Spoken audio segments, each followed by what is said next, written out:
It's Les too. Who even is that? I have no idea. I have no idea. No idea. Welcome, ladies and gentlemen, into the EU in-houses from the Raven Court, or I guess this is run by the Raven Court. It's a grassroots EU league. Yeah, I guess you could say it's a grassroots EU like Storm League essentially. It's custom games where people can play customs, and there's a whole. I'm still waking up. Sorry. There's a whole bot within the Discord that manages like MMR and stuff like that for wins and losses. So it's very, very interesting. I don't know if I have a link available, but I could probably find a link at some point. Either way, let's go ahead and get into it because we have Infernal Shrines, our first map of the day, and we're looking at a Brightwing ban out the gate. Can't blame them for that one. Well, I'm just looking around at some of the names as well, looking to see if I know any of the new names. Oh, we got Armada, which I feel like I've cast before. Symphony, I feel like I might have casted once or twice. Everyone else is someone we've definitely we've looked at here. As we're just waiting for some bans to come through for Infernal Shrines. Heavy rotation-based map between mid and bottom. Typically, the solo lane is kind of on an island of its own. Maybe you get some gank rotations from like Genjis. There have been a lot of Genji priority within the EU in-houses, as well as Blaze. Blaze has been a massive priority for a lot of these players as well, so excited to see how this draft will start to shape up here. Now, will there be any consideration into a Joanna ban? Because she is fantastic in a double soak rotation map. Junkrat will be banned away. He has a lot of great control around the shrines. I mean, Brightwing's just a strong healer. Hogger can spin to win around the shrines. Also, Hogger's got some great controls. There's fantastic walls and such to get the staggering blow stun into a wall. Lucio goes down. He'll no fast rotations and no high fives. Hanzo first pick for the side of our blue team. All right. Hanzo first pick, not bad whatsoever. Has wave clear, scatter value, so we have a variety of ways that we could see this Hanzo being built, and we will see that fairly soon as we do get another 2 picks, or the first 2 picks for the side of the red team. Be their only 2 picks before the ban phase. Sylvanas Joanna, there's the Joanna as I was mentioning, but Sylvanas is fantastic for a map like this. Being able to amplify the double soak, or excuse me, Sylvanas is able to amplify the siege potential if you're able to grab that Punisher, or even push an advantage with maybe a camp or something like that. And then, as I mentioned, Joanna just fantastic in the double soak. Hanzo with what? Do we get a Blaze here? Do we get like a Blaze and a healer? Do we get a Blaze and Diablo for kind of a 1-2 punch? Solo lane and main tank. There's the Diablo. No Blaze priority just yet from either side. Maybe see a ban onto the Blaze as we get into this next ban phase, or the mid-ban phase. Diablo's fantastic here. The reason I was talking about him is because, as I was mentioning with Hogger, there's a lot of walls to be able to land the Shadow Charge into. A lot of good displacement with the Overpower as well. Malfurion with AoE roots are going to be able to zone people back, as well as set things up for Hanzo. Next ban, though, gonna be a Tracer. Alright, Tracer to be removed, no sustain from her, and pairs well into the Malfurion as he can heal from afar, marking her and then just getting some heals and moonfires into the waves. Or into really anything. As long as she's got the mark, she'll get some heals from those ones. As we get another ban, we could see a healer priority ban. Could look and see maybe an Anduin ban here to get rid of the yoink potential. That way, Diablo all-ins aren't going to be mitigated by that. I think Anduin could be a great ban, but it's going to be a Rhaegar instead. No Ancestral Healing. Cleanse with Purification at level 7 can be a 45-second cooldown, so that's not too bad. But I do expect an Anduin from our red team, realistically. I think it's going to be a great way to yoink people out with the Leap of Faith from any sort of sticky situations that the Diablo is going to be looking for. And I would expect some other sort of dive hero on the side of the blue team, but let's find out what we're going to get here. There's the Anduin. Leoric for the solo lane. All right.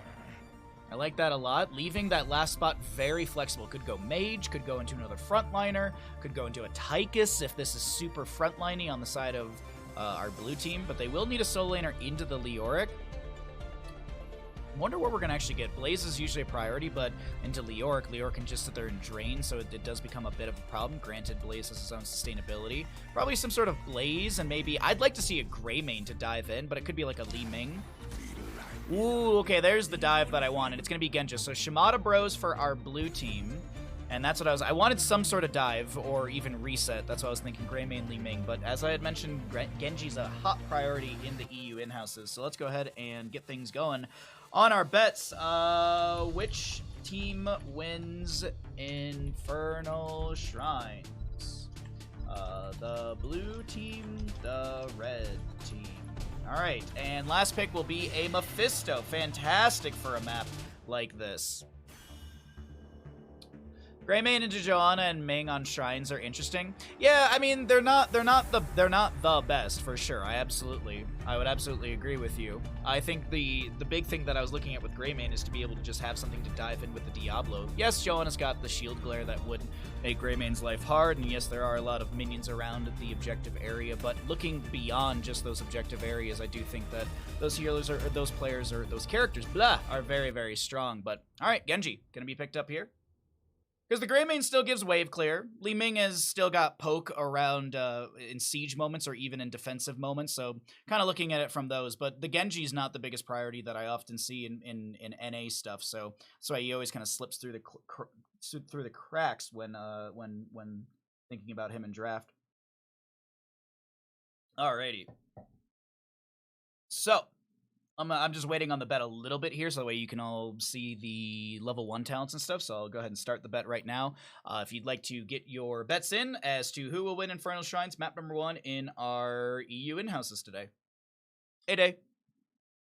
By the way, Day, I messaged my Corsair contact bud, and he said that he saw the request go in, so looking all good, looking all good. I think things just got slow in the changeover we've had. Yeah, I just want to make sure you get them. Welcome in, ladies and gentlemen. I'm going to show you the talents immediately because I know the gamble that might influence people on some builds. But on the left-hand side, our blue team, we got Gaff on the Genji, Symphony on the Hanzo, Banana to play the Diablo. We have an Anduin that just left the game, so we might get a pause here. There it is. We got Swamp Grotto on the Blaze, Captain Rex on the Malfurion. Over on the right-hand side, we're going to be looking at the members of our red team. We've got Funds on the Sylvanas. We got Soaking on the Yorick. Darkbuck will play the Johanna. Armada on the Mephisto. And Hunter Orc to play the Anduin. We got 2K on the blue team. Any believers on our red crew? Easiest all-in of my life. Thank you, Stark. By the way, Day, those shorts that you posted in your Discord, is there a link for me to buy any of those? I think those are great looking shorts. I could wear them on stream. 6 stacks for Hanzo already. 6 stacks on simple geometry.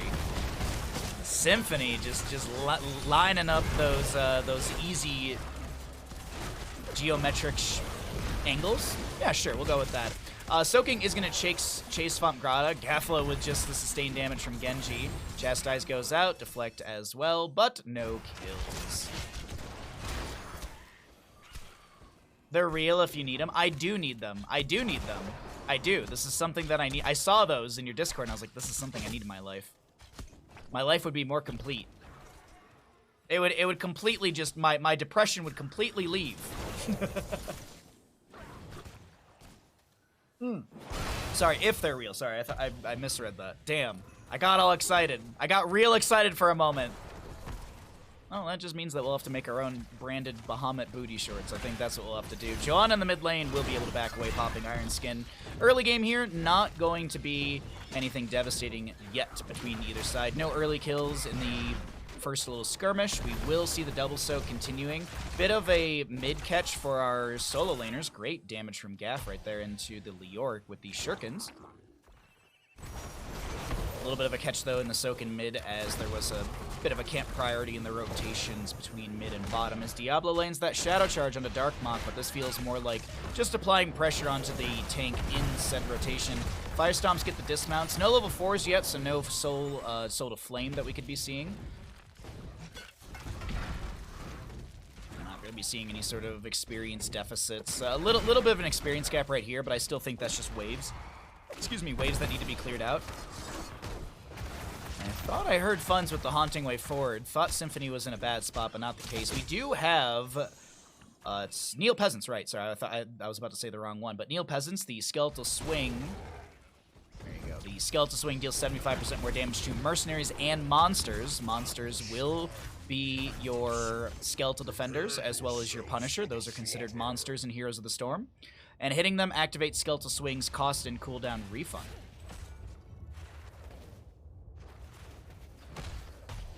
Ooh, Joanna gonna go Eternal Retaliation. Okay, so faster killing of minions between the rotations, and a little bit. I think doesn't it give is it cooldown reduction?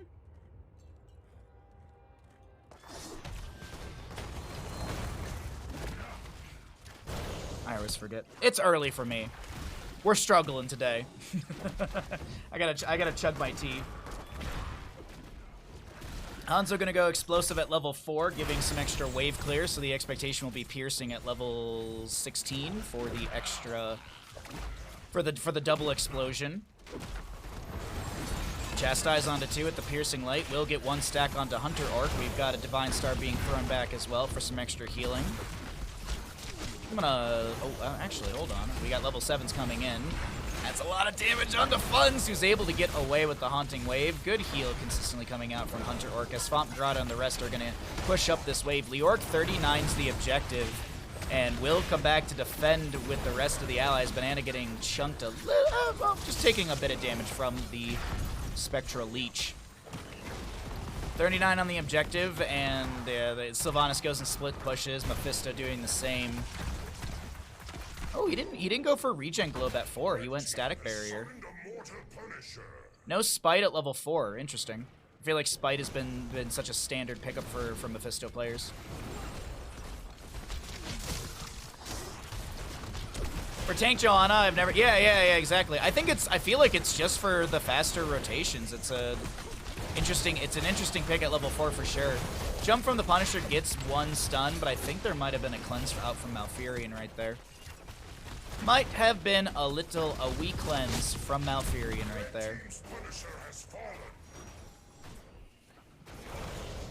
I feel like this is the one map where I see Eternal Retaliation. I feel like this is the one map where I do see it. Doesn't make the rotations faster, it makes them more sustainable mono-wise if you dump your whole kit. See, that's the thing I was thinking too, Fish. That's what I was exactly thinking, but it says killing minions. So I don't know. That's the thing that I'm unsure about, is if it works on the Skeletal Defenders, because that's exactly where I was going with my train of thought was. Is it something to just clear out the shrines faster? That I don't know. That I honestly don't know. Is there, let's see, hold on. Can we see the mark if we have Joanna, do we have her selected? Yes, we do. If she condemns a wave, can we see the mark? Because then we would know if it, okay, so we can see the mark on the wave. So we'll try and, we'll keep our observer locked onto her. So that way the next shrine we'll see if that mark is applied to those. Great. Bless shield goes out. Mind controls just to the side. Durance of Hate is gonna be a little early as well.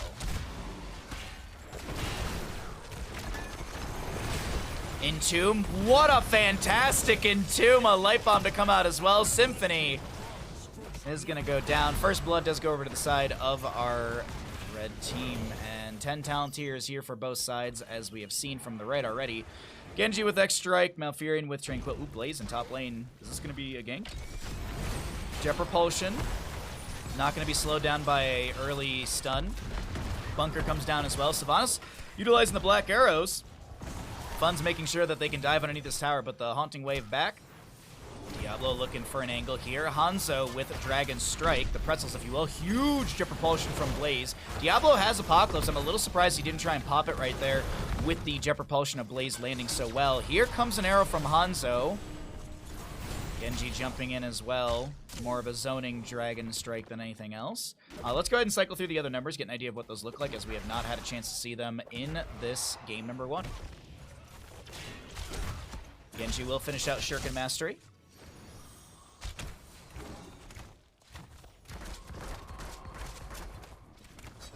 $23,000 heroic damage from Genji. The closest on the opposing side is Joanna with 13,000. It looks like we have a little bit of a pause here, so I'm going to go ahead and pull it back to Bandit Knife, so that way we do not show anything that's happening. Alright, okay, we had a pause and then an immediate unpause, so no idea. No idea what happened, but it did happen. Okay. Sylvanas will clear out the top wave. Fun's gonna make quick work of that. Unstable Poison helping out with that one as well.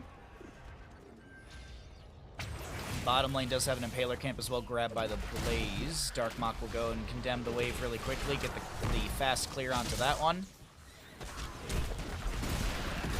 Some shield glares just to also scout out as well.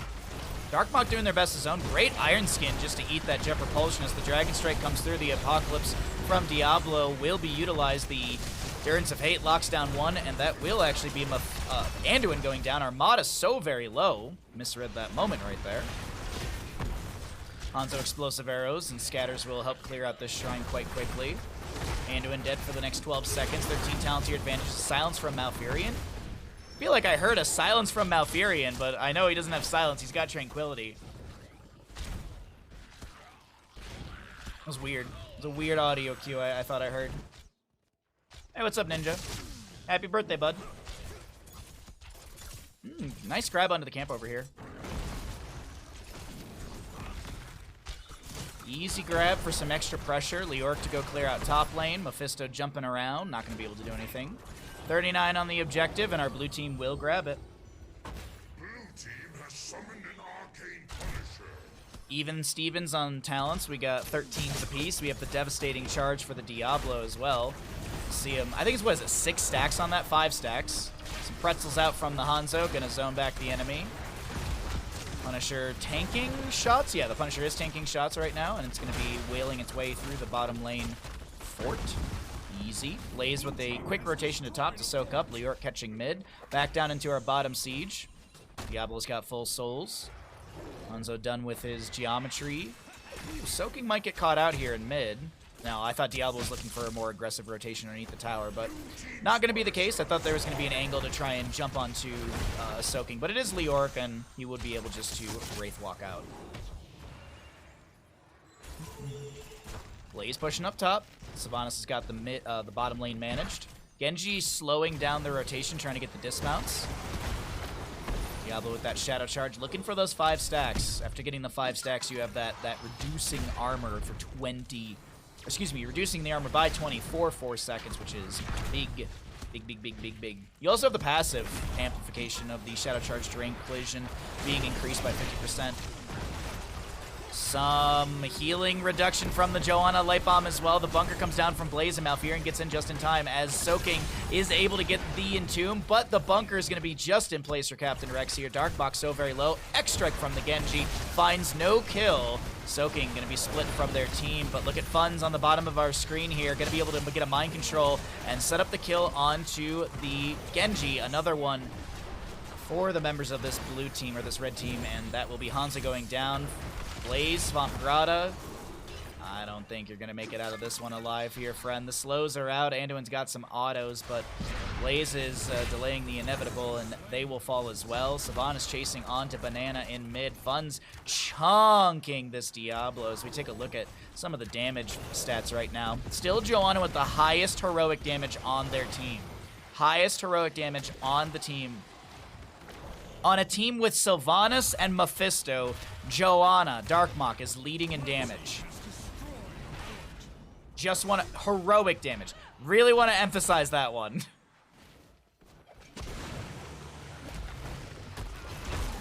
Leoric will be forced to Wraith walk out, and he'll drop to 50%, but no death. And Sylvanas locks down the tower in mid. Gonna get some damage here. Wave about to arrive. Funds will see those black arrows still active for the Sylvanas. When is there to go? As it expires right there. Next Punisher frozen in the top lane. Leoric getting another Wraith walk out. Diablo at 2 devastating charge stacks. 16 about to be here. Will this invade work? Funds misses the mind control. Endurance of Hate not connecting either. Armada comes in. The camp will be stolen away. A lot of good damage onto the Diablo, and a little bit of a split fight here as well. But I don't think I don't think a kill will be found, and no kill will be found. Blaze pushes up the top lane, able to push a wave into this. Does the wave take down the fort, though? Leorc is here. He's got some great mopping. There you go. He's going to be able to mop up the top wave. Camp for the mid lane. Genji's still clearing out the Impalers over here. Hanzo and Malfurion to put some Impalers in bottom. And now we'll see another objective. This could go... yeah, it could go to keep. It could go to keep either way. Really could go to keep either way, since the top lane fort is on a sliver of HP. It's not like we've got... It's not like Malfurion can call down Mule anymore. Hey, what's up, Lard? Happy Thursday, bud. Happy Thursday, everybody. If you're lurking, if you're chatting, thanks for being here. Hope you're all having a fantastic workday, an easy one. Another stack for Diablo on the... Oh my god! Double stacking. But I do think Diablo might die for that. Okay, Durance of Hate, Mind Control. How many things are we going to throw in Banana and not get a kill? No Blessed Shield was used. Blessed Shield was not used. Light Bomb's still up. Leorc is clearing out the Skeletal Defenders. Top lane wave is humongous. It's not humongous. It's just big. It's a lot of missed experience as well. But the big thing to know is that it's very, very far pushed out, and that means that the Punisher is going to be arriving to... It's going to be arriving to the keep. Fire Stomp from Diablo as Soaking just makes the rotation out. Camp over here in the top lane to be grabbed. Sylvanas making quick work, or at least trying to make quick work of the bottom lane wave to just alleviate some of the pressure, but she needs to jump in with the team soon. You don't want to lose any members here right before you have this 39 objective. BRB Soaking is actually going to grab the last Skeletal Defender just in case this fight goes south. Darkmok gets the Light Bomb, but it does not go onto any button right there. Still have Blessed Shield, Durance of Fate, Mind Control, and Entomb available. There's the Apocalypse from the Diablo. Symphony's going to launch an arrow. Mephisto will return to that point, but unfortunately the arrow will pass from that point. Fun's so very low. X-Strike will land the kill. This is not what the red team wanted. Mephisto, can they get a kill onto Genji? Not the case. Punisher still pushing up this wave, and as I had mentioned, the minion wave was already gone, and this is the minion wave was already pushed up into the keep front gate area. Though, as we look at this, the jump backwards, it does feel like the blue team will be easily able to clear things out. Maybe losing a tower, a little bit of damage onto the gate. Yeah, they'll lose a tower. They'll lose some of their gate. Mid lane, though, is going to be a new attack for the members of this red team. Looking to find some other value somewhere else. The Sylvanas is dead for the next 20 seconds. Diablo's done with Devastating Charge. That is 20 armor reduction for 4 seconds. Piercing Arrow as well for the Hanzo, as I mentioned. Pairs well into the level 4 explosive. Entomb from Leorc feels more like a creating some terrain just to slow down this advancement. Chastise thrown back. Spectral Leech as well. And a good retreat from our red crew. Let's take a look once again. I'm just checking. Joanna still highest heroic damage on the team with 32,000, rounding up. 26,000 is the closest on the allied team. Genji on the opposing side, though, I want to mention here, 55,000. Rounding down on that number, of course. We round here because it's easier for the number stats. 20 talents here, almost here for our red crew. Slows, healing reduction onto Diablo. A lot of damage onto Darkmok. The X-Strike comes out, as well as the Light Bomb from Genji. Mimic for Mephisto. We have Indestructible for Darkmok. Buried alive for the Leorc. But the big one to note here is going to be the Mind Control upgrade. Mind Control, the Call of the Dark Lady. A lot of good damage into this Blaze, but he's gonna live with 200 HP. And this is the Little Leap of Faith. Little Leap of Faith onto Soaking. Scatter from Hanzo gets the one arrow needed. Hunter Orc on a massive retreat. There's a Mind Control onto Genji, but he's like, I'm still going that way. I'm good. That'll be a double stun with the Piercing Light, but also keep in mind Censure. Chastise stuns for 0.75 seconds, and its root duration is increased by 0.5. Take a look at the root duration really quickly. So it's going to be a 1.75 root duration with a 0.75 stun.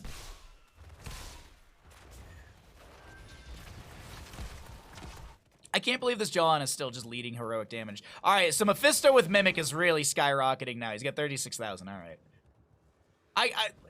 I'm not trying to flame any of the players. Just if anything, it's more kudos to Darkmok here as the main tank, getting the highest heroic damage. And was Darkmok even died yet?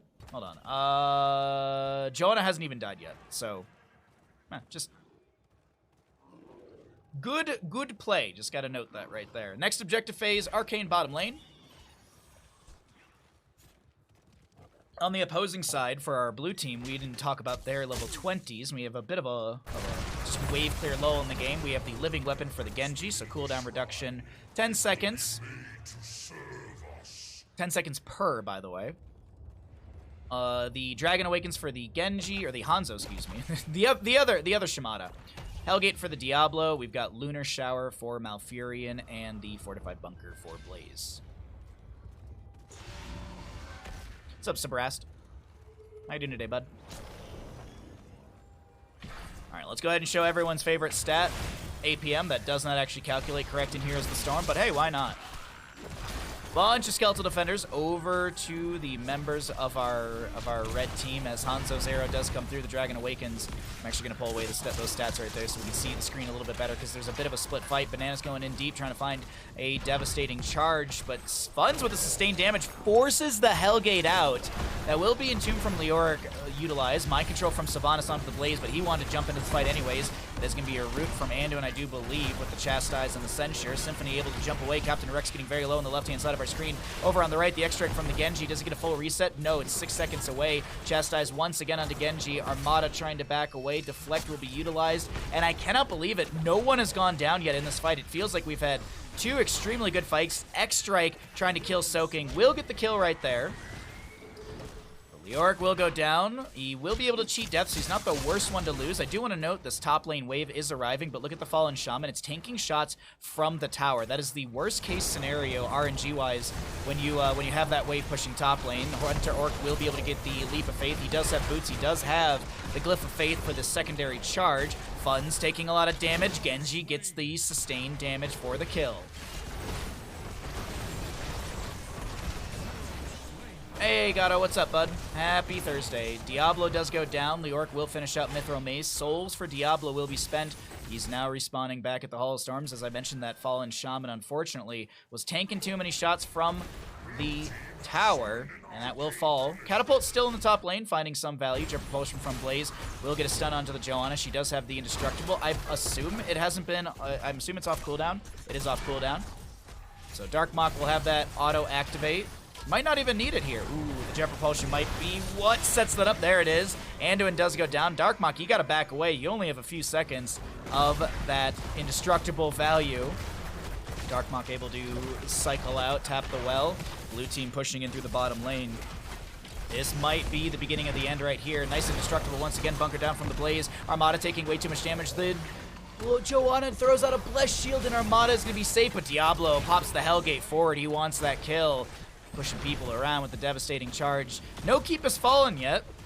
Can't go in the game just yet. And Anduin and Mephisto dead for the next 30 to 55 seconds.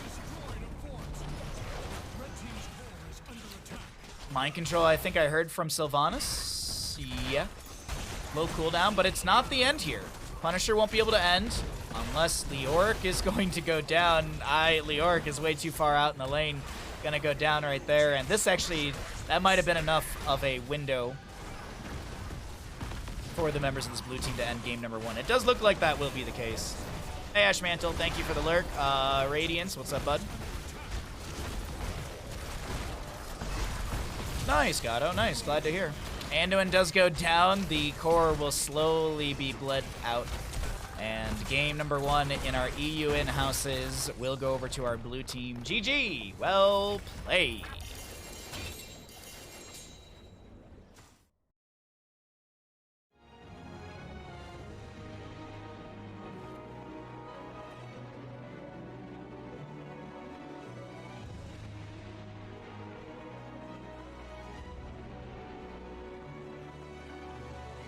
Which team wins Infernal Shrines? I do believe the blue team did just win. Oh.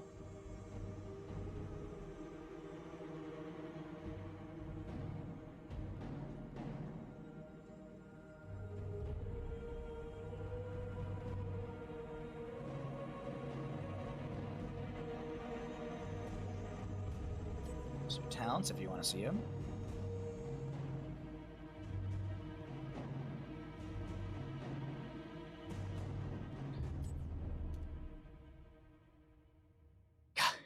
It was so close. It was so close. Darkmok with some insane tanking there. That was really fun. That was a really fun game number 1. That was a real fun game number 1, and we got many more on the way. We have many, many more on the way. Hi Baha, how is your day going? Just wanted to say I love you when love you when you cast heroes. It makes my day. Well, thank you very much, Mur. Thank you very much, Murpec. I am doing all right. I kind of wish I got more sleep last night. I feel like I had like a restless night of sleep, but overall, I had a pretty good day yesterday. I had a pretty good morning, so now we're doing a bunch of heroes casting, and we'll be doing heroes casting all day. Nature camp. Yeah, waiting for Kaimo Tripson to show up so I can turn it off. I went down to Carson. I went down to Carson City last night with some friends, and we went and saw the new Winnie the Pooh Blood and Honey.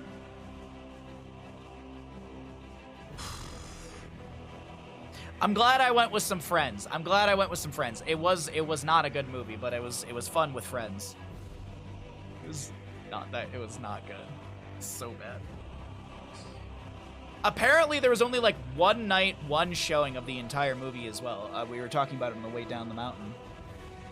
But it was nice because I didn't have to drive, so we stopped at a liquor store, and my buddy and I, because it was my friend, they're a couple, and then it was my other buddy, and he was like his girlfriend didn't want to come, so he's like, Chris, will you be my Midwest date? Because he's from Ohio and I'm from Michigan, so we always like we're lovers in that sense, according to his partner. So, anyways, that was the running joke because everyone was coupled up, and it was Mark and I, and so everyone was like, "Ooh, Mark and Chris are on a date," and we were like, "Yeah, we are. What about it?" Just got like really aggressive about it, but it was a fun time hanging out with my friends. That was the big thing. It was fun to see my friends. The movie was not good, but it was fun to see my friends. And then a bunch of us were talking about going and seeing the Cocaine Bear. We were all talking and planning to go see the Cocaine Bear movie. So I really hope that one actually shows in Tahoe, so I don't have to drive down the mountain. Because to go down the mountain to go see the Winnie the Pooh Blood and Honey, it was they picked me up at 6 o'clock and I got home at 9:30. And it's not like we went out, we didn't even go out and get food. We literally, they picked me up, we swung by a liquor store on the way, and then we went down, we watched the movie, we chatted in the parking lot for a little bit with some other friends, and then we drove back up. When you mentioned Winnie the Pooh, I thought you meant Cocaine Bear. No, there's Winnie the Pooh Blood and Honey. This is a real movie. This is a real movie that was made. It's a real movie that was made, and I watched the entire thing. I sat through the whole thing last night. When you mentioned Winnie the Pooh, I thought you meant Butt Cane Butt. All right, Bloodspot, you're doing your best. You're doing your best, Bloodspot. All right, we're waiting on a lobby, and then we'll get into our next game. Waiting on a lobby, and then we'll get into the next map. I was mentioning to people in the car last night, I was like, oh yeah, you know Ray Liotta's in Cocaine Bear, and they're like, didn't he just die? Is Ray Liotta's last movie Cocaine Bear? It very much could be. I don't know. Like, I heard like Bruce Willis has like aphasia, so like he can no longer act and stuff. But I keep seeing movies with him coming out. And I'm like, so when is it? Wait, what? Where's the lobby? Where's the lobby? Where's the beef?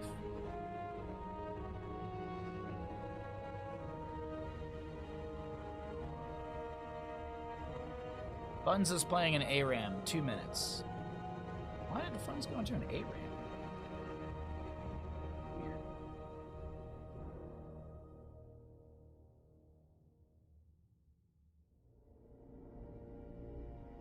What a way to go to be eaten by a cocaine bear. It's based on true events. It's based on true events. Where is the lobby link? Hello? Also, how you all doing today? You having a good, Are you having a good Thursday, everybody?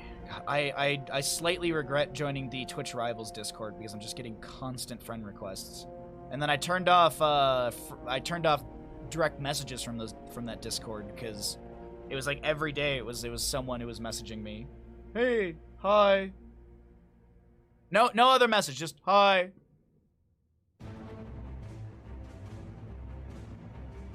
Would you rather be eaten by a cocaine bear or have cocaine bear be your last movie? Oof, that's a hard one, man.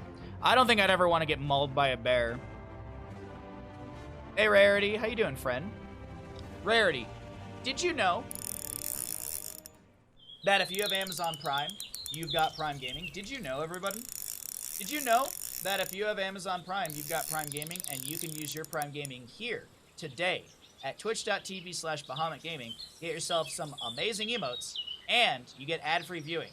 Also, you can harass a billionaire. I have a deal with Jeremy Rayner that when you Prime Game in this channel, Jeremy Rayner shoots Jeff Bezos in the knee. Now, it is a dart bow that he's using, but the darts are made out of stainless steel rods. So, he's not taking an arrow to the knee so much as he's kind of getting a giant piece of metal shot at his knee. So anyways, use your Prime today! I don't know why I just got like a migraine out of nowhere. Oh. Punch a billionaire in the dick today. Yeah, yay. Yeah, I know. I blinked for a second, then I just felt like, ugh. Hopefully it goes away. Hopefully it goes away. How are you today, Rarity? The alert bugged? I don't have any alerts. What alerts? I only have 2 follows. 2 follows is what I have. Where's the lobby for the next game? Oh, wait. Maybe there was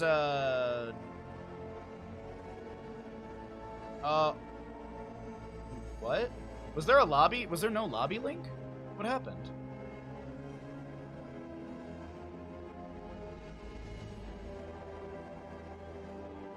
Or is it game 2 is just finishing up, maybe? I'm confused.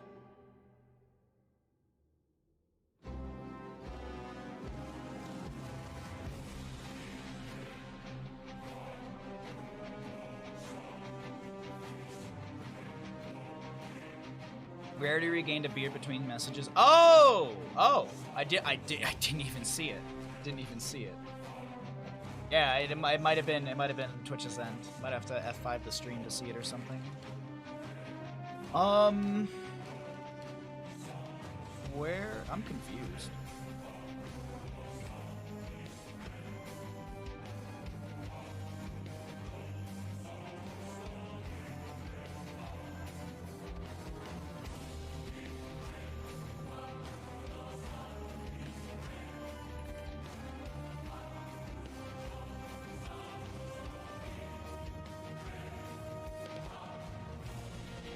I'm asking. Oh, I asked him the wrong channel. I should have asked him lobby. Oh well. That's fine. We can hang out here until then. We can just hang out. Ugh. When's your next interview, Gato? Is it Friday?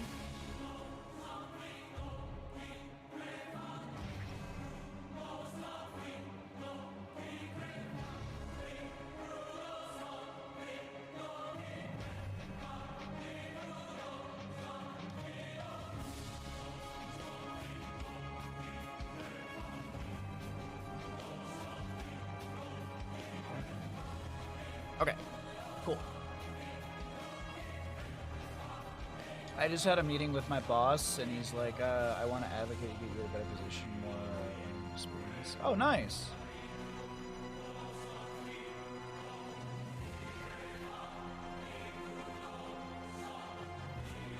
Need a bit of TLC. Rarity, you know what you need?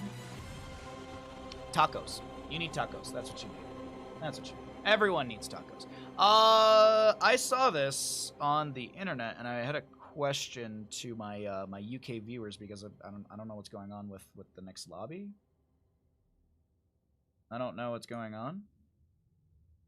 I think there's another game that's finishing up. I think there were 2 games at once, so we're just waiting on that. Google Photos. Tacos make things better. That is true. That is very, very true. Tacos do make things better. And for me, according what I've learned is reading mythology. When I had that one really bad internet day, I went snowboarding and then I went and just read mythology. I just sat and I turned on like a stream or 2, and then I just sat there reading mythology in the living room with Bandit. Okay.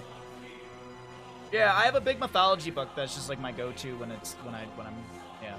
It's easy. It's easy to do. All right, let me see. Do we have any lobbies? No, but people are popping online. Okay. All right, people are popping online. So, question to my UK viewers.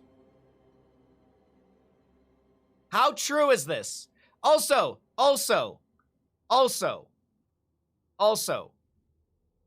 what the fuck is a bacon sandwich? What is a bacon sandwich? Did you forget the lettuce and tomato? How it's bread with what? This is the one thing out of everything on this entire screen, the bacon sandwich is just like it's like, but that's a meal? Why no lettuce? Why no tomato? Why not make it a BLT? It's not a meal, it's food. Fair. Because a lot of these things, well, like for me, like a BLT is a meal for me. Like I can eat a BLT and I'm good. I'm good for, you know, that can be my lunch or breakfast. It's simple, but it hits the spot. It just, out of all the things that I was looking at on all of this, excuse me, liver bread, haggis, bacon sandwich. Bacon sandwich is the one thing that threw me for a loop. Just bacon sandwich threw me for such a loop. Oh, sorry, I can bring it back. Where are you? There you go. The top half looked okay. Downloads. I have so many StarCraft. So many StarCraft. I'm trying to also make sure I don't miss a lobby. You can check out this /Q here. What?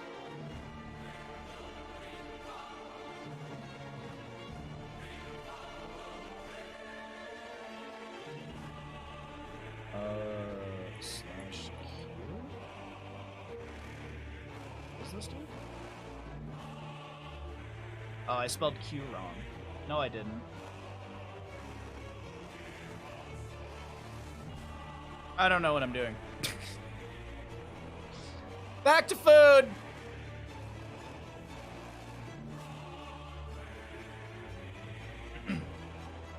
I don't mind missing a lobby to discuss food. Oh, sorry. Dry air in the house. I forgot to fill the humidifier, so... I want to try... What's the difference between a cottage pie and a shepherd's pie? Is it just the filling? Also, Sunday roast looks really, really good. There's a lot of things I would definitely try on this. I feel like mid-tier and up, I would try most stuff.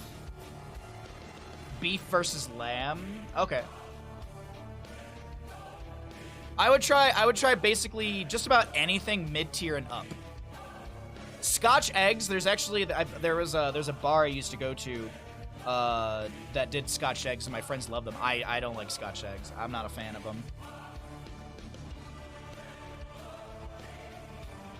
You'd swap the pasty with the crumpets.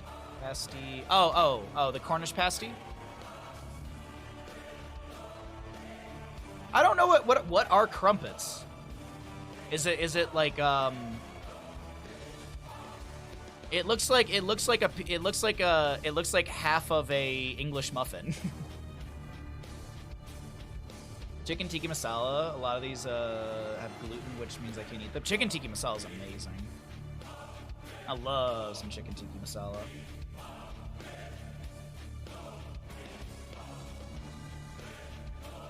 Discord sucks. It works on phone only sometimes, rarely fails on PC. Oh, I'm on PC. Other lobby one keeps keep going. Okay. Can we get back to tacos? Oh, dude, absolutely we can get back to tacos. What's up, code? We don't have English muffins. That's American. But the name says English. Black pudding and haggis should be god tier though. What does black pudding even taste like? What would a British food taco look like? It would be fish and chips wrapped in a tortilla.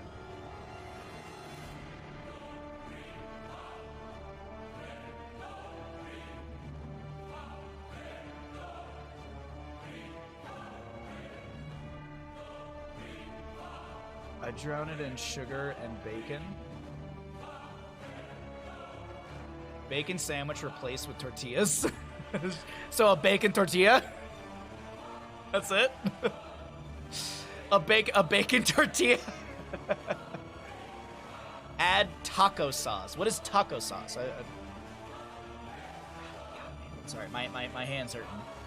This is the it looks a lot better today because I cleaned it up, but that's the hole I put in my hand yesterday falling.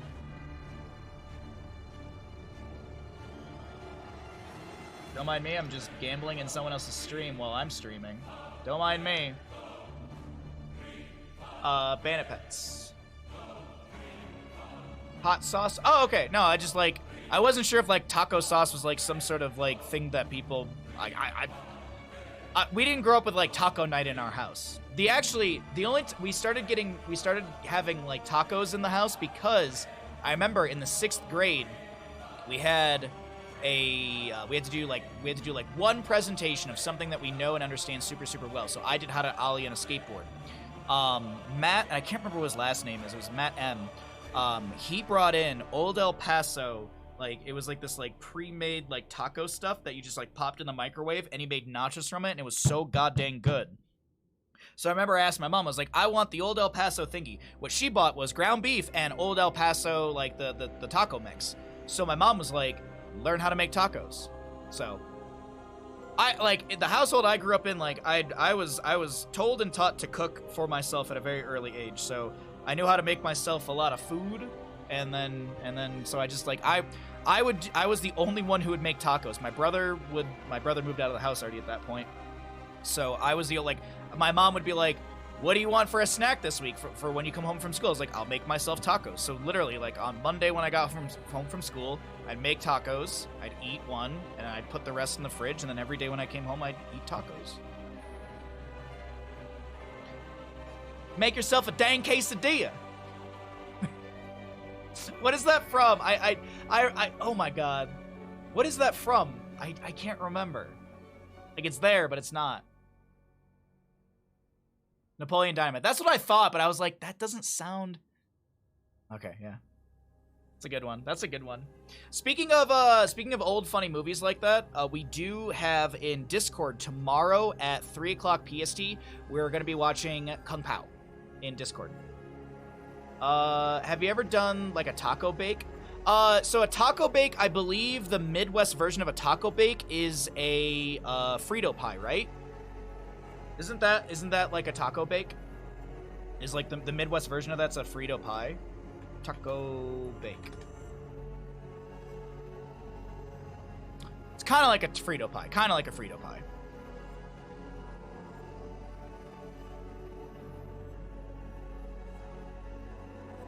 All right, we're still waiting on the lobby here. Here, we're just talking about food. Yeah, it's kind of like a it's well, it's not exactly like a Frito pie. Here you go. Here you go. This is the Midwest thing that I grew up with. This is the Frito pie. So it's basically like it's your taco mix but with Fritos on top. That's basically the difference. Whereas here, this is looking like it is your taco mix with, what is that, like a quesadilla and cheese on top? Yeah, well, in the bag, this what I always knew this as a walking taco. This was always called a walking taco, and this would be considered a Frito pie.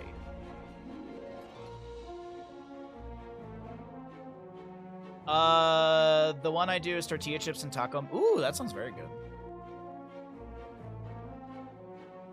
Walking taco, you don't think I've ever had it? It's I'll never forget at Detroit Mercy, the university I went to, we had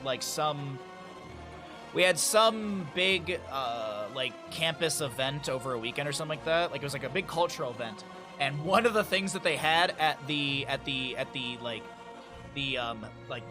Mexico station, because there was like Italy, Mexico, like there was all these different places. And at the Mexico place it was they had walking tacos.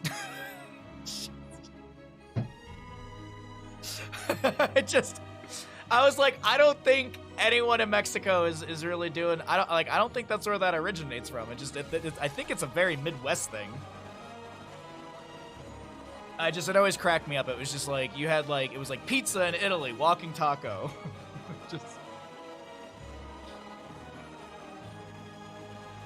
I never do enchiladas, honestly, mostly because the enchilada sauce is rough on my stomach, because it's usually like super tomato based, if I'm not mistaken.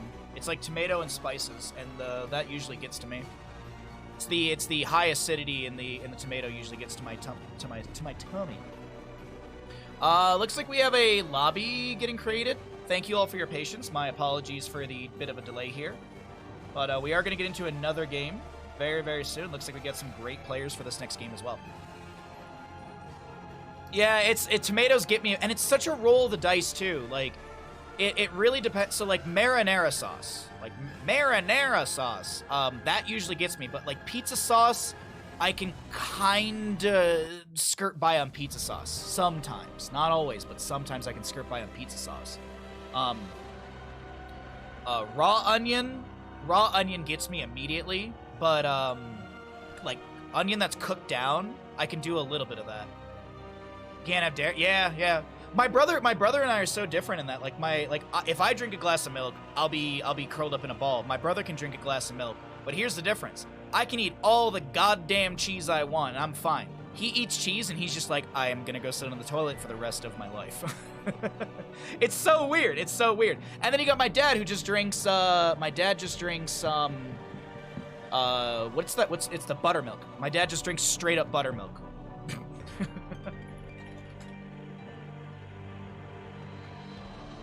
And then my mom's the same as me. Like she can eat all the cheese, but you give her a glass of milk and she's just curled up in a ball.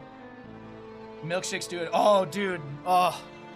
There are something like pizza. Like pizza can be a little rough for me, but man, I will suffer for some pizza, man. Ooh. I will suffer for some delicious pizza.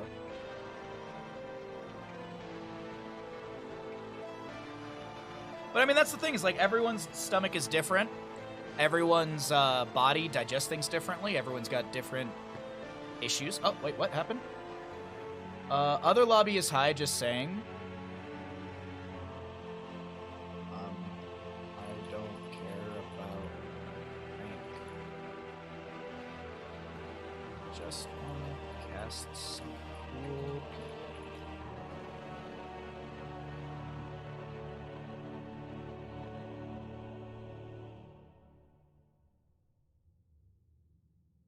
Sorry, the players are informing me that this is the lower skilled lobby by comparison. I'm just like, I don't care. Wow. But they were like, this lobby's technically like not as skilled as the other lobby. These are still like all Diamond to Master Grandmaster players. They're still amazing games that we're gonna be seeing. So my response was, I don't care about rank, I just want to see some cool people. And then Fish comes back with, you're still also in the wrong lobby. And I'm like, damn! Damn! Right, Bandit? I owe Bandit Pets, I have not forgotten. Oat milk exists. The issue for me with a lot of those other milks is that they typically have a high sugar content. Or it still just makes my stomach hurt. I don't know what it is. I don't know, it's weird. Or maybe they don't have a high sugar content, but I never feel good after any of those. Are you vegan? Am I vegan? Me? Me? Am I vegan? No. No, a lot of my neighbors are. No, I just try and eat what's good for my body, and I have limitations, that's all. Need a chart? Like, I love raspberries. I can't eat raspberries. They're too high on the FODMAP for me. That's the fermentation in my stomach. But I can eat strawberries. You live in Crested Butte? Would you like my social security number and my mother's maiden name? Do you want my birth date, my hospital of birth as well? What are these questions? Yes, please. All right, you give me all of your information. Give me your credit card first, and then I'll give you mine after. Welcome back, ladies and gentlemen, into the EU in-houses. My name is Bahamut. On the left-hand side, we have got our blue team, and on the right, it's gonna be a red team. Had a little bit of a delay before getting into our next game, but we're on the way to Dragonshire. So we got a bunch of fresh new players. Some repeated from last game, some new. So we're gonna get into some awesome action here. No, it's my parents escaped communism, so when people talk about like veganism, stuff like that, it's such a weird concept to them because they spent so much of their life living under an oppressive thumb where they couldn't have some of these things that you go to the grocery store and just go buy. Like get it, like olives. Like olives would be like something that it would be like considered aristocratic in those days because it wasn't something you could easily just go get. You know? If Ceausescu gives you a cow head, that's your meat for the month. I mean, that's it. So, for my parents, like they're like, we understand that there's benefits beyond just not eating meat, animal cruelty and stuff. But they're just like, we spent so much of our lives like not being able to enjoy these things, like we're going to. So, anyways, communism aside. We got a Lucio, Mephisto Band, Sylvanas, and Muradin. Brightwing Genji on the left-hand side will be snapped up immediately. We have a Junkrat here for Dragonshire on the right-hand side. What are we going to get with Junkrat? Junkrat has got a lot of displacement, and this is what I was wondering, is are we going to be looking for some sort of displacement into the displacement? So you could look at a concussion mine splitting someone away, Diablo then utilizing Shadow Charge Overpower to further push them away, staggering blow from Hogger. You've also got the potential of Apocalypse plus the Shockwave into like a Riptire, which could be huge. I doubt we'll see Rocket Ride, but it's just not as good. But you could look at like a single target Rocket Ride deletion with something like that, but I doubt we would ever see that. That's more on like the memery side of things. Rhaegar to be banned away as there is a healer necessary for our red team. I would maybe venture a guess as this is going to be a tank ban. We could maybe see like a Joanna ban, getting rid of Falling Sword so that there's no cleanse value right there. Yeah, I think like a Joanna ban would be fine right here. Some sort of tank ban would be the priority in my opinion. It's going to be Garrosh instead. Okay. Not wanting... Actually, that makes a lot of sense because Diablo into Garrosh can be a little difficult as well as Hogger as well because of the toss from Garrosh. So actually that is extremely smart to be able to grab ban-wise. So this will open up the avenue for a Joanna. But do we consider a Nubarak for a map like Dragonshire? A Nubarak... Sylvanas is already banned away. A Nubarak would be pretty cool. And then we could maybe look at a double reset. Okay, so they're gonna hold their last character. They're gonna flex with funds here, or at least that's the last person to pick. So the last pick for the blue side will be a bit of a flex. It could be a mage. We could see Li Ming with Genji for the double reset. We could see Hanzo for Shimada Bros action. We could see Greymane to have a dive buddy for a Nubarak. There's a lot of ways to go in this. I mean, you could even look at Falstead if you really wanted to go for a global. On the right-hand side, gonna need a healer, gonna need some extra damage, or we could see... I was just about to say, we could see big frontline hypercarry Junkrat. Hogger and Blaze still have fantastic damage. Stukov coming in here as well. I'm happy to see the Stukov. Liking his power and the sustainability he can provide to a team. Now, what's this last pick? What is this last pick? I feel like into Stukov you don't want to auto attacker because of the biotic armor. I feel like you want to go into a mage here. Okay, it's gonna be Hanzo. Hanzo makes a lot of sense because of you could go auto build, you could go scatter build. Giant Slayer at 16 is going to be the big factor because of Hogger, Blaze, and Diablo's health pools. Hanzo should be at level 16 shutting down most of the fights. I think this game will lean into the red team at the start, and if the game doesn't end before 16, I think that's when the blue team should be coming through. Let's go ahead and swap into the cast. I am going to go ahead and start a prediction. Which team wins Dragon Shire? All right, get your gambles in, ladies and gentlemen. You've got 2 minutes. Get your gambles in as to which team will win Dragonshire. Will it be the blue team? Will it be the red team? I honestly, that's at least my thoughts on it. I feel like it's going to be a little hard for the blue team at the start, but once 10 range comes into play, especially post level 16, I think the game will drastically be empowered to our blue team. But let's take a look at said team. We got Fish on the Anubarak, Soaking on the Urel. Funds will play the Hanzo, Drac on the Genji, and Zadie to play the Brightwing. On the right-hand side, we have the members of our red team. We got Master Chips on the Blaze. Sven will be playing the Hogger, Critical on the Junkrat, X-Ray to play the Diablo, and Captain Rex on the Stukov. Good luck, have fun. I saw Stark earlier was mentioning that there was a character from Napoleon Dynamite that apparently was on Critical Role. That's kind of funny. I just like, could you imagine the uncle character as like a fighter? Watch me throw this football over that mountain. Just Urel jumps in, righteous hammer to the face of a few enemies. Blaze pops the Pyromania's. Fish comes in with the chain CC. The healing pathogen will be spread, and that's first blood over to the side of our red team. Now the gamble is still open if that sways your bets either way. Gamble is still open for a few moments here if you'd like to get your bets in.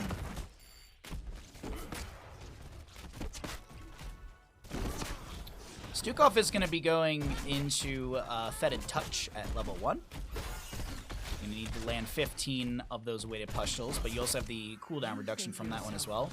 Basic attacks, also you have the passive on top of that I feel like we often overlook, is that basic attacks become ranged and slow enemies by 20% for 1.5 seconds and deal 35% less damage. It's toggleable. Captain Rex will be dead for the next 15 seconds. Hogger with a bounce here. Soaking is going to look to... oh, no. Is this going to be enough to get a kill onto Soaking? Staggering blow. Diablo comes in. The Shadow Charge is going to be avoided, I feel, by some weird collision into the terrain with the Urel Avenging Wrath. But anyways, our objective phase is up. Genji to grab a camp on the left-hand side of this bottom lane. Diablo finishes out the one for the top. And Anubarak set up in the bush here. Not sure if Anubarak really wants to be there. Will avoid the concussion mine. Lots of less... oh my god, yeah, a lot of less second gambles. Holy crap. Oh my god, Kaimo Tripson, what's up, bud? Time for me to turn off the nature camera in between games. I've had it on, and I said that the moment Kaimo shows up, I'm turning off the nature camera. Hey, what's up, Axe? Oh my god, there's a bunch of cuties in chat. First Dragonite of the game goes over to the members of our blue team.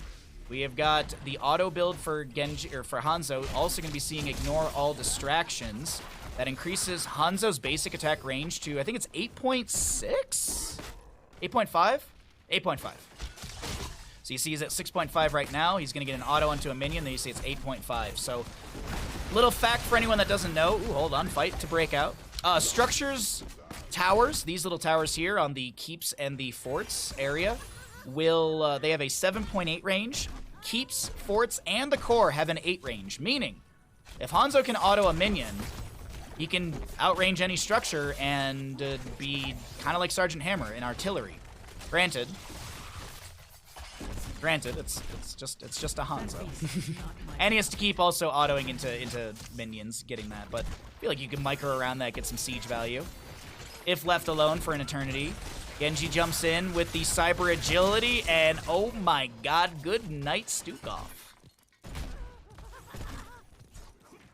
Everything is bad. I took a sick day because my instruments at work were broken. The engineer fixing them doesn't understand why they're broken. I work 50 hours in 3 days. So, do I need to beat up the engineer? Is that what you're telling me? Are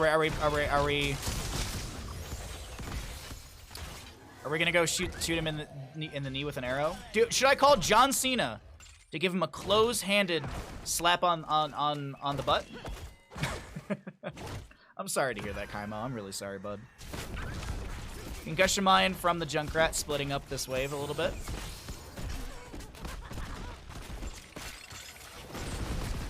More fire stomps out from the Diablo. He's not going to be going Soul to Flame. No Soul to Flame. Genji, Swift Strike, looking to chase on to Master Chips, but Drak not going to be able to continue the chase. Just skimming through some of the talents here. Biotic Armor, Genji still working on Shurikens. Got cooldown reduction at level 7 for the Never Up match. I do like that a lot. Anubarak is going to play off the Righteous Hammer of Yrel. Master Chips tries to back away. The Polymorph from the Brightwing. Genji with the Swift Strike in. Chasing in. Shuriken after Shuriken. Yrel with the Avenging Wrath sets up the kill and is able to get the last auto into that. Another Dragonite will be up in 19 seconds. Another Dragonite will be up in 19 seconds. Oh, that's a good spot.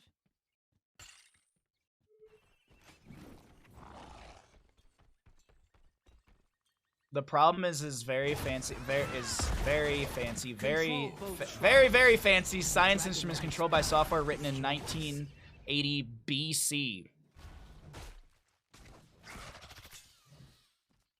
Rari Bud is such a good.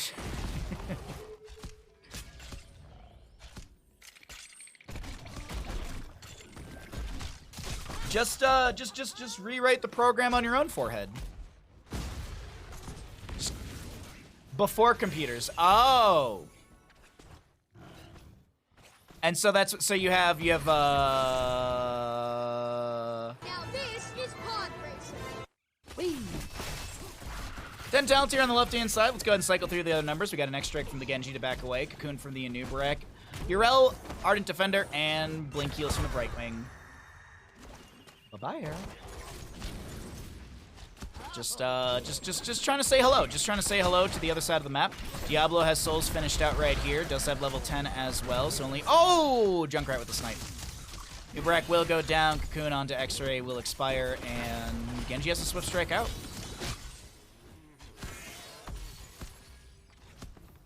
NA Hanzo player, ha ha ha, your region sucks. First message in the stream. NA lol.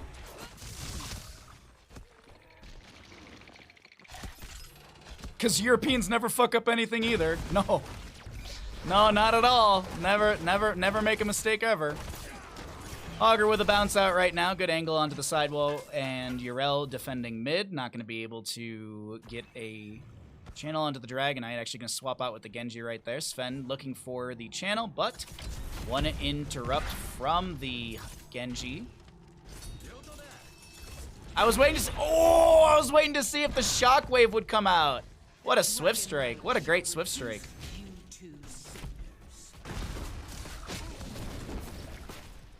I mean, have you seen NA? Yeah, we're just derailing trains left and right. It's the aliens!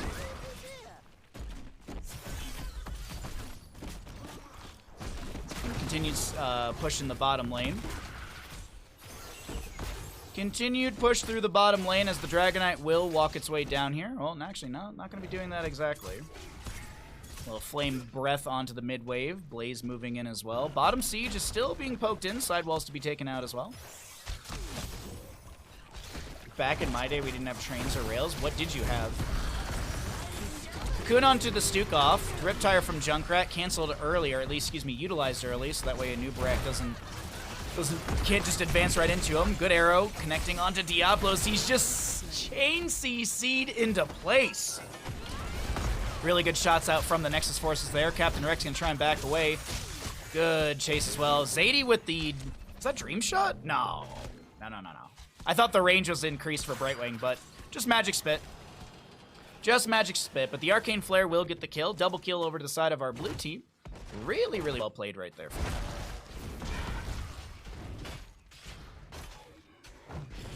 Camels. Llama caravans. We had square-wheeled carts pulled by Triceratops.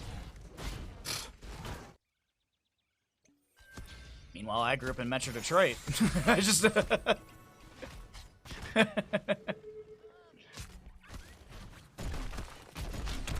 Man, you guys had an interesting childhood. Little shots out from Junkrat. I thought there was going to be a further initiation from X-Ray, but no, it's just going to be Shadow Charge into a Nubrak, pushing him back. Genji in mid. He's soaking out. Fish is going to be able to anchor in the bush right there. All right, bit of a lull here on Dragonshire. 5-2 in kills, 14 apiece in our levels. Looking for 16 talent here. Sven with a good push up into the top lane. Apocalypse from the Diablo will be utilized. Bunker down from Blaze, X-Strike from X-Strike from Genji into Junkrat. Riptire will come out, not going to be able to land onto anyone, getting a kill. Not going to be able to do any effective damage, is actually the better way I should say it. Top fort does go down in all of this. Yrel jumps over the wall, taking... Did she take down the whole gate with that Avenging Wrath? I think she did. Nubrak burrows forward, past the fort. Good chain CC onto the Stukov once again. And these players are really just showcasing... Yeah. Why we have not seen a lot of Stukov in the EU in-houses. I feel like this is the first Stukov game we've seen in a very long time, and just getting absolutely shut down consistently. And you have to also consider the amount of chain CC potential between Brightwing, Hanzo, I mean if you're considering his 10, Yrel, a Nubrak, Brightwing. There's just so much chain CC to lock someone in place for Hanzo and Genji just to burst them down. Really, really good draft from our blue team. Loving the way that they're executing. And I had said that this blue team was going to struggle a little bit at the start, and I don't feel like that's been the case. I feel like it wasn't really even much, if any, struggle throughout the game for the blue team. I thought this triple front line was going to be thick enough to really step past the Nubrak at the start of the game and get into the Genji, excuse me, get into the Brightwing, the Genji and the Hanzo. And another target on to Stukov.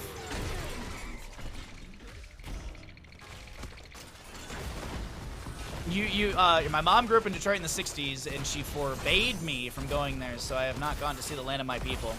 You're not missing much, bud. You know what you're missing in Metro Detroit? Good food. There's a lot of good food in Metro Detroit. Oh, and the zoo is awesome, but the zoo is like, it's the Detroit Zoo, but it's in Royal Oak. It's not even in Detroit, it's in Royal Oak. Yrel jumps past, will take down the Junkrat right there. Sven gonna try and bounce out, but Genji comes in with the Swift Strike. It's actually a Nubrak steals away the kill. Genji gonna try and use the deflect to get a kill onto Master Chips, who's so very low. Lurking arm from the Stukov. Great turnaround from Blaze. Jet propulsion into BRB soaking. Excuse me, BRB soaking. But no kill. Ardent Defender's up and available too. Phase shift from Brightwing. Bolstering the health of this Yrel. Diablo's up in 8 seconds, but I don't think he's going to be here in time. Genji jumps in. A lot of good damage onto the Blaze. Chain CC, as I'm mentioning, and that is a flailing swipe from Stukov, canceled out by, I believe, that Chain CC. Now, Diablo's back. He did manage to get himself back into the fight, but I still think this is going to be the game going over to our blue team. Hanzo did go down. Brightwing will fall. BRB Soaking has Ardent Defender. It's over. GG, well played over to the blue team. A tight game at the end, but well played.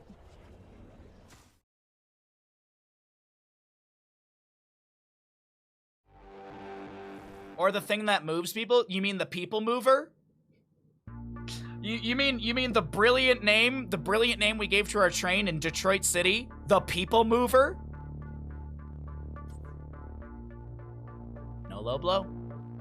No low blow? Which team wins Dragonshire? The blue team did win the Dragonshire. They did don't win the Dragonshire. Alright, I gotta run and grab a cup of tea, and when I come back, we will continue doing casting and stuff. BRB.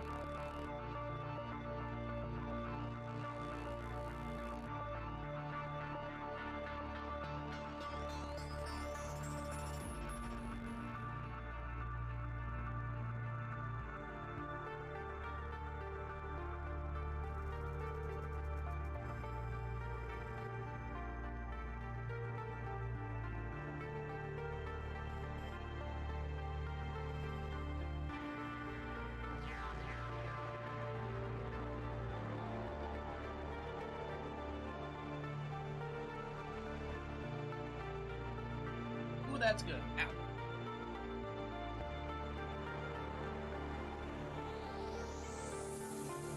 Did you really call it? It's called the People Mover. I'm not exaggerating. And it's literally the train in Detroit. It's called the People Mover. And it's sketchy as all hell. It's sketchy. We also have the M1 light rail. Ooh.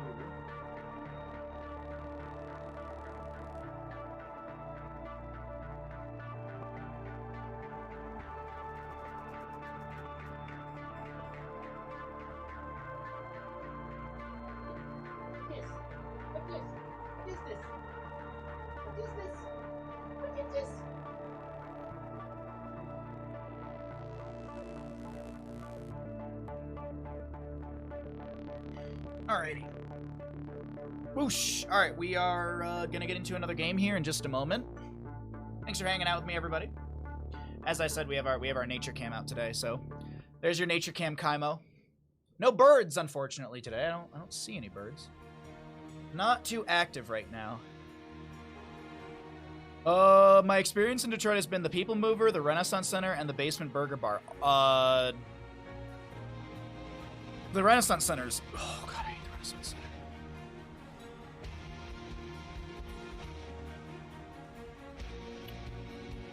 I'm gonna wait for a different lobby. Just because this lobby's going back to Infernal Shrines. We've already done Infernal Shrines today, so we're gonna wait for another lobby for a different map. Nothing to do with the players, just quite literally just wanna get into a different map than Infernal Shrines.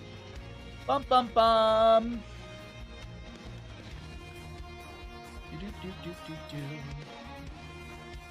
Well, I hope you're all having a really, really good day. I appreciate you all hanging out with me. Thanks for being here. And while we're hanging out, while we may have some new viewers, I do want to remind you that if you are new to the stream, I hope you... is your mic soft today, or is it just on my end? I don't know. I really don't know, because I thought I had some issues at the start of the stream, but people say it sounds normal. I did have a Windows update recently, and it did mess with some of my audio settings. I went through, and everything should be normal. I don't know. I don't know. Everything should be normal, but I don't know. How you doing, Autumn? I think, like, people said it's fine.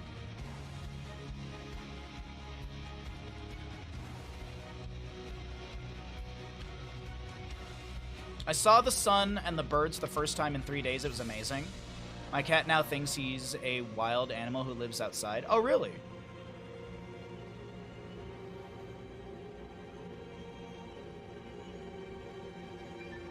I'm doing my best. I'm doing my best. I'm hanging in there. Trying my hardest. We're waiting for another lobby, so while we wait for a lobby, let's talk about food, everybody. Let's talk about food. Everyone's favorite thing.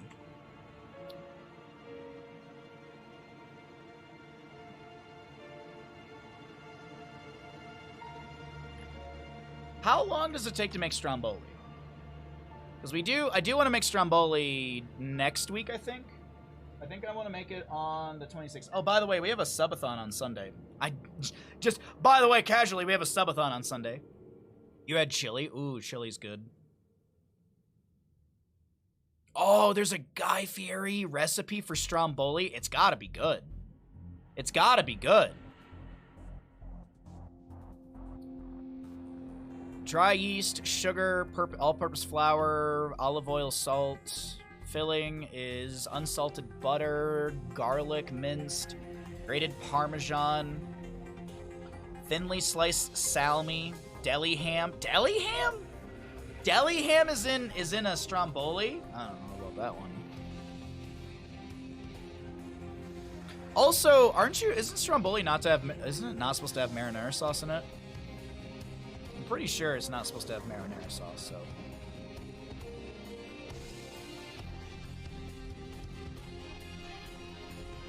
Look at something.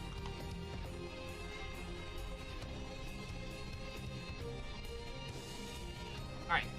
There we go. That should be right. Yeah, that seems right. Alright, I think we should be getting a new lobby soon. So we'll get a new lobby soon. Sorry for the delay. While we're in delay, just to remind you, as I said, we got a subathon coming up. We've got some fantastically fun games for the subathon. We'll be doing Heroes of Storm EU ARAMs. Viewers are welcome to come play. We've got some Hades EM4 runs. We've got our first, it's kind of like our first bonus game realistically, but we have a new roguelike We'll be doing, I'll be ordering some lunch, and we'll be doing some marbles.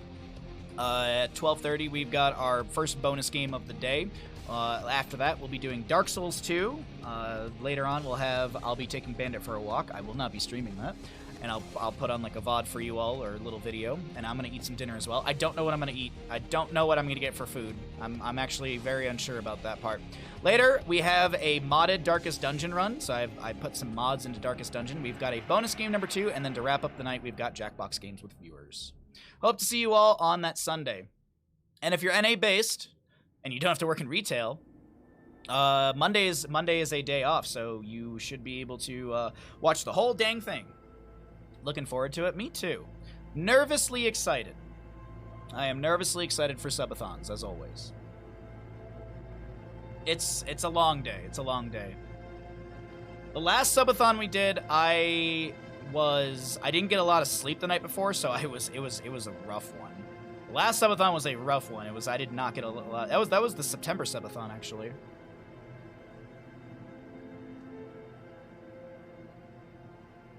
I'll be likely working over the weekend.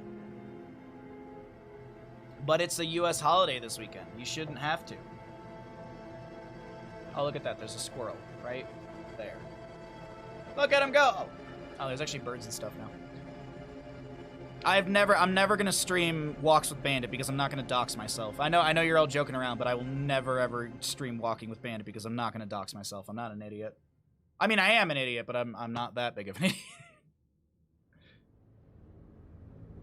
I spent too much time not doing anything because the last 3 days because of birthday. I see. This is another Dragonshire map. Who's in this one? Another Dragonshire map? Alright. Yeah, we'll do this one. We'll do Dragonshire again. Why not? Different group of people. Different group of people. We'll do Dragonshire again. Unfortunately. By the way, we're only 19 subs away from our crowd control stream. Just saying. I know we have a subathon this weekend, but I'm just saying.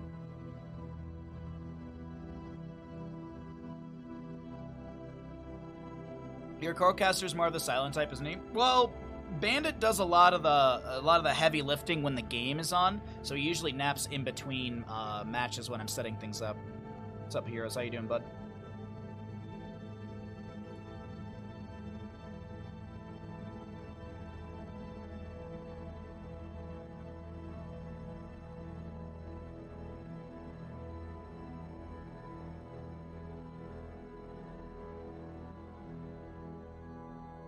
What? Above it?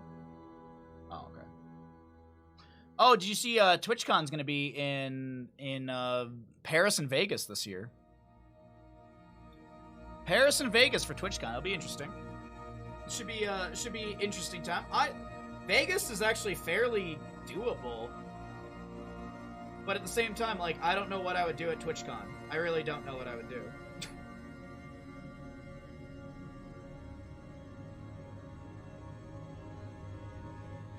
Is that camera pulling audio? It should not. There we go. Come to Paris. Sure. Yeah. Just give me a solid $4,000, and yeah, absolutely. $4,000 that I could totally use to just pay bills for like 5 months. No, I was thinking because I was laying in bed this morning and I was like, oh, like I could, if I went to Vegas, like I could drive. Like Vegas is like a 9-hour drive, I think, from Tahoe. Maps. I don't really have a reason to go to TwitchCon in general because there's what is there for me to do? Las Vegas, Nevada, directions, car, here. 7 hours and 25 minutes. And it's just like through the desert, basically. I guess I could go 395, and it's a little bit longer, and it has it's through more of like the national forest areas. So, yeah. I'd honestly want to go just to see friends and do Vegas things. So for me, at that point, like, for me, I would rather just organize an event where a bunch of friends just go to Vegas and we don't do TwitchCon. Like, Instead of doing TwitchCon, just save the money on the TwitchCon tickets and then just go and see like Blue Man Group and stuff like that. I love Blue Man Group, man. I've seen Blue Man Group like 5 or 6 times in my life. In different cities too. Like I've seen them what was it, like Chicago, Boston, Toronto, Vegas, and I think I've seen them somewhere else. I'm pretty sure I've seen them 4 or 5 times. Anyways, welcome back, ladies and gentlemen. We're going to be heading back into Dragonshire, but we have a different lobby of players. We are going to be seeing a whole group of new players here. Actually, some repeated names, but mostly new. Welcome back into the EU in-houses. We'll do a gamble for this one once we get going. Hogger first ban.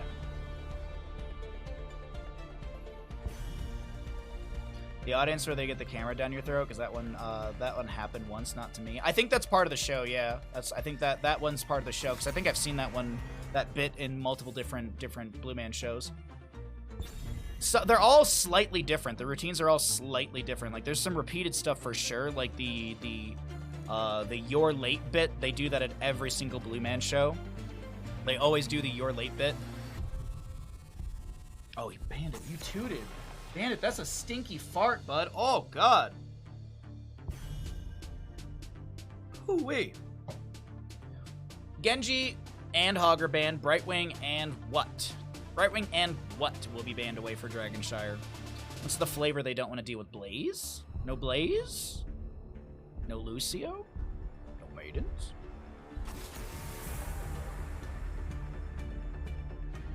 Okay. Lucio to be banned away. That's fair. That is very fair. What are we going to get, though, for the first snap pick over to our red team? Will we have the healer priority to lock in Anduin? Will we see a Rhaegar early on to have the cleanse factor? Will we see an early Blaze? Joanna's up and available. The sky's the limits. I mean, Hanzo, Junkrat, there's a lot of different directions the draft can head.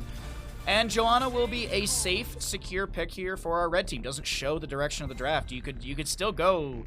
You could play a defensive composition. You could play a you could play a dive composition with Joanna with Falling Sword, Light Bomb. So we could see maybe an Anduin grab for the side of the blue team just to make sure that the Joanna Falling Sword plus Light Bomb combo isn't available to them.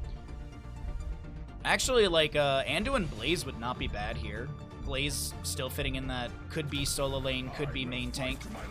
But it's going to be Rhaegar and Sylvanas. Sustained damage from Sylvanas as well as push potential. Rhaegar is just an all-around great healer, especially after he got the rework before the game was put onto maintenance mode.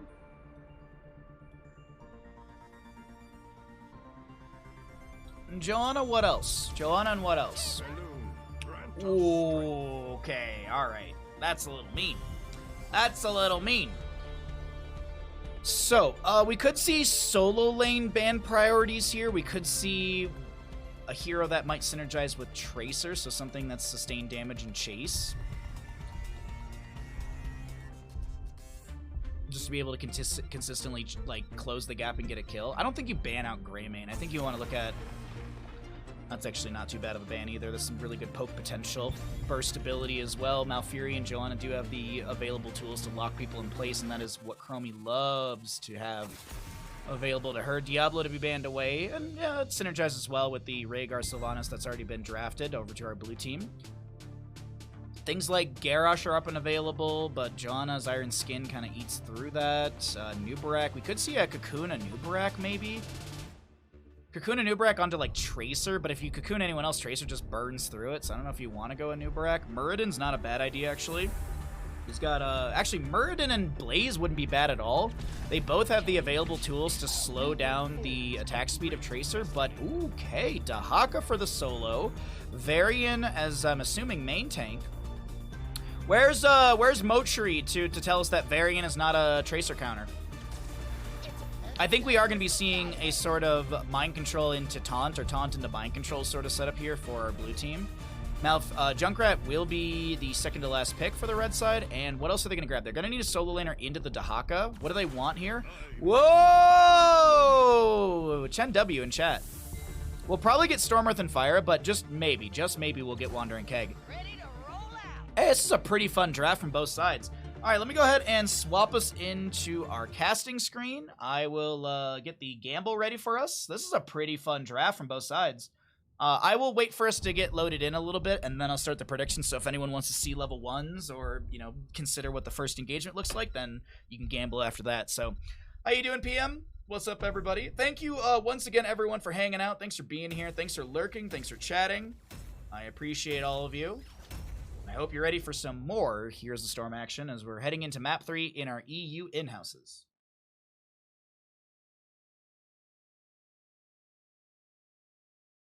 I turned up my gain on my microphone just a touch. Has it been better, worse, same? Does anyone, I don't know if anyone's noticed.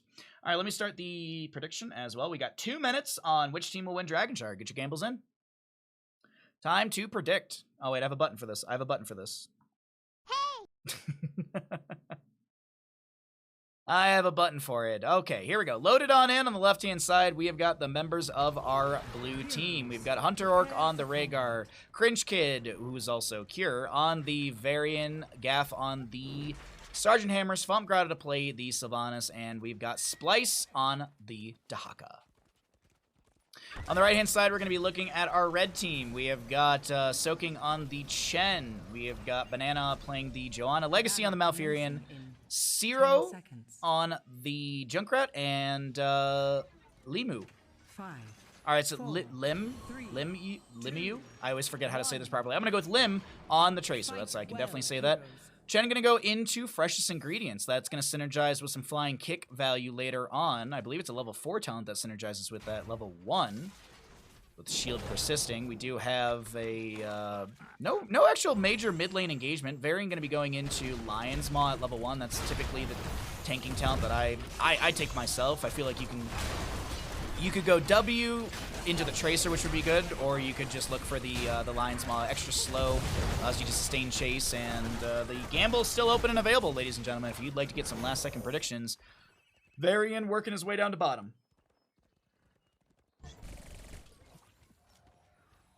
Blow him up for the Junkrat at level 1. Emerald Dreams from Malfurion. Feels pretty standard at this level. Root, Sleep. Concussion Mine? Nope. Sergeant Hammer down here as well. There's a Sleep onto Hunter Orc as well. Sounds kind of the same, maybe me, but I seem to be in the minority. Interesting. It's weird, yeah. Oh, goodbye, Cure. Cure diving in a little too deep right there, and First Blood does go over to our red team. Ooh, we got some decent betting here. Invade onto the camp. Tracer blinks onto the point just in time. Lim gonna be able to get in here. That's a root from Malfurion. Sergeant Hammer trying to throw in some damage, or at least trying to shell in some damage. Oh, good double back from Splice right there to avoid the concussion mine. Siege Giants won't really get into lane. They won't do anything, but still a camp to be stolen away. That's work to be done. Slows down the rotation. Tracer might be able to get mid. Banana trying to slow down Splice. Drag won't connect, and first Dragonite goes quickly over to the side of our red team. Here's the synergy that I was talking about earlier with the Freshest Ingredients and the level 4 Deadly Strike.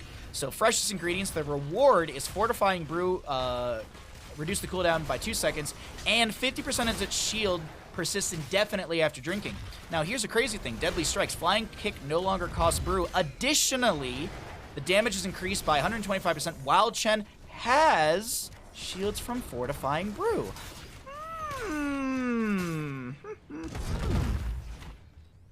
Always like to point out that synergy. It's a really, really nice one that I also think that Chen's massively overlooked, so I always try and hype up his talents a little bit. With the Flying Kick at 4, I mean, this is nothing out of the ordinary. I really, really hope we get Wandering Keg. I enjoy just Wandering Keg in general. Storm, Earth, and Fire is a fantastic talent because you can pop your stagger, as you're seeing BRB doing here, and you can tank a lot of damage, then utilize your Storm, Earth, and Fire, and immediately be able to kind of self-cleanse that damage over time. Dahaka looking for a burrow out, and he will be able to do so. Not going to go down. I thought there was going to be displacement from Junkrat with a concussion mine, but not able to do so. Sylvanas still holding the top lane. 7 talent tiers soon to be here for both sides. A little bit faster to our red team, but it's kind of hard to discern as we do have still waves to be cleared out in respective lanes. Looking at 4s, Sergeant Hammer going for self-cleanse. Pulse Bomb. Good damage, but no kill. This is the self-cleanse, the siege tactics. Using Neo Steel Plating while in siege mode grants unstoppable for 2 seconds as long as she remains in siege mode. Taunt variant, of course. That was the expectation that we're going to be getting. Unstable poison from the Sylvanas, faster wave clear. We have the festering wounds as well, but let's talk about the fight. On to Lim right there. There's the taunt. The recall comes through. Tracer able to blink away with 42 HP. Hello? Concussion Mine pushes back the Sergeant Hammer. We still have Chen and Dahaka in the top lane, but look at the Tracer. She's rotating up. Burrow is already used. Tracer blinks in. No Pulse Bomb available. 70-some%. Drag goes between Chen and Lim. Down in the bottom lane. Varian a little far forward here. Hover Siege for Hammer is available from level 4. Concussion Mine from Junkrat. Cringe Kid trying to charge out. Shield Glare. Kill. Another kill. Is that the second kill onto Varian? We can actually take a look right here as we're going to cycle through the other numbers, get an idea of what those look like, and we'll see our 10 talent tiers pop up at the top of the screen fairly soon. Yes, Varian is the only one to die, and that's twice so far. No flame, just pointing out. I think Zero on this Junkrat's having a great game of displacing the Varian and finding the setup for the kill. My apologies, I was just kind of watching that bottom lane, looking around at some of the stats. Missed that Chen was getting shredded by the by the Dahaka. How lucky! How lucky!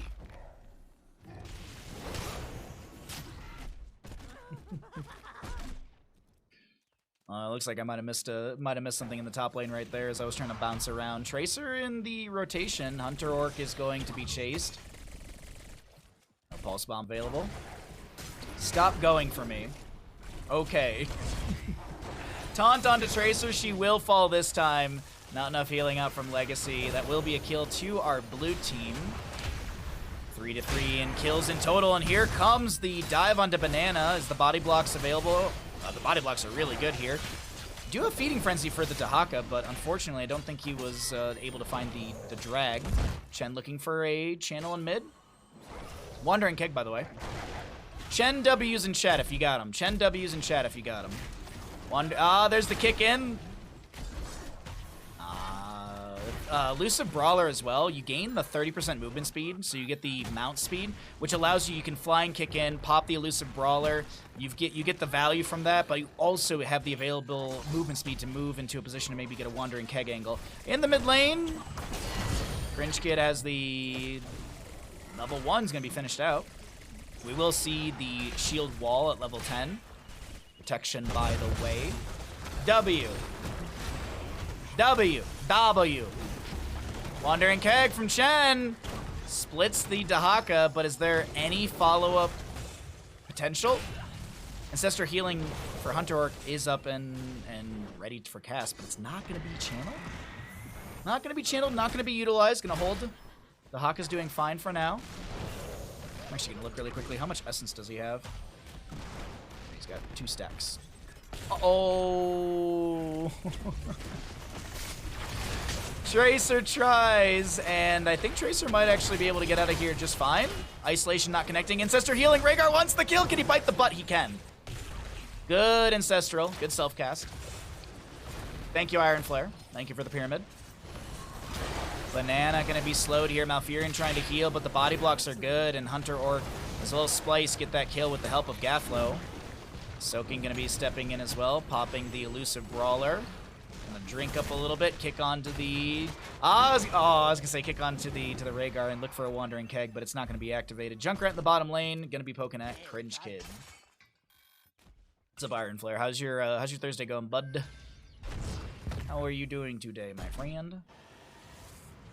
Available channel for Swamp Grotto in mid, but Legacy should have a poke. Oh, Legacy!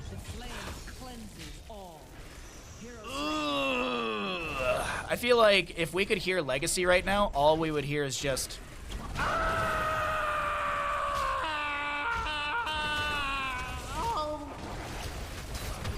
Well, and then you're also gonna hear... Legacy falls to the Dahaka. And this will be camp in the top lane. 7-3 in kills. Things are looking great for our blue team. Plassy, thank you for the raid. Holy crap, welcome in. Thank you for bringing your friends over here. I appreciate the shout out, Iron Flare. We have alerts turned off during casted games, but welcome into the stream. We are doing some EU in-house casting, so if you enjoy Heroes of Storm, if you enjoy some EU players, and NA actually, well, you're in the right spot. Thanks again for the raid, my friend. Great damage into the Sergeant Hammer, who tries to back away. The healing reduction as well from Joanna. Oh, it's rough. They still get the kill inside of this red team, and the siege continues through bottom lane as well. Dahaka going to try and split push through top, finding the fort. The next Dragonite phase shouldn't be too far off. That's a taunt from the Varian, Wandering Keg to be utilized as well. Banana tanking so many tower shots. Here comes an isolation from Splice. A little too early right there. Drag will connect. Cleanse from Legacy. But the Joanna will still fall. Yeah, just as the raid comes through, poor Legacy gets beaten up right there. But of course, just in time for the raid, we get a nice little triple kill action. Thank you again for the raid. I really appreciate you bringing your friends over here. And as I said, we'll get the alert going after the game. But it's 10-4 in kills in these EU in-houses here on Dragonshire. Structurally, it is very much favoring our blue team. Chase onto the Tracer, Haunting Wave forward from Swamp Grotto. Blue team has destroyed a fort. Bottom fort. Or excuse me, that was mid fort, I believe, that just fell down. Have a great stream. Thank you so much. Have a good night's sleep.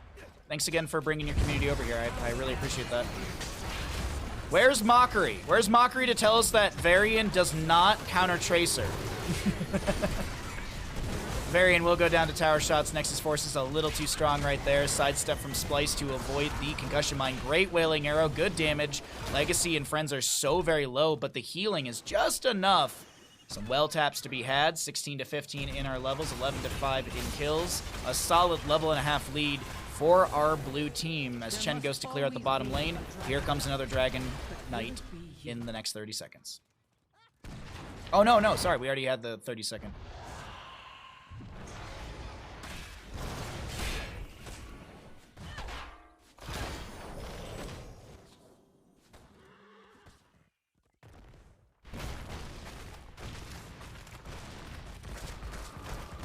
Alrighty. Oh, we're just waiting for levels. I don't think we're gonna be or even talent tiers. I don't think we're gonna see a. Okay, that was aggressive. A very aggressive burrow from Dahaka, gonna get chunked to 50%. Has to back away. Drag? No, that was isolation. Not 100% sure, but either way. No, it was isolation actually, because the cooldown on that one. Splice gets the Ancestor healing. Joanna with the subdue. Sierra at the top of our screen gonna come in with some displacement, but it's not gonna be enough. It actually kind of helps out get the kill. Another solid taunt. Tracer gets a blink out.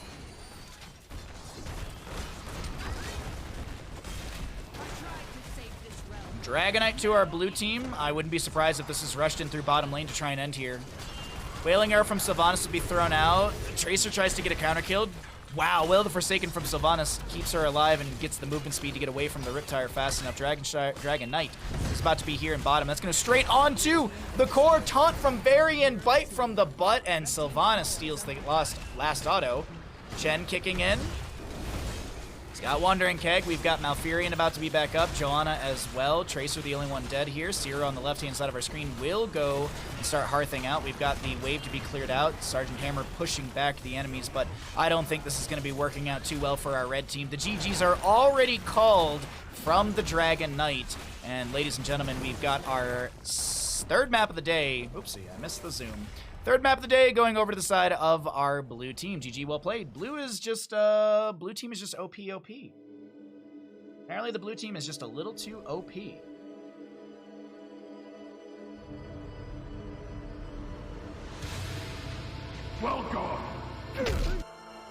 Welcome. Thank you again for the raid. Appreciate it.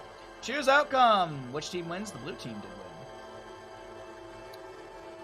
Alright, well there you go. We all know that Mockery is wrong, and everyone, if you want to beat a Tracer, just play Taunt Varian. So there you go. This is the just play Kier's Taunt Varian. You don't even need level 20. You don't even need your level 20 talent. You just need these 16 talents, and you can kill every Tracer. it's that 1-to-1. It's very, very easy.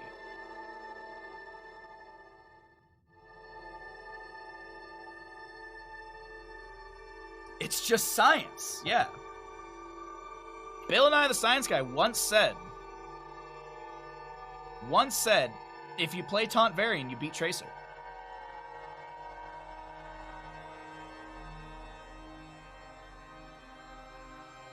Don't even mention that they have two autos, one being a hammer and one being a Varian.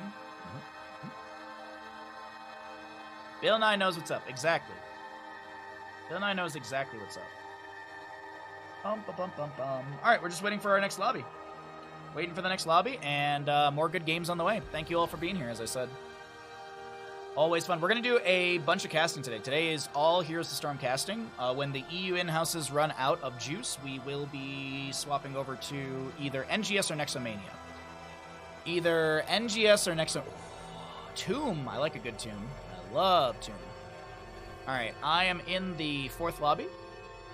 I am in my spectator slot. And we will wait for everything else. Why taunt when I can twin it to win it? No, see, that's a fallacy. That's a fallacy. It's like I'm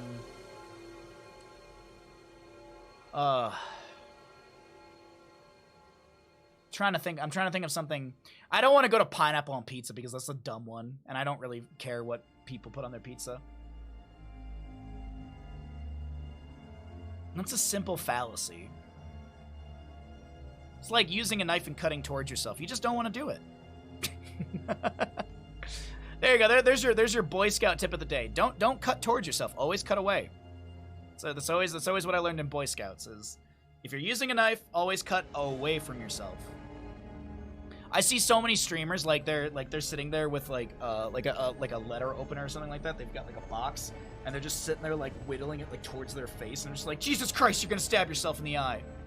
Tenzel, what's up, bud? How you doing? Thank you for the redemption. Much appreciated. It's like using two shields when a shield will do. When one shield will do. Oh no, I'm sorry. Oh my god, I can't. I read the complete wrong thing. It's like using two swords when a shield will do. Yes, exactly. But then you can't dual wield. Well, no. Gato, what you want to do is you want to dual wield shields. You want to dual wield shields. Because here's the thing. If someone tries to attack you, block, bash. Done. Easy. Just play bash shield build in life. Spooky worm. Spooky worm. I think that's actually an Elden Ring build. I think that is an Elden Ring build. Is double shields, right?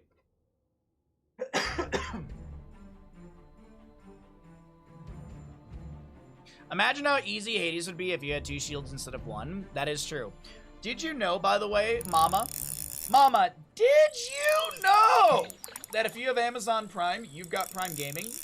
And that if you subscribe to my channel with your Prime Gaming, I have a deal with John Cena where he gives a close-handed slap to Jeff Bezos right in the ding-dong. So if you would like to harass a billionaire, use your Prime here today. Oops. There we go. Welcome back into the EU in-houses. My name is Bahamut. On the left-hand side, we've got our blue team. On the right side, we got our red team. And we are getting into Tomb of the Spider Queen. We got some new players, some repeated players. Excited to see what we've got. Using Tonfus is like a... I don't even know what that is. Punch a billionaire in the ding-dong today. Mephisto to be taken down. Obviously, Cho'Gall will be drafted. What is the reference from again? The Did You Know? The reference for Did You Know is that I have repeatedly said Did You Know. It's just I think it's from the stream. I don't think that we got it from anywhere in media. It's just quite literally I have done the fishing bit so many times that people are just like, oh yeah, did you know? They're like batons with perpendicular handle. Okay, I think I can picture that. Blaze, first pick on the right-hand side. No healer bans. Brightwing's up. Lucio's up. Lucio on Tomb is fantastic. I mean, Brightwing in general is a great healer, so this is a lot. These are two wonderful avenues for our blue team to head into. It's what flavor I think they want to be able to grab, or what they don't want to deal with as well. That's another thing to consider on top of it all.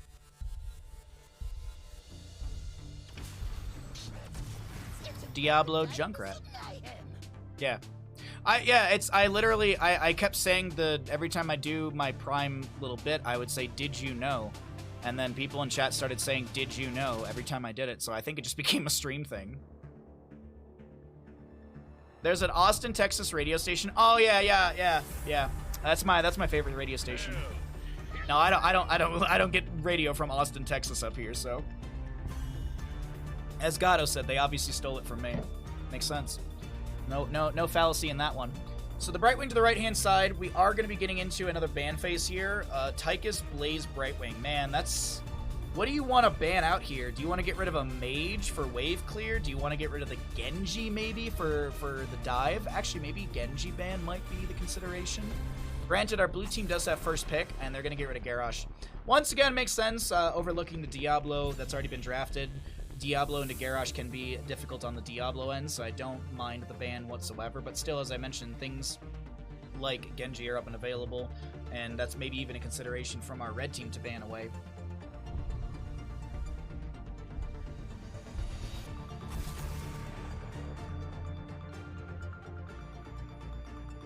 I swear there's a 90s cartoon where a character said that.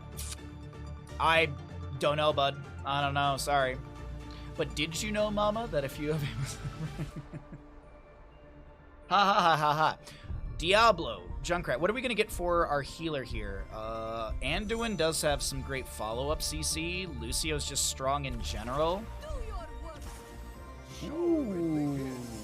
All right, we're going to be making some squares and triangles on the ground. Maybe we'll make a quesadilla. Stay a while and listen is like the quesadilla. You get triangles. I guess you could say an arc, but I think the quesadilla is a better visual for everybody. I think everyone kind of understands a quesadilla. What are we gonna get, main tank? What are we? I'm okay. All right.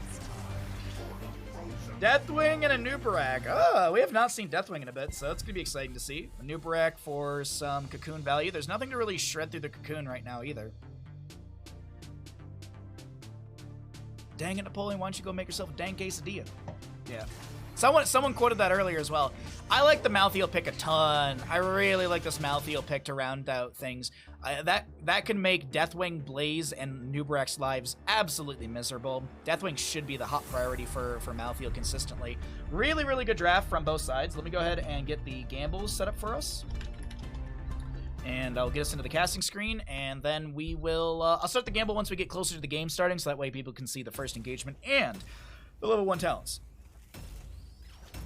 What's a quesadilla? Quesadilla is a flour tortilla with Colby Jack cheese and some real fucking dry chicken. Why is it dry? Cause some white dude made it. Sorry. All right, let's load into the game on the left-hand side. We've got our blue team. We've got Critical on the Junkrat, X-Ray will play the Diablo, Master Chips will play the Malthael, Cure on the Urel, and Zadie on the Deckard. You could put copious amounts of text mask sauce on it. You could do that, I guess. Over on the right-hand side, we have got our red team who are looking to put one up on our board. This is in-houses, but we keep track of games for funsies. Death Knight on the bright wing. There's a dead Esport Org on the ground. Actually, no, they're still alive and doing well. Funds on the Tychus. We've got Drac on the Anubarak, and to round out the team, Splice on the Blaze. Now, we have a prediction open. We still have a solid minute plus on the available prediction. If you would like to predict who you think wins map number 4 today, Tomb of the Spider Queen.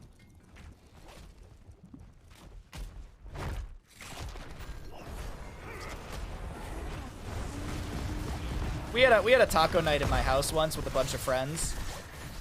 And one of my friends, like, their family's Hispanic, so, like, when it came to, like, the fillings for the tacos, she's like, Chris, I know you're organizing all this, but let me handle this. And I was like, okay, it's fine. She's like, I just don't want any dry-ass meat. And I'm like, that's fair. That's fair. First blood does go over to the side of our blue team as I am continuing to talk about tacos. Decker King going to be going into Sapphire, level 1. We still have the prediction open if that did sway and went. Oh, once again, no one freeing Harrison Jones there. No one freeing the good boy Harrison Jones.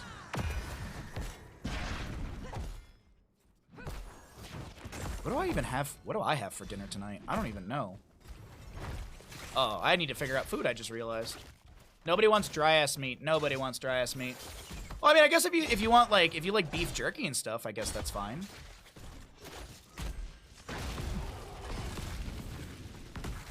The running joke she would always be, she's like, Chris, you just don't know how to season food. I'm like, what? Yes, I do. There's more than salt and pepper in my cabinet. X-Ray gonna be able to back away here. Good damage from Deathwing and friends, but it's not gonna be a kill. We do have the Molten Blood at level 1. Deathwing has 3 more armor plates and heals for 0.6 of his maximum health per second. Jump from Urel. Cringe Kid trying to back away. Doubles back past the Nubarek of Burrow in. Kier's trying to back out here, but the overkill of funds is going to be good. Splice gets the last auto. Just looking to see what's going on. Or ass meat. I mean, hey, if people eat the cow tongue, I'm sure that there's an ass meat delicacy. Oh wait, hold on. I have a button for this. Give me 1 second. I mean, ass is great, so. There you go. Pork butts, there you go, yeah, pork butt. Burrow in from a Nubrek onto X-Ray. Drac looking for a little bit of pressure. Did go into the bed of barbs, which is going to be that well, the barbs that you do see remaining on the ground a few seconds after the impale is thrown out. As you can see right there, the spikes persist for 3.5 seconds. Pressure onto the Anubarak, gets some spell shielding from Brightwing. But it's nothing, no major turn of tables at this time. Still 1-to-1 in kills. Fun's just going to be working on in the rhythm. Did go into, what is it, press the advantage. So this is going to be a 5.5 range for the Tychus. Moving up from his baseline's 4.5. Cow Tongue is pretty good.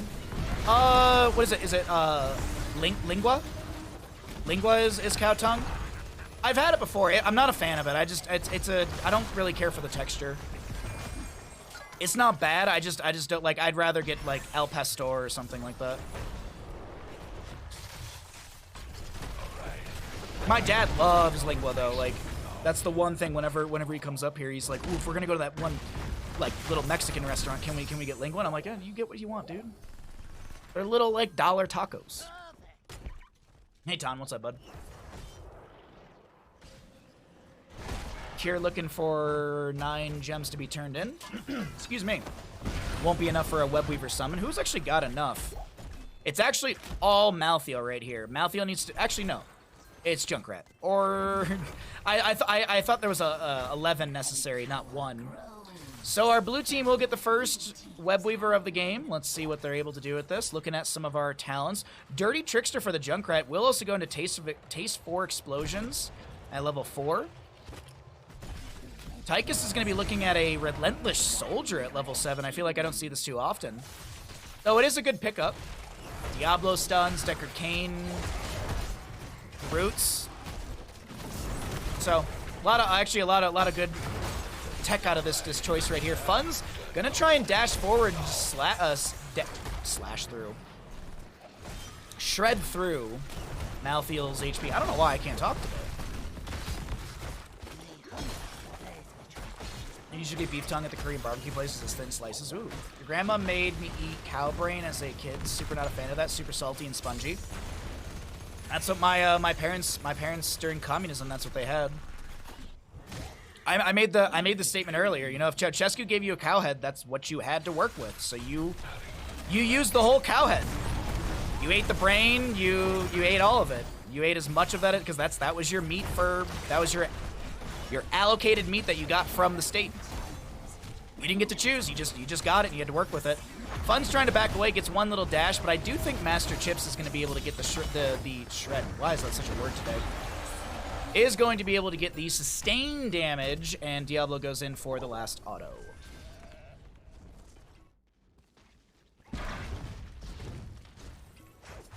Some camps to be grabbed. We'll go ahead and cycle through the other numbers once, or actually for the first time in this game.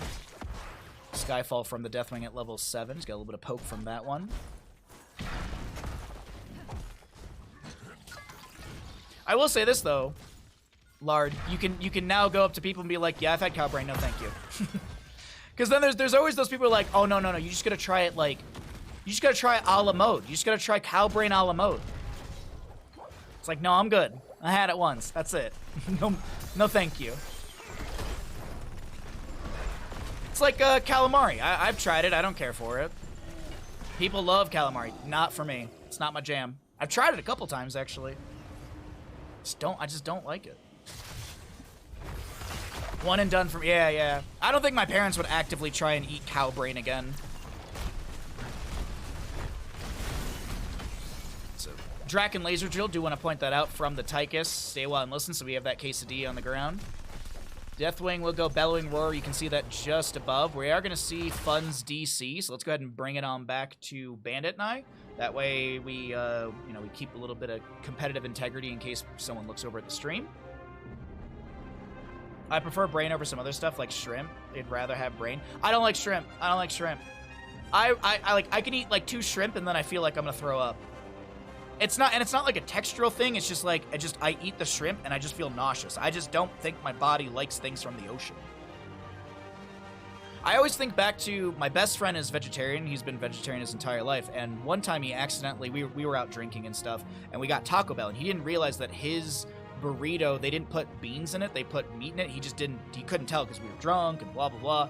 So he ate half of it and then realized, and he was like, the next day he was telling me, he's like, dude, I was just pooping. He's like, my body didn't know what to do with it, so I was pooping. He's like, it was rough. So I think it's one of those things too. Like when you eat something that your body's not used to digesting, it's just like, what am I supposed to do with this? How am I supposed to handle this? I didn't realize you cast StarCraft stuff. I've been learning StarCraft over the last 2 months, Maximus. StarCraft has been a part of our stream schedule about twice a week. I'm trying to be better about playing ladder, but I'm having so much fun casting. So I want to play more ladder, but I'm also having a great time casting as well. And I'm trying to find more events. We're learning RTS because that way when Stormgate comes out, I'd like to really sink my teeth into that community. I'd really like to be able to do some casting. And I'd really, because from my understanding, Stormgate is being built with esports in mind. Like they have a whole esport department that I've understood, or I've heard them talking about as well. So we're kind of really trying to get into that realm.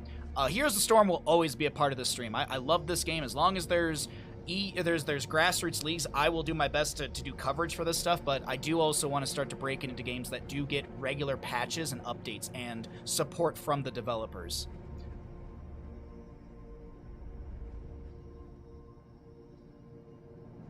Would like to chat with you sometime. LTK is mainly StarCraft 2 and HOTS team. Might be up your alley. In what sense? For casting?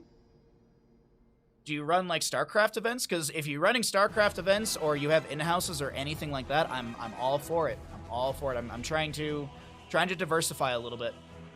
Yeah. Send me a message on Discord. That's the best place to get a hold of me. We are in a pause right now, by the way. We are in a pause. We had a DC onto from a player, so we're just waiting for them to get relogged. And then we'll get back into the game. Thank you for your patience. I appreciate it. And while we're hanging out here, hope you're all enjoying the stream. If you are new to the stream, if you got raided over to the stream from Plasty, thank you again to her. And if you're not following, I hope you at least hit the follow button. I stream 6 days a week. I aim to stream for about 6 hours per stream. Some days we're a little bit less, some days we're a little bit more. But yeah, if you're having fun, hope you at least hit the follow button. If you'd like to support further, it's always super duper appreciated, as this is our full-time job. I say our because Bandit's hardworking as well. We got Funds back into the game here, and this is going to be Lard. Holy crap, thank you for the tier 1 gifted sub to Sintel. Thank you very much. I'll resend your alert when we get out of game.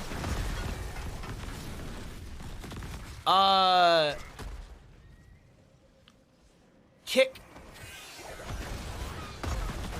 I. Kakai! Thank you for the brand new tier 1 sub. I'll resend your alert when we get a game as well. Sorry, I was trying so hard to say it right, but then it was just like, oh, this is, I can't get this right, so let's just make a meme. Thank you so much for the brand new sub. I appreciate that, bud. Welcome to the Bahamuts, and thank you as well to Lard for the gift of sub. Stay well and listen.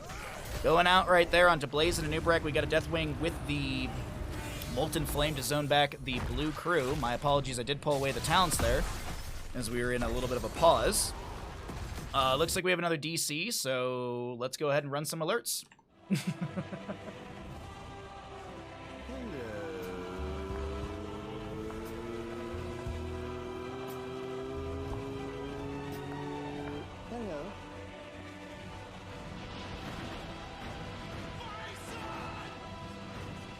Ken, you're so useless. Ken is so useless. Thank you, seriously, both of you. Thank you all so very much for the generosity. I really appreciate that. Let me live. No. Funds, what do you say? What is... Let me live. All right, live, I'm assuming, but still. Available turn into both sides. Let's go ahead and pull away the chat really quickly so we can see what's going on. You're going to get the channel on the left-hand side of our screen, and I don't think they'll be interrupted, and no. All right. Urel to push in bottom. We've got... Cringe Kid taking a lot of damage. Ardent Defender isn't available for the next 40-some seconds, but the sustained chase... Or the chase is not sustained is a better way to put that, and that is Cure just fine in bottom lane. We've got Diablo pushing up the mid wave here. Master Chips floating right behind, looking to put some pressure onto the Deathwing. Last right's available. Stay well and listen on 9 seconds. Diablo with a point-blank Shadow Charge. No, he's actually sold a Flame, or he's going to be Fire Stomp full build, so no Devastating Charge stacks or anything like that at level 13. Tychus, Funds might get pulled? No. Little weird interaction with the Burrow Charge and the Shadow Charge right there. Alright, hear me out, chat. Hear me out. Hear me out, okay? Stormgate releases. It has custom games because everyone wants that. They've literally been saying to Stormgate that they want like custom games for like Winter Mall and stuff like that. Alright? Stormgate is released. They have custom games. There's Stormgate of the Nexus is made within those custom games. Dustin Browder gets hired by Frost Giant, and then Dustin Browder creates the next big MOBA. It's, you know what? There's totally no copium in that statement. Thank you, Mel. Thank you, Mel. Molten Flame from the Deathwing onto X-Ray. He's got the level 13. It's Wicked Inferno, right? I was like, Conflagration's not the name of that talent. That's 616. Did you like that? Did you like that real deep copium I went through right there? Stormgate will save all MOBAs! Oh, I am actually really excited for the game, though. I'm super pumped about it. I'm really excited, so. Big fingers crossed to get into, like, the streamer beta and whatever, so that way I can also get to know... I can also get my little in with the devs as well and start to get to know them. More plausible than Microsoft? Oh, dude, way more plausible than Microsoft, yeah. It's copium, but it's way more plausible than Microsoft. I honestly think Microsoft will just, because the whole deal still hasn't gone through, and there's a bunch of EU and NA court cases and stuff that have to happen as well, which are going to delay the signing, if I'm not mistaken. If anything, like, if it ever goes through, I feel like Microsoft will just dump some money into whatever they're currently developing and just let everything else just kind of go to the wayside.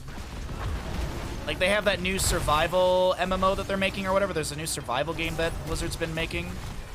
So they'll probably just dump money into that. Stay well and listen just to create a bit of a gap here so X-Ray can back away. Fire Stomps will go out, getting some HP. Funds will step out of the bunker. Lightning Breath from Diablo, Dragon Laser Drill right in his face. So just gonna be kind of clearing those two things out. We have Anubarak chasing onto Cure in the top. Won't be able to land the Burrow. Blaze coming up here as well. 16 to 15 in our levels. 3 to 1 in kills favoring our blue side as the Web Weaver phase has found not a whole lot between mid and top, but now the fight breaks out in this sort of rotational spot. Fun's able to back away. Cure looking to get a Righteous Hammer onto the enemy, but taking a lot of damage. Ardent Defender is up and available, but he can't press the button. That's a lot of gems dropped on the ground. Cocoon onto the Diablo. Master Chips is able to jump onto a minion. Diablo, can he get some heals? He's got Fire Stomp. He's A-okay. Junkrat clears at the bottom, but the fort will fall. I want Bobby gone. Yeah, I think we all do.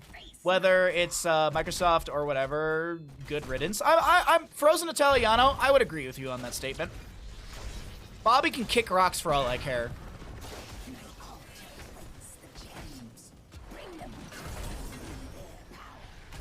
I hope you're doing well, bud. I feel like I haven't seen you in a little bit. Hope you've been hanging in there, doing well, and having some good days. So the Webweaver phase will be back-to-back for our red team, 16 talent tier apiece. I'm going to go ahead and cycle through the other numbers as well, so we can go ahead and get an idea of what those look like. I do want to point out Juggernaut plating for the Blaze, just for his level 16 right there. Dustin can call it Dudes of Stormgate Arena, or Dota for short. I like that, Lard. That's a really good idea. Good old Dusty B. Good old Rock God. I think there's actually a Dustin Browder emote in the Discord that my buddy made from an interview a long time ago of his.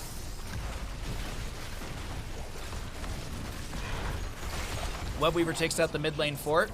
Bottom lane's already gone. Top lane cleared out. How much HP are these forts on right here? How much? 900 and something. Oh wait, we gotta fight. We have a fight. Let's focus in on the fight over here because that is a concussion mine to split people around. Turn in. We could actually see a triple turn in for our red team here. 8 seconds on the clutch to open up, and X-Ray looking to advance forward.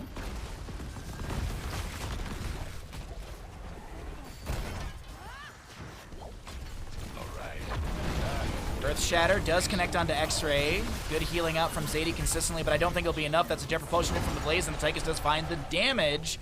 Cocoon onto Deckard Cain, Cataclysm over him, and this old man's going to be heading for a bit of a nap here. Actually, Zadie's... no.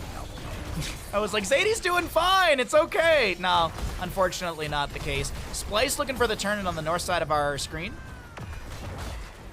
Funds and Sven getting chunked by the mouth. The Alphacia from the Brightwing will come through. Jet Propulsion from Splice just to create a little bit of a gap, if you would.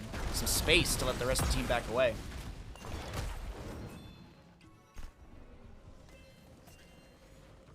I kind of love the idea of Dudes of the Stormgate Arena. That's really good.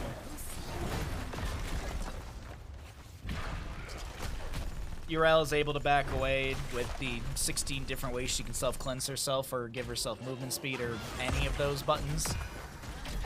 Jet Propulsion in from the Blaze around the corner. Doesn't get the stun. Fun's coming in here. Righteous Hammer to block or push them back. Concussion Mine out from Junkrat. The camp still hasn't been grabbed. It is going to be a triple turn-in for the members of this red team, and they're going to get this mid lane camp. Cringe Kid taking a lot of damage. Burrow Charge from Anub'arak does connect, as well as the Impale. Polymorph. Ardent Defender will be used. Bunker comes down from the Blaze. Anub'arak looking for any sort of CC, but I don't think he has the cooldown for it. Concussion Mine doesn't get the Anub'arak over the wall. I heard a Spell Shield activated. That's Fun's right there. 75 spell armor for them. Neo Steel coating. And I think Anub'arak is fine here. Just going to get pushed around. Meanwhile, Deathwing is pushing up a wave in top.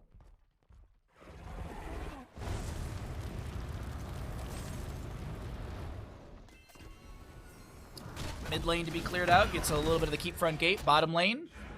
We were really low in HP. What are we looking at for gems? 24, 50, 53? Something like 53 or something like that. And they would need 65 for a turn-in, so 8 gems, so a couple lanes, but the lanes are very far pushed out. Lanes are quite pushed out right now, so it's hard to step up. 53 gems, so they need another 10, 12?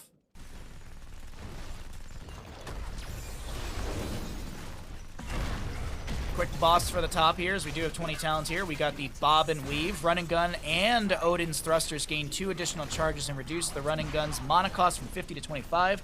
After using Run and Gun, increase Tychus' basic attack range by 1.5 for 4 seconds, which, if I'm not mistaken on my math, takes Tychus to a 6.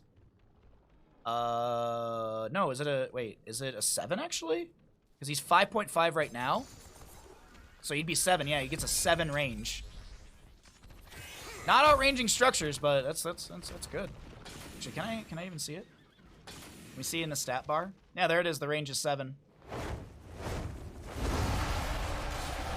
Cataclysm and dear lord, Junkrat gets shut down. That's a lot of gems dropped. Still an available turn-in, as only 15 are needed for the next Webweaver summoning. But Boston top lane gonna get some value. Still another 7 gems necessary. That's about 4 waves. 3 waves and a minion, actually. But whatever, as we do have the mid lane keep taking a lot of damage. Splice is gonna land right in front of the Malthael. Pyromania is gonna be popped.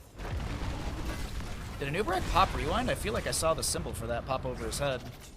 Rewind was utilized. Yrel jumps in with the Avenging Wrath and self-cleanse ability. Anub'arak able to burrow out as well. Blink heals from Brightwing, level 20 with the Invisible Friends. 3 gems necessary, and that can be found in this bottom lane right here from Funds. Grenade quickly, and the turn-in should start. The enemy is still zoned back, and Junkrat's down for the next 14 seconds. Every gem, I believe, is necessary for this. Yeah, the last 5 from Splice. Okay. Webweavers will descend pretty far into bottom lane, actually. The wave should be beyond the fort. Mid lane is going to get pushed up a little bit here. Actually, this is looking pretty good of a Webweaver descent for the red team. Going to be far down the mid lane, bottom lane as well. Top lane, yeah. About, what, 50% way through the enemy side of the map.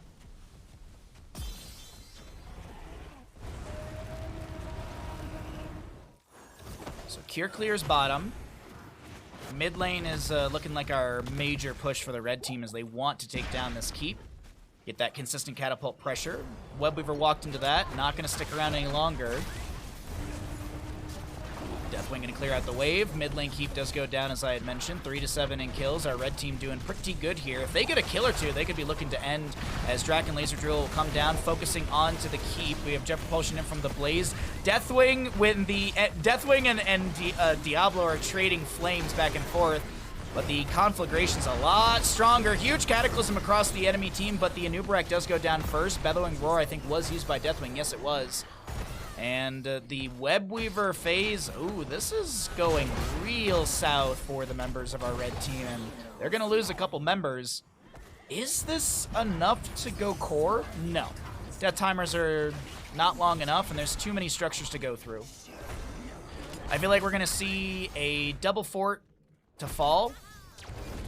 Should see a double fort to fall. Oh, Blaze might have got caught out here, actually. Good body blocking from X-Ray. Blaze gonna try and jet propulsion away. There's the turn-in for our blue team. Blaze going down is actually, that's a rough one. Heraldric Staff. Deckard came with the Heraldric Staff right there. I was like, that stun, I saw that stun from Deckard. Nicely played from Zadie. Good triple kill. The Blaze staggered death is huge as well. Yrel pushes up bottom. Cure and friends are really trying to turn this map around as they've been the one who've been shoved in for quite some time. I feel like some people in chat are like, I can't believe this. I can't believe this. I believed in Cure so hard. But it's not over just yet. It's not over just yet. We still have a decent amount of Tomb of the Spider Queen. Ooh, ooh, ooh, ooh, ooh, ooh. Yeah, you see the danger pings. I want to see really quickly what the catapult damage is. 800 into structures. 800 cata damage into structures. Draken Laser Drill comes down, quickly cleared out. Gets a good chunk of damage onto the Webweaver here. The waves in mid are pushed back. Cure gonna look for the quick fort through mid as well to get the periodic catapult pressure to defend.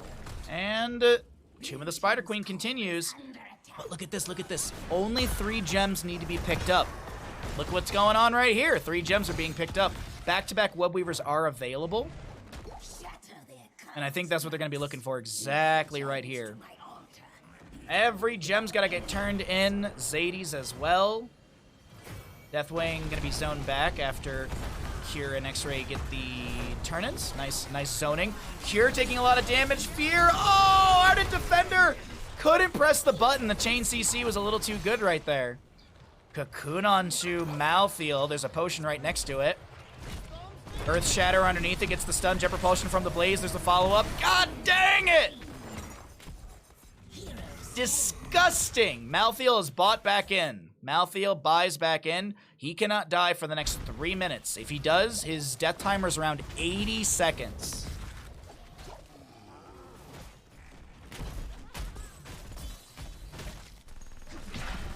And the Webweaver phase gets nada. Malthael putting pressure onto Funds, but the phase shift comes through from Brightwing, and oh no! Malthael goes aggressive. It doesn't work out. Diablo stepping in here. Dash forward. Jet Propulsion. Diablo X-Ray does have souls, and we'll be back in the next 3 seconds. Malthael 68 seconds on that death timer. Youch! God dang it, Bobby. That CC ain't right. Oh, Sand Golem is available. Boss for the top lane. We have got Malthael still dead for 52 seconds. X-Ray, don't do the death back for Diablo. It's looking like that might be the case. Good damage onto X-Ray. Hellgate out. Hellgates them out. Hellgate gets them out. Chase continues. Funds gets the dash. Keep in mind, Funds has got that 7 range after using a dash. Gonna mount up. Not gonna look for the chase. Funds now kind of little far away from the allies. Sapphire, Polymorph, or yeah, phase shift from Brightwing. Yrel goes down, some chain CC. Even Ardent Defender was used.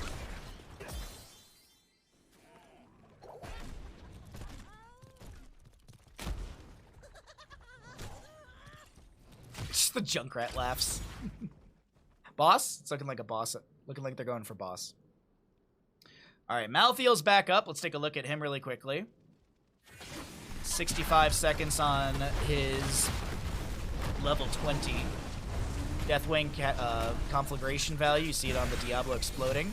Zones them back. Yrel dead for 27. Are they going to be going for this? Tychus steps forward. Good grenade. That's a Nubrek with the burrow forward, and Diablo goes down. The boss is at 50%. Are they going to... Yeah, I think they just leave this boss, so you just go and end the game right here, right now, because this is going to be some slicing, some dicing. Death Knight not going to chase onto Master Chips, and no, Funds and friends, they want the boss. They want this boss. They want to be able to shove it in through the top lane to end the game. Earth Shatter out, will connect onto Junkrat, and, oh no, a Nubrek! A Nubrek goes down. I think it was a little bit of the Dirty Trickster value and the Total Mayhem. Good slows, good damage, and that is going to be 4 members killed for an Nubrek, and the boss moves its way through the top lane.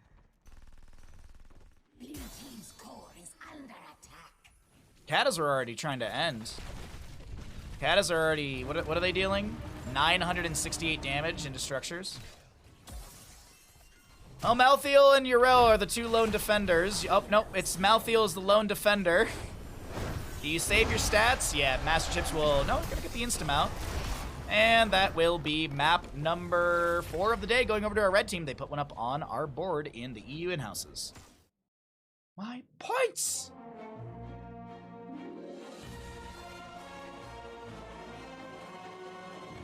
I don't think they consider KDA in these games. I think it's just wins and losses. Which team wins Tomb? The members of the red team did win.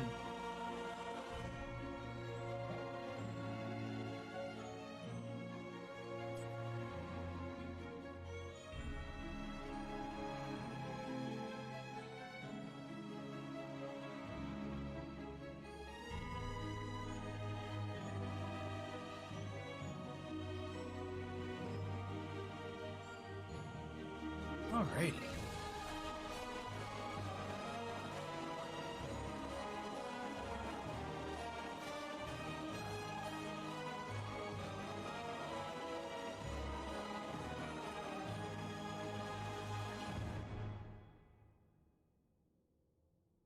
Okay. Talents again if you want to take a look at them. As we get ready for another map. Thanks again for being here, everybody. Hope you're having a great day. Hope you're having a fantastic Thursday. Tomorrow is tomorrow's our variety day. I don't know what we're playing tomorrow, chat. I have no idea what we're gonna play tomorrow. I have zero idea. I am I don't know. I really don't know what we're gonna play tomorrow.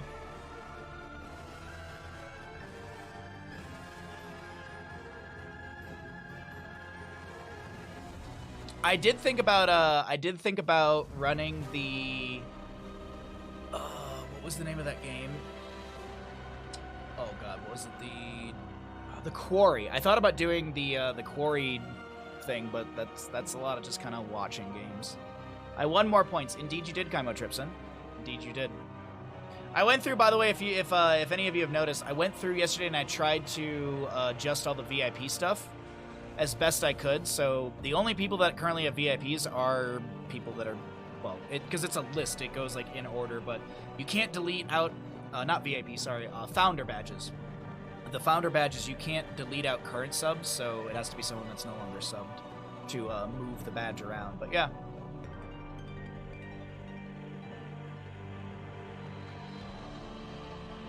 I gotta figure out what we're gonna do tomorrow. I don't know. I don't know what we're gonna do tomorrow. We could load up the paint drying simulator.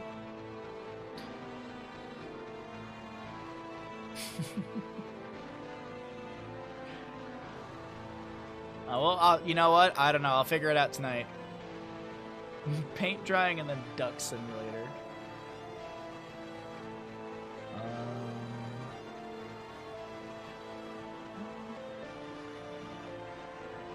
Just wait for players to get into lobby.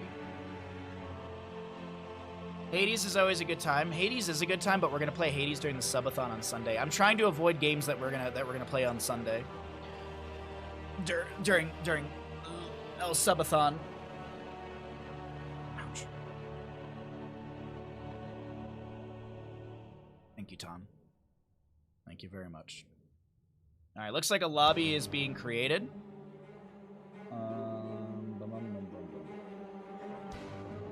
Okay. Bandit Walk Simulator. No. I don't know. I'm gonna look through my Steam list, but yeah, Fridays are variety. So usually, I just don't like. I don't know. I don't know what I want to play. The issue too is that if by some magic I actually enjoy Dark Souls 2, we'll start playing Dark Souls 2 on Fridays. So that's kind of where I'm at with all this. I just like I don't want to get into a game too much. I don't know. I gotta look through my Steam list. I don't know, chat. There's a 2K sale. Cursed Hollow. I'm gonna go to Cursed Hollow for our next game. You are already in a game. No, I'm not. Liar.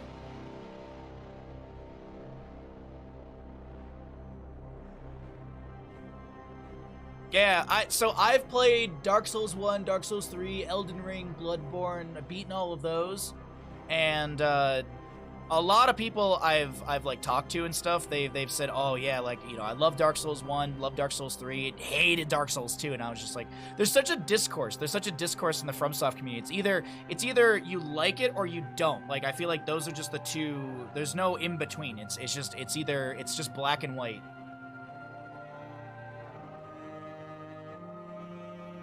You could always do a Dark Souls randomizer. That is one of our sub goals, though. That's the issue. Is that's a sub goal.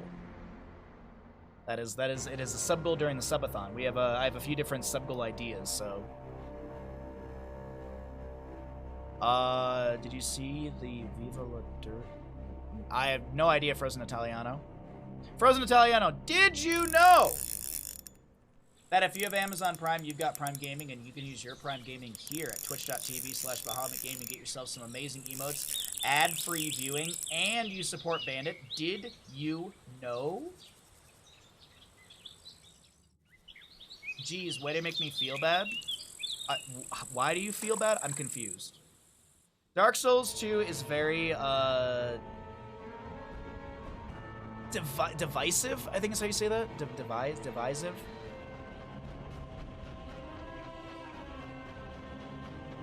People do indeed love it or hate it. Honestly, like, every single person I've heard talk about... What the hell's that? Jesus That's Christ. not what's his name. Scared the shit out of me. Graduated. Must be the new one. New one? That's supposed to be a... Prime sub.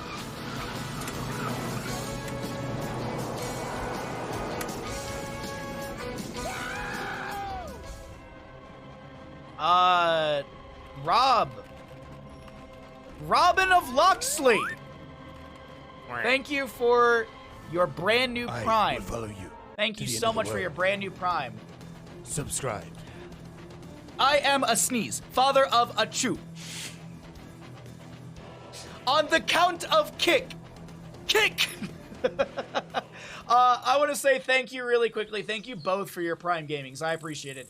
I know that you can use your Prime Gaming on any stream every single month, but I do appreciate you using it here at this stream and supporting Bandit. Thank you very much. Great feats of strength. Great strength. I love Robin Hood Men in Tights is such a good movie. So good. Do you want to live? Ah, shit.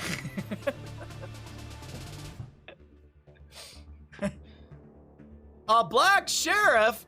It worked in Blazing Saddles. Oh, okay. Just like, all right, whatever. Welcome back, ladies and gentlemen, into the EU in-houses. We've got some new players. We've got some returning players. And we're heading into Cursed Hollow for map number 4. Am I allowed to post a link? Sure. Absolutely. Excuse me, sorry. Map number 5 of the day, excuse me. Got our blue team, got our red team, got some bans coming through. Hogger to be banned away. We will see a what? Genji's been a hot commodity. Brightwing is pretty strong. Lucio's been banned here and there.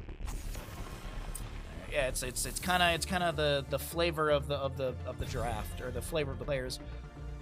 Alrighty, I'm curious to see what kind of build we're going to be getting here, what kind of draft we're going to be getting for Cursed Hollow. Fairly large map. Globals are a strong tool for teams. Dahaka, Falstad, Brightwing, all great heroes.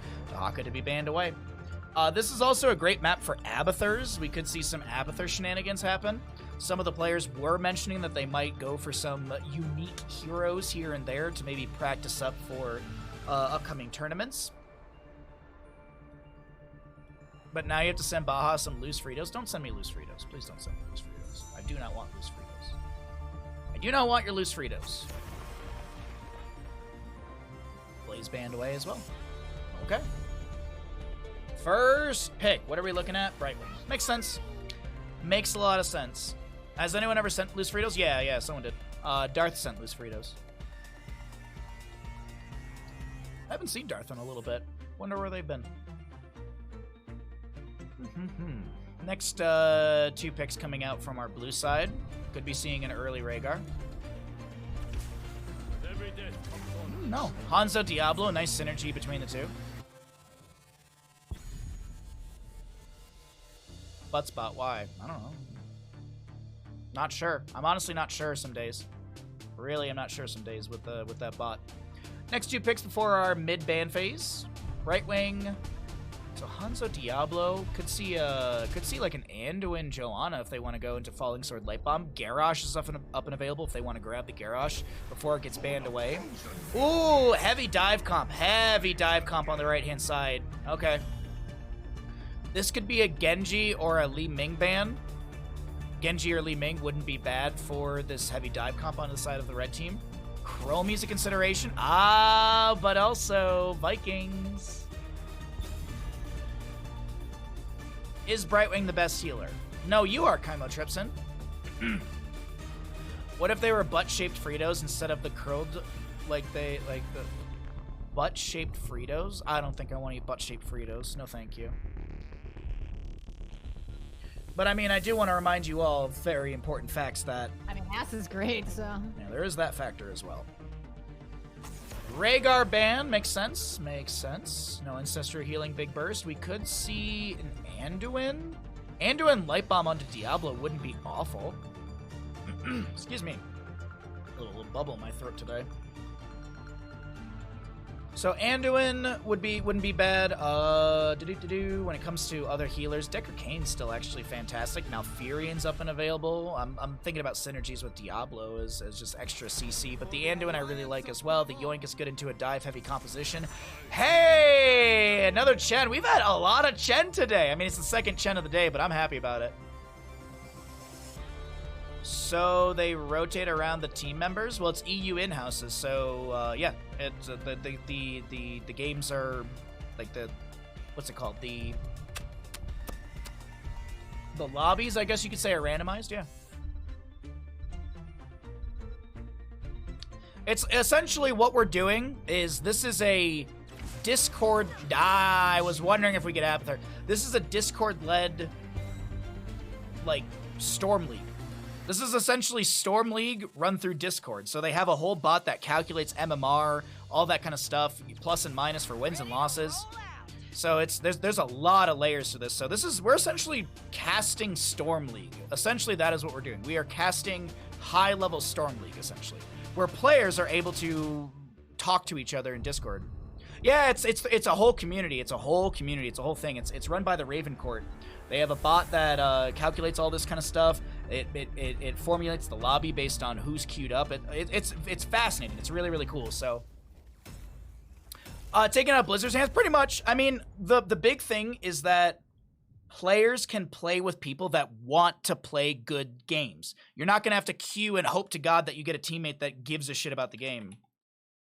Or you're not gonna queue into a streamer who has been told by their chat to play Murky. So now you're stuck with a Murky because you're playing with a streamer that got bribed by their chat to play Murky in a game. So.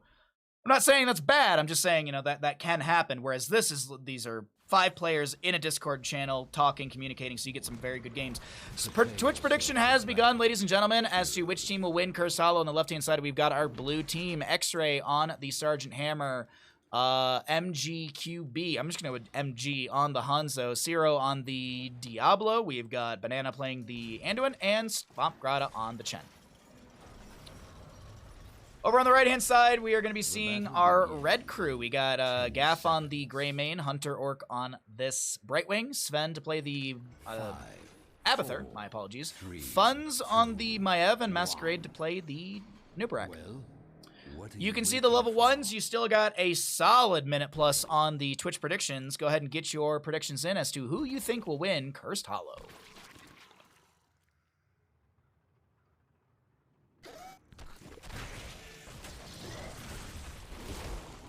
Little tower action up here in the top lane. I wanted to see what that looked like. Diablo comes in with the Shadow Charge, creates some space for X-Ray to be able to back away, tap the well, siege back up, and that will be kind of a deterring umbrella, if you will, of Sergeant Hammer.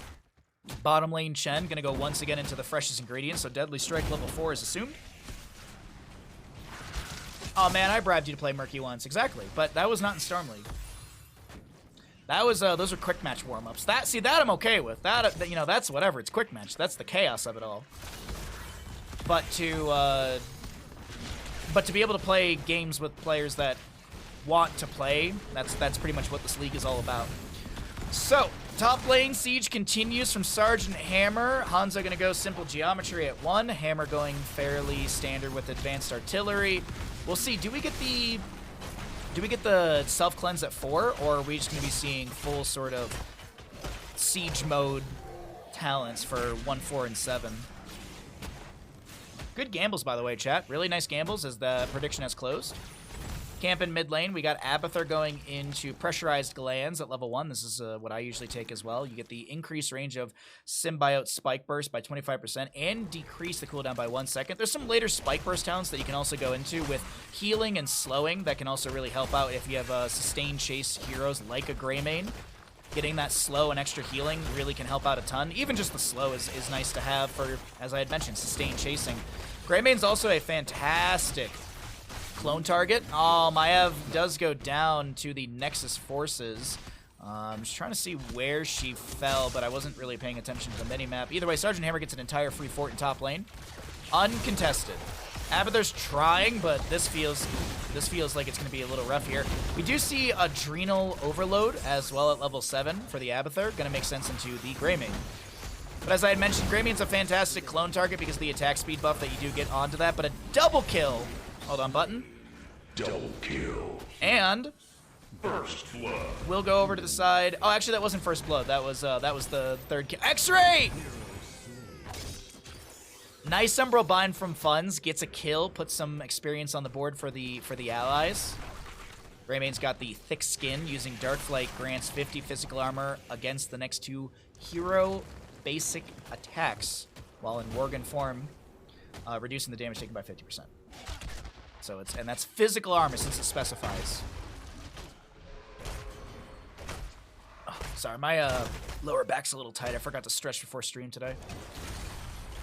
I want to see Blunt Force Gun to be killed to kill Abathur. Does Blunt Force Gun kill Abathur?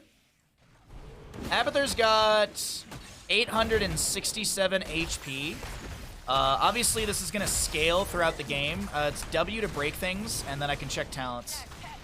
So this will obviously scale. Right now, Blunt Force Gun would not kill Abathur. It would deal 615 damage of Abathur's 800 and something. But obviously that scales, so we'll see. We'll see. That's an Umbral Bind onto 2. X-Ray trying to boost away, but it's not going to work out. A double kill in favor for this red team who are slicing. They are dicing. Chen! Chen gets the kill!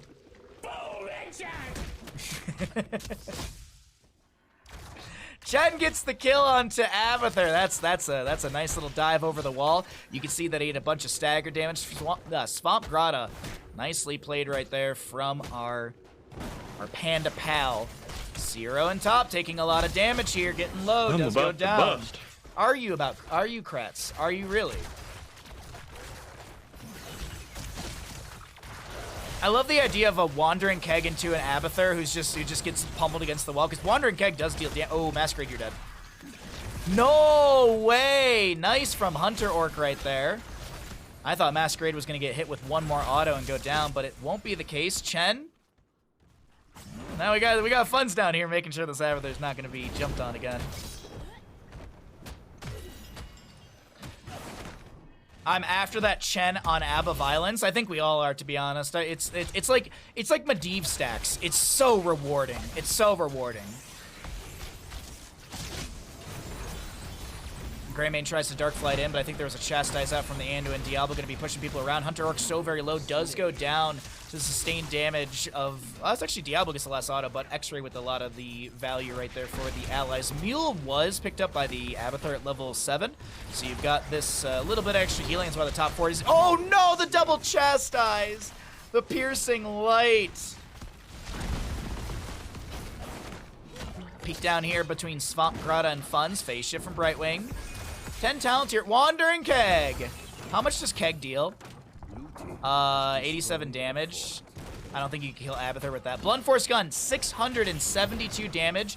Blunt Force Gun would deal about a third, 2/3 of Abathur's HP. About 2/3 of his HP.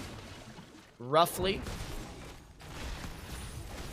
Give me 1 second, sorry. Cocoon onto the Anduin, and Uberak burrows in. That's a lot of damage onto Zero, who does go down. Souls to be expended to get the Diablo back in. Greymane trying to slice and dice his way through all of this. No, that was a clone from Abathur was trying to slice and dice through all this. Sergeant Hammer though. Oh, containment disc goes shy. Wowie. Diablo doesn't have Fire Stomp. He doesn't have full. Well, he does have Fire Stomp. He doesn't have Soul to Flame level 4. So. I think, doesn't a Sacrificial Soul get... Yeah, Sacrificial Soul does give him a few extra souls. Stunning a hero with Shadow Charge grants 10 souls and 20 armor for 3 seconds, while at 100 souls increase the armor to 40. That boss fight, though, am I right? Yeah, that was actually really, really good. Very entertaining boss fight. Top lane boss does take down the fort. Abathur's got a decent push in this bottom lane as well. Just skimming through the talents really, really quickly. Nothing of major note, so I'm going to go ahead and cycle through the other numbers. Hanzo actually halfway through his level 1 simple geometry.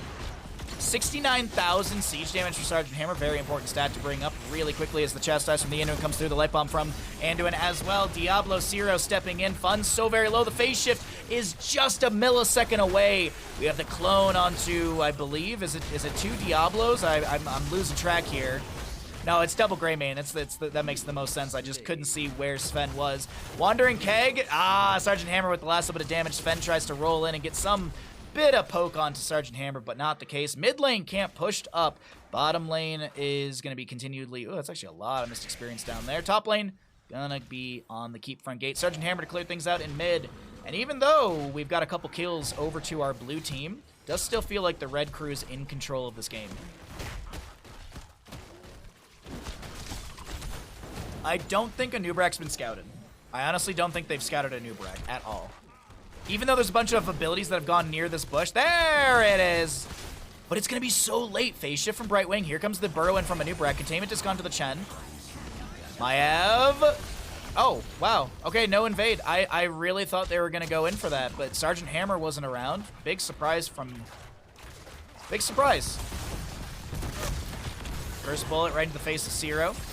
And Umbra Bind pulls them back in. Leap of Faith to get the Diablo out. Chastise will connect on to a Nubrek as Brightwing Blink heals her out. Now, Chen. He knows that these, I was gonna say, he didn't see the little choo-choo train from the Locust, if you will, from a Nubrek, so, or Abathur. Ah! Didn't see it, so he's not gonna dive over the wall. Swamp Grotto gonna get one delay. Greymane does go down in the bottom lane. Cocoon onto, we got two little fights happening here. Hunter Orc might go down, does go down. Chen. So there was a Cocoon and then a Containment Disc onto Chen. This poor panda. He's going to try and drink through the pain. He's got Wandering Keg if he really... Yep, there it is. Dead little HCC body on the ground. We have the curse in favor for the side of our red team, but Boss is still pushing in through bottom. Hanzo working on the level 1 still. Top lane pushed in. Abathur going to be bolstering this lane a little bit. Katas are dealing some decent damage into structures. Quickly take a look at that. 290 damage into structures. Not a crazy amount, but still pretty good. Diablo gets the mid lane fort. Or excuse me, he tries to save the mid lane fort. Yeah, he takes down his own mid lane fort. It's like what is it, Dota 2, where you can kill your own minion? Or, yeah, you can kill your own minions to deny experience to the enemy. Nice vault of the Wardens. Containment Disc onto X-Ray. Objective phase still has 15 seconds of time, so this will be a Nubrek right in position for the Leap of Faith. Banana drops the Light Bomb, trying to save his own hide, but that is a dead Anduin. Double kill. What's up, Kalis? How you doing today, bud? Happy Thursday. Hey, you're almost to your weekend. You've almost done it. You've almost done it, Kalis. You've all almost done it. I'm so proud of you, chat. You've almost made it.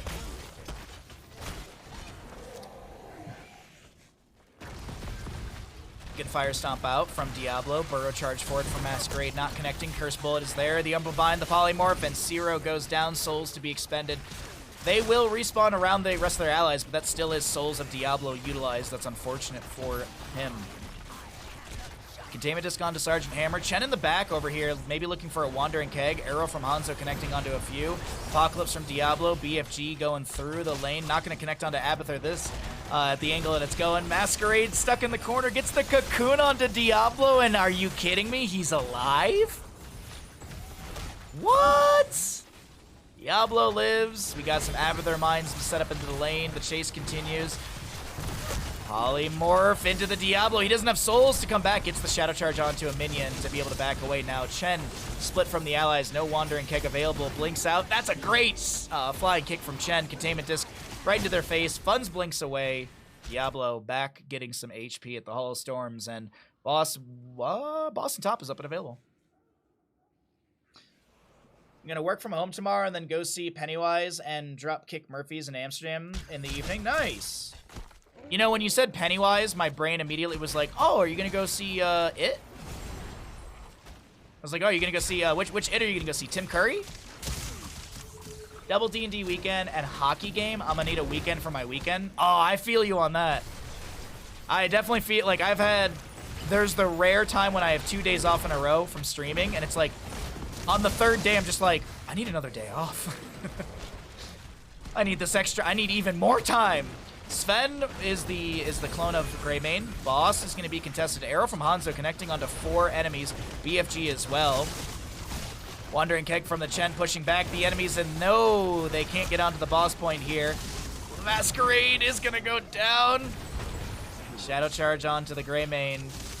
Arrows going out as well. Hunter Orc gets the blink heal away. Funds blinks over the wall. It's a double kill. Triple kill. Maev Umbral Bind onto MG does mean the Hanzo will fall, but Hanzo for 3, alone Maev to defend. We got a camp pushing up mid, but this is Boss knocking on keep front gate. You've seen Pennywise live, they're good. I'm pretty sure I've actually seen Pennywise live. I am 99% sure that they came through Tahoe I think it was before COVID. I think it was like late 2019, early 2020. I think it was something like, I think it was sometime around then they had a tour and they came through Tahoe and they played at what was then the, oh god, they changed the name of the place. It's not Caesars anymore. I forget the name. Mont Bleu. It used to be Mont Bleu and now they changed it to, it's the new ownership again. That's a lot of damage on the Gafflo trying to get away. The Greymane will get a blink heal from the Brightwing. Boss is still slapping its way through the core. Mule doing its best to defend. Chen getting hit with the Cocoon will expire. Gonna flying kick in, start clearing out that Mule. Boss with a good slam on the ground. Sven is going to be a Greymane clone. We've got X-Ray backing off on the top left of our screen, chased by Abathur clone. Zero going to get the Shadow Charge through. Anduin does go down to Greymane. Arrow is going to... Now this is pod racing. Core is falling, but I don't think it will be enough. Chen! Trying his best. Abathur gets an immediate hat, some shielding as well.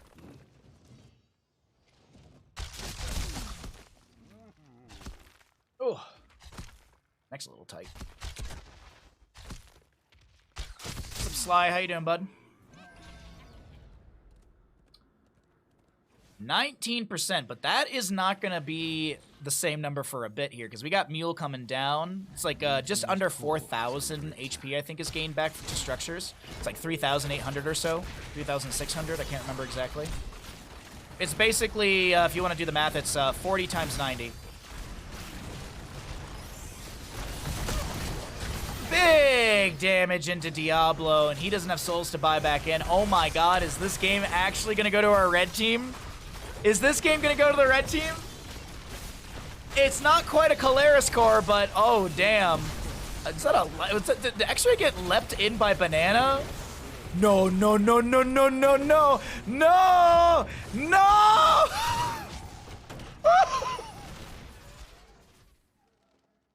You gotta be kidding me, man. You gotta be kidding me on this. Oh, man. Quadra kill.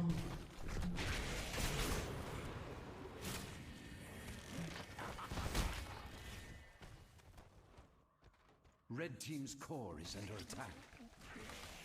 Woo. Shen's on core. Gonna get rid of the Mule immediately. Abathur hat for some...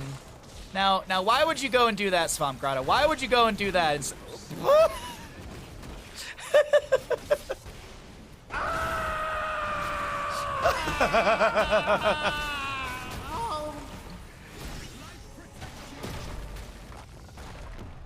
GG, well played. The map, what a map, goes over to the side of our blue team. Dear Lord, that was the best game we've seen all day.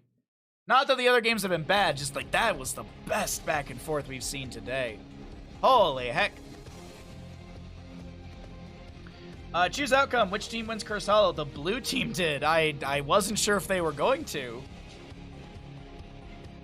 That was the best game of the day thus far.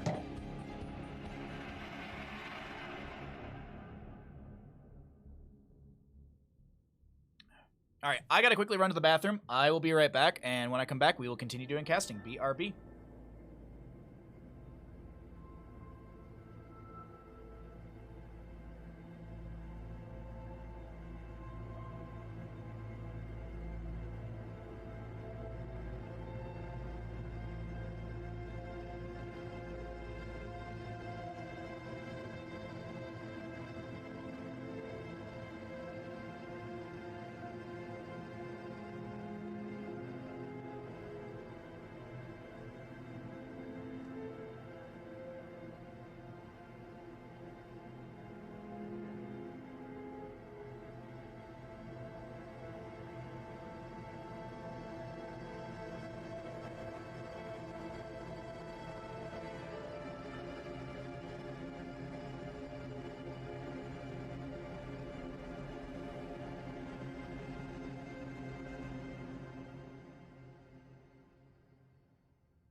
Okay, thank you for the follow special. Much appreciated.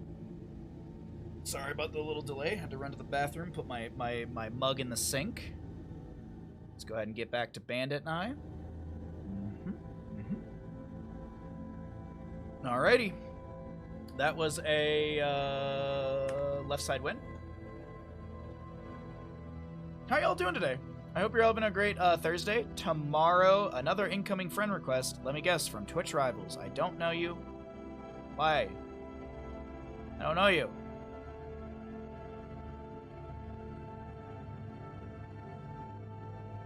My lower back hurts today a little bit. Oh. I think I'm gonna get in the hot tub after stream today. Think it is a hot tub night.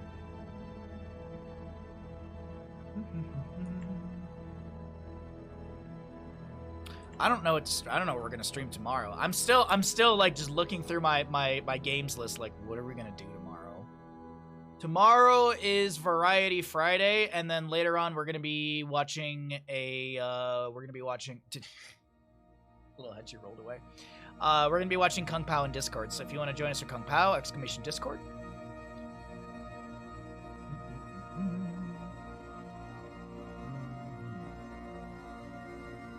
Oh, I'm in the wrong Discord so that way I can see. There we go.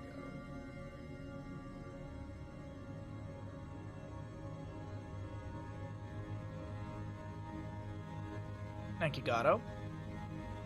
I have Sega Bass Fishing. We could do Sega Bass Fishing. We've beaten Jedi Falling Over. We beat Steel Rising. God, this freaking Steel Rising, dude. God, Steel Rising. Oh, I know what we can play. We can play Yu-Gi-Oh! Duel Monster. Could play XCOM. XCOM's not a bad idea. Maybe XCOM. Maybe XCOM. Maybe we play some XCOM and we name some of our player characters after chat. Could always do that. I feel like that could be fun.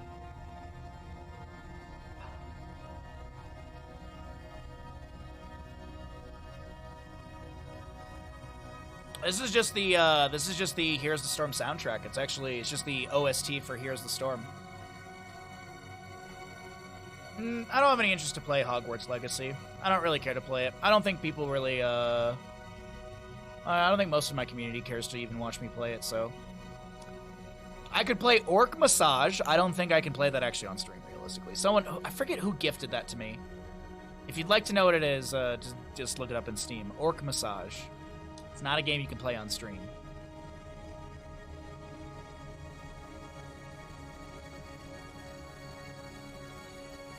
Do you remember Pharaoh? What, as in Pharaoh from Yu-Gi-Oh? Yeah, absolutely.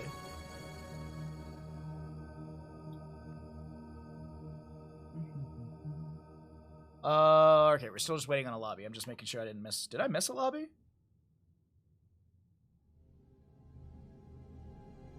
There it is. I was like, hold on a second. Did I miss a lobby?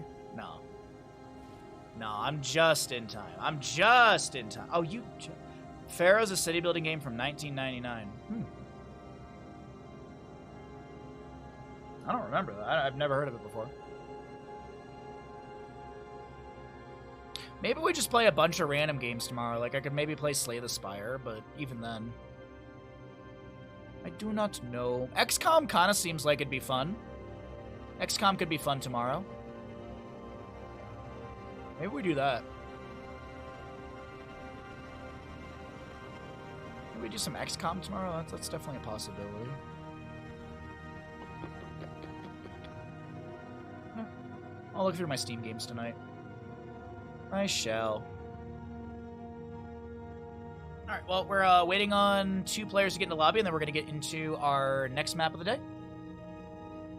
Thank you again for hanging out, and as a reminder, if you are enjoying the stream, hope you at least hit the follow button. I stream about 6 days a week. This upcoming Sunday, we have our subathon. We have to celebrate 2 full years of streaming, we got our subathon going on. So you can click the link, and it will localize all the times to your time zone based on your PC.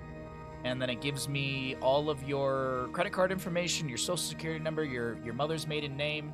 It also tells me where did you go, where was your first high school, your pet's first name, What is your grandfather's last name? It's all those things. Just click the link. No, it's just it'll localize all the game times to your time zone. So if you're curious what time we're doing like Jackbox games, and if you live in Europe, then you can just click on that and it'll tell you exactly what time. Really, really cool feature. Really, we've been using that website for all of our subathons. All right, we got a ready from one team. We're waiting on a ready from the other team. We're gonna get into Infernal Shrines for our next map. We got the similar players from last game, some different players here and there, but exciting stuff. Readies from both sides look like they're good, so let's go ahead and get on into it. Oh, we got some captain changes at the last second here.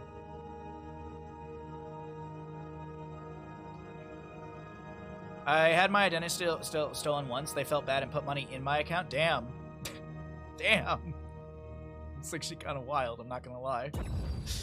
Alrighty, Infernal Shrines, ladies and gentlemen, map number 6 in our EU in-houses. Welcome in. If you are curious what these are some fantastically amazing players who basically don't want to play Storm League. They'd rather play up against other fantastically skilled players that do want to, you know, consider draft, play, maybe communicating, because all these players are also in voice channels, so they're able to communicate what they're trying to do. So really, really cool stuff. It's essentially grassroots Storm League that's taking place on the EU server. And a Lucio ban, nap time for Sleepy Iron. Enjoy your nap, bud.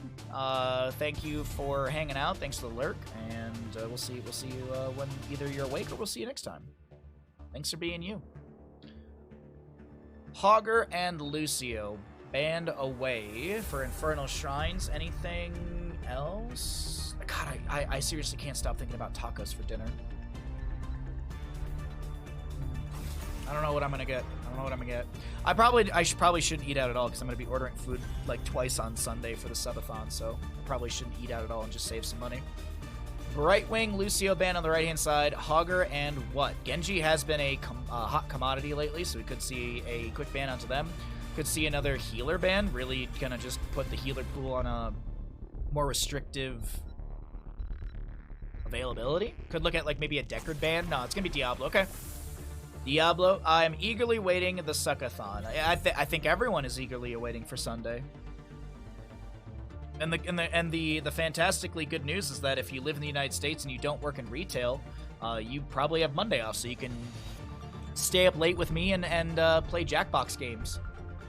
Because the Jackbox games will be with viewers, so it'll be just later in the stream. Joanna first pick. This is what I was waiting to see. What are we going to get? And it will be Joanna. Nice for Infernal Shrines double sub. We did see Eternal Retaliation earlier in the first game of the day, so Eternal Retaliation might make a return. Get it? Because get it? Because it's Eternal Retaliation. Do you get it?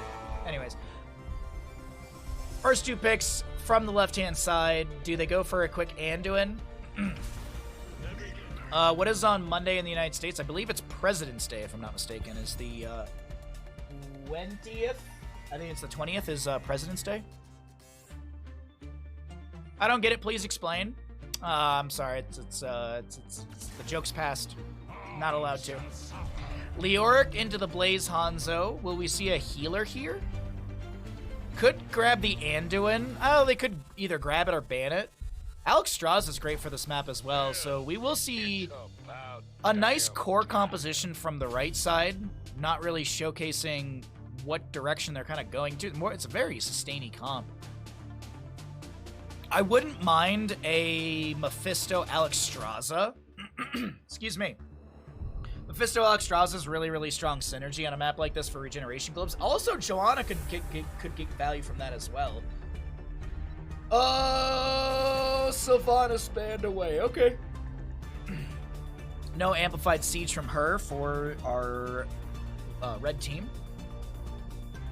Healer ban? I feel like this is an Anduin ban because you do not want to give the enemy team the opportunity to yoink people out of the Entomb. Huh. Okay. Is Cringe Kid Cure? Yes, yes. How you doing, Quicks?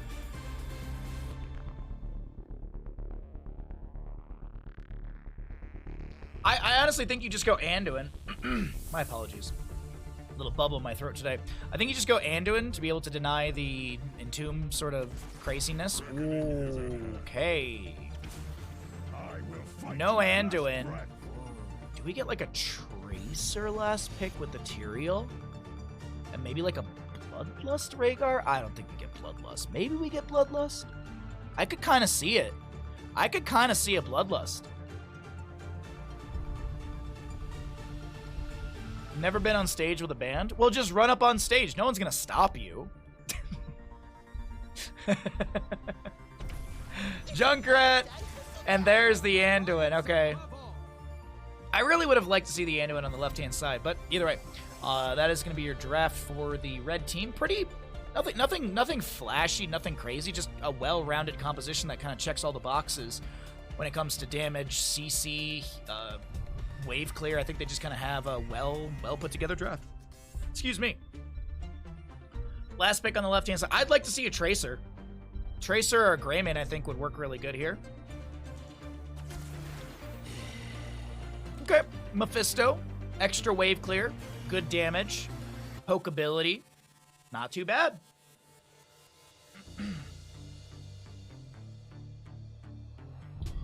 Alrighty, which team will win Infernal Shrines? I will start the prediction once we get into the game, so that way you all can see the talents and all the good stuff as well.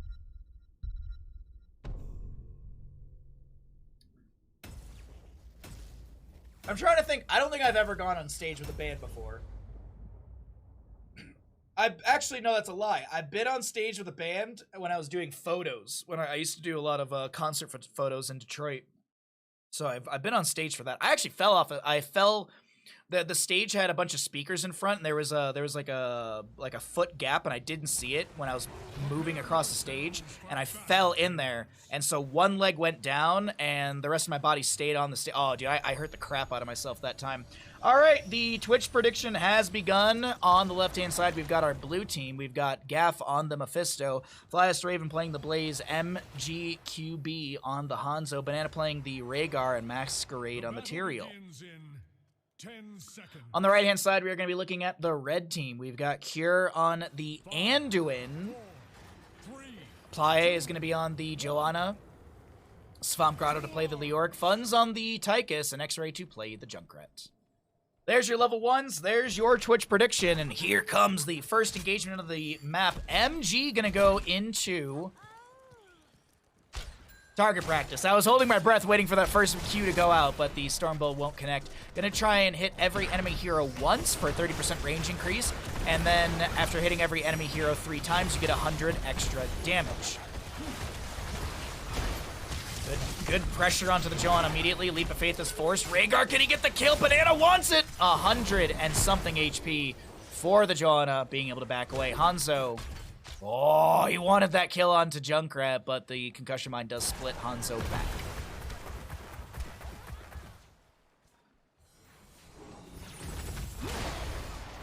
Brohim? Yeah, I remember Brohim. They played that in Tahoe. It's gang vocals. Gang vox. That's what my Oh yeah. I know that song. God damn it. It's such a dumb name for a song.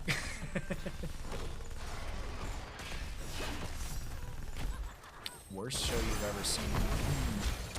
I've been dragged to some bad shows. I have been dragged to some bad shows.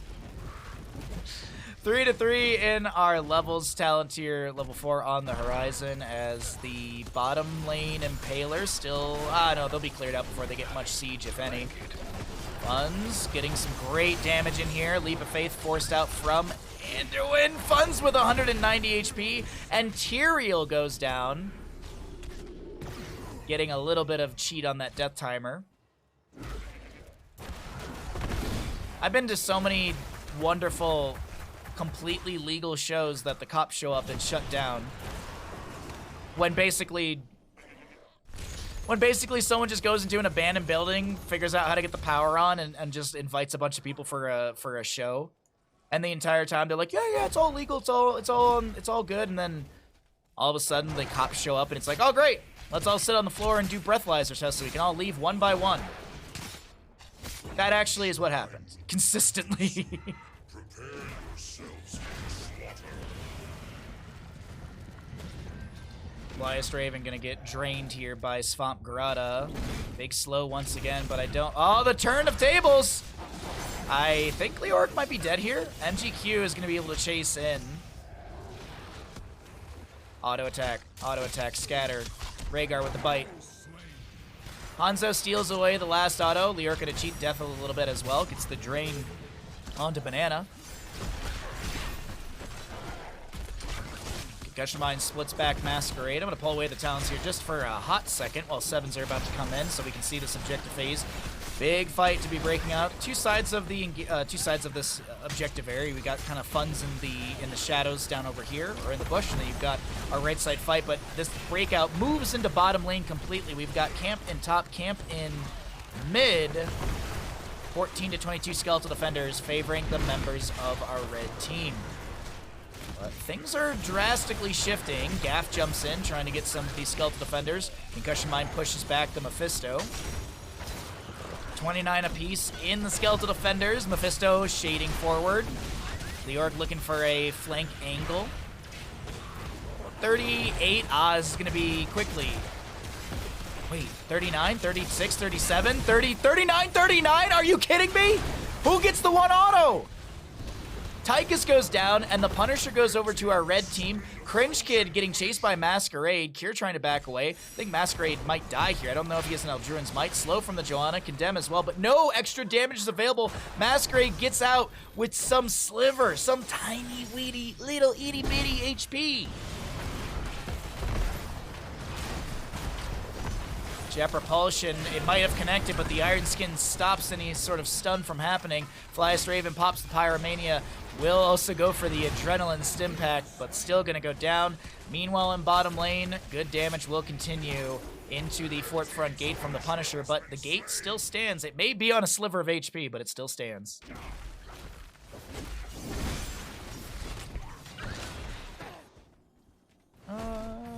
We do have Concussion Mine, so we have Bog Down and Boom Pow. Synergistic with the Blow 'em Up level 1.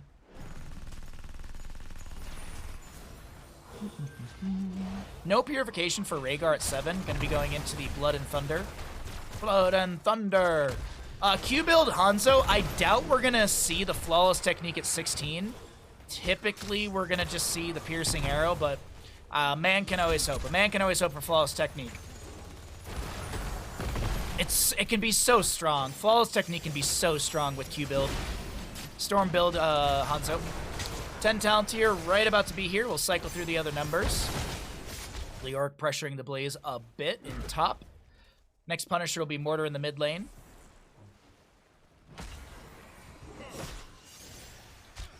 Ancestral Bunker. Sanctification. Durance of Hate? Or not Durance of Hate, Consume Soul. Consume Soul from Mephisto. So will Mephisto consider going into Hysteria level 13? I doubt it, but it's always the consideration when you see Consume Soul, because of just the massive cooldown reduction that Consume Soul has. And it's not the strongest. It's better than a Phoenix Ult, but it's not that strong. Tyrael is going to get shut down before he can even press the button. X-Ray? X-Ray? We talk about X-Ray's heroic here for all my homies. Okay. Rocket Ride for Junkrat at 10. I mean, it's Entomb, Blessed Shield, Falling Sword, or excuse me, that'd be wild. It's Entomb, Blessed Shield, and Light Bomb, so it's a lot of single target lockdown. Hanzo is completely done with level 1. Got the extra range, got the extra damage. Do we see a Dragon's Arrow to chase in here? Unfortunately, no. Punisher should be announced fairly soon. Blaze will be able to clear out the mid. Does lose a little bit of the fort front gate right there. Gonna Jet Propulsion their way up into top. Tychus working on a camp on the right side of our screen. Junkrat soaks up bottom. There's gonna be the announcement of our Shrine. Mortar Punisher, as I mentioned. Right side camp and left side camp to be worked on by their respective teams.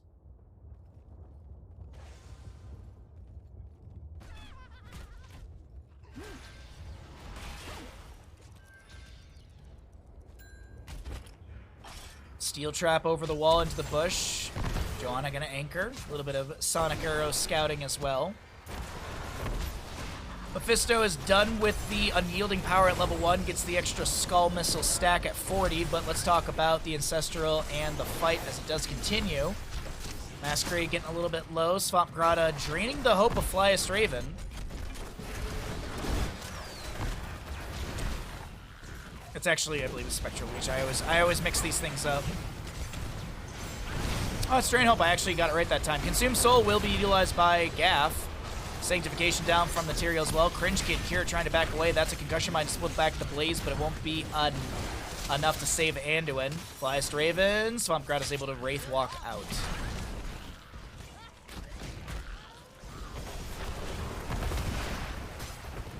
Easy peasy. That's a Punisher over to our blue team.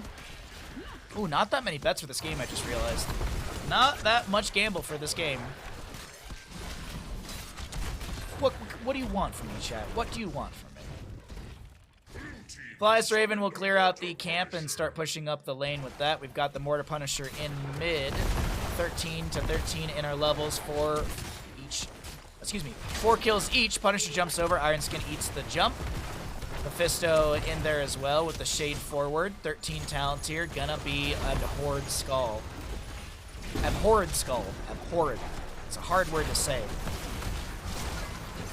Little leap of faith from Cure. Fun's getting low. Jet Propulsion on the top of our screen, but the tower shots are a little too much. Fun's taking a lot of damage from Mephisto, and Mephisto gets the Skull Missile snipe that he's looking for. Help from the level 13 extra spell power. Good damage from Fun's right there. Excuse me, from Mephisto, from Gafflo.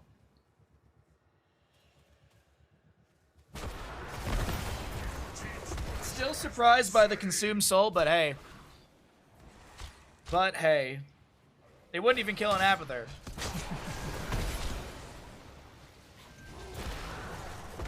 I mean, well, maybe if Abathur took a little bit of damage from a BFG. Oh, there you go. That's a great build. You go Tyrande, Hammer, and Mephisto. Tyrande scouts out Abathur with a Sentinel. Hammer shoots the BFG, and as the BFG is coming through, you pop Consume Soul and you get an Abathur kill. Yeah, just draft 3 heroes to kill Abathur. That's going to be a Dragon's Arrow getting a stun onto X-Ray. No follow-up. Blessed Shield from the Johanna. Was it used right there? I think it was. Ripped. Sanctification down from the Tyrael. A little Leap of Faith onto the Johanna. Body blocks are a little bit there from Cure, but I think the Johanna's fine. She got healing over time and some flash shields from the Anduin as well. Well was tapped. We have not seen a Rocket Ride yet from Junkrat, and I'm waiting patiently to hear when it happens. Waiting patiently for that Rocket Ride. Drain Hope gonna be missed right there. Auto attack Spectral Leech from the Leoric at level 13. Trying just to push back the Blaze a little heavier, a little harder. Next Punisher phase should be announced pretty soon too. We get Piercing Arrow. As I said, that was the assumption, but, you know, a man can dream for Flawless Technique at level 16. We also will see the Lightning reaction. Skull Missile explode in contact with Lightning Nova and damaging nearby enemies.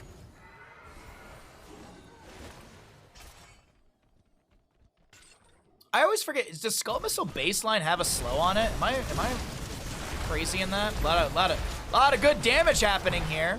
Yeah, it does have a baseline slow. I always forget about that. Good damn. Oh, for all my homies. Unfortunately, it's gonna get a sidewall. It's gonna get a sidewall. I think the assumption was that Mephisto was gonna get out, so X-Ray was like, I will guarantee this kill with my Rocket Ride. Unfortunately, yeah, they got a sidewall with it. But back in the top lane, Cure to grab the camp on the right or start working on it. I'm assuming Leo will join in. There's the announcement of our next objective, bottom lane Punisher. Both teams have their forts up and available. More damage on the fort on the bottom right of our screen for the red team. Masquerade still chasing onto Funds, gets the Eldruin's Might forward. A little bit of armor as well. Spray and a Hearth, unsure of whether or not Masquerade needs to go back for that. I mean, he's missing a lot of mana. It makes sense why he'd consider the Hearth right there. I don't even think a Regeneration Globe would do enough for them. Bless Shield from the Johanna. Light Bomb will go onto the Blaze as well. He's got Bunker. Will call it down as Flyest Raven's dropping to 25% HP. Ancestor Healing will be connecting. Consume Soul from Mephisto. Deals damage. That's about it. It dealt some damage. Really quickly checking the Fallen Shaman fight in top lane. This is actually really good for our blue team, as the right side Fallen Shaman, the red side Fallen Shaman will be targeted, and it's gonna be going. It should go down, right? Oh no, they switch targeting. They don't lock in like catapults onto structures. So that'll be going on in the top lane, but we're gonna focus in on the fight down over here. 5 apiece, 17. 5 apiece in kills, 17 in our levels. The talents here advantage from either side. 27 to 24 in Skeletal Defenders. It's close. It is close. Unso Piercing Arrow with the explosive value does get some really good skeletal kills, or the monkey kills, if you will. Sanctification from Material. Desperate Prayer from the Anduin. Light Bomb from the Johanna. This is Arcane Punisher over to our red team. Jet Propulsion from the Blaze is going to be setting up the double kill. It's a ride. It's a rocket ride.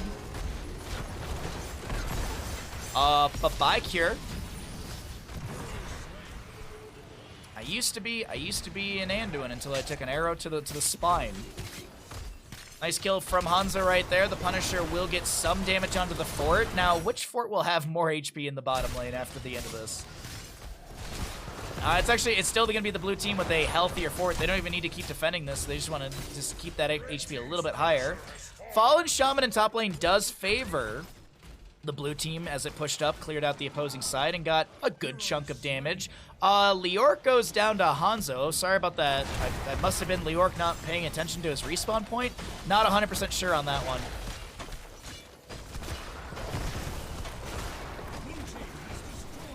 Quarter of a level to go for level 20. We should see... Will we get the upgrade on Consume Soul, or will we see Mimic? Mimic is just so good in general. I'm curious. I am very, very curious what we get. Could see the Shade upgrade. We rarely see the Shade upgrade, but sometimes, once in a blue moon, we get it. A Rocket Ride for Junkrat. I wonder what he's going to take at level 20 as well. Cannonballs are an option. You could go I Hate Waiting. X-Ray could go I Hate Waiting, which is you basically get Rocket Ride as a mount, but you have a longer mount cooldown in between when you can summon it. So we could see that if we're going meme talents. 20s are here, but I want to focus in on the fight for just a second as the top lane fort's taking a lot of damage. Leap of Faith does pull the Johanna out. Consume Soul will be utilized, and it is the Mimic at level 20. Farseer's Blessing. We have the Gladiators, or excuse me, the Holy Arena. Bunker for the Blaze, the Fortified Bunker, and the Sonic Arrow for Hanzo. The Bullseye. Sliver of experience for 20 talents here. Blaze going to be blinded. Camp goes over to the left-hand side. What's Anduin going to be taking? Censure. Big red button for the Commandeer Odin. Cannonballs for the Junkrat. No memory on that one. The Orc is going to be looking at... Yeah, I was going to say Buried Alive. I was like, he doesn't have a lot of drain talents, so maybe he won't go into the... Oh, the Burning something. I forget the level 20 name for that one. Johanna's holding. Radiating Faith is very, very strong. We could see Storm Shield, because you do have the double Shield Glare from the Zealous Glare as well as the Holy Renewal, so we could see Blinded by the Light. And there it is. Yeah, Blinded by the Light's a good synergy because you get cooldown reduction from Shield Glare. And then you also have double Shield Glare. You're getting healing from Shield Glare, so it's just a nice synergy right there. Alrighty. That's our setup here for our Frozen Punisher, and there's the announcement of it as well. Claim it in my name. Material anchoring on the left-hand side. Mephisto going to clear out the wave. Anduin going to be delaying out on the right as well. Johanna staged here in this this bush, just getting some vision for the team. Just trying to swap between visions really quickly, see what they're seeing.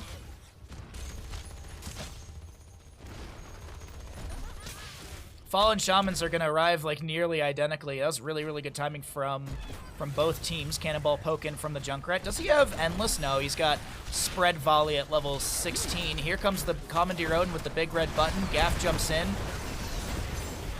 Shade of Mephisto. I think Hanzo utilizes a Dragon's Arrow just stuns onto Leoric. Consumes Soul will be utilized by Mephisto as well. A lot of heroics are being utilized, but no major kills. That is Leoric to fall. Sanctification does end from Tyrael just as the big red button comes through. Censure value, more big red button to poke in, but it feels like our blue team should be able to take this Frozen Punisher. Blinded by the light from the Johanna, Jet Propulsion from Blaze comes through.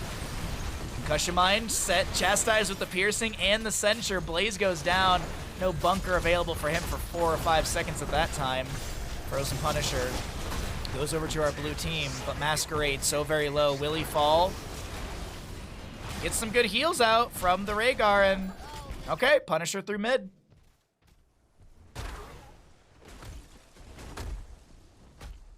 Revved up like a deuce. Oh, I see, yeah. Blinded by the light.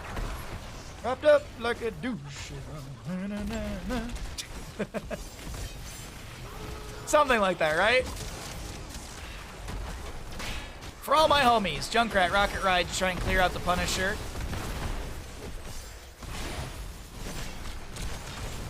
Well, there was a... Anyways, just remembering old dumb music things. Light Bomb to Jason to... Okay, Light Bomb, Bless Shield. But this... Look at how far forward Johanna is from the rest of their team. They're like, hold on, Johanna, slow down. We're trying to chase in and get some kills with you, but it's not gonna work out. Leoric is gonna pop the Entomb. Concussion Mine splitting everything. The mid lane keep goes down. Punisher falls. Tyrael gets a solid 20 seconds off his death timer with that explosion right there. Cat is in top, Cat is in bottom. Oh, it's looking real rough right now. 708 damage from catapults into structures from that blue wave.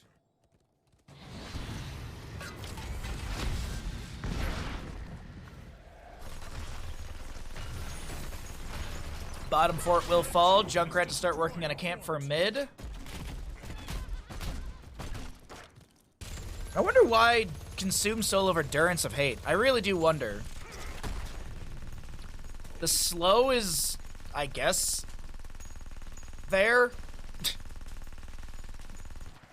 I don't know, I feel like Durance of Hate is so much stronger.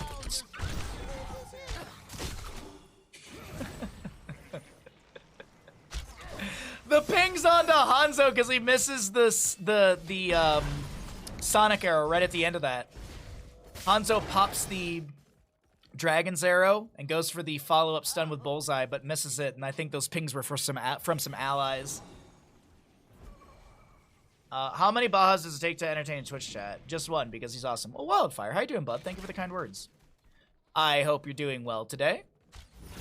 Hope you're having a wonderful Thursday. Thanks for coming by the stream.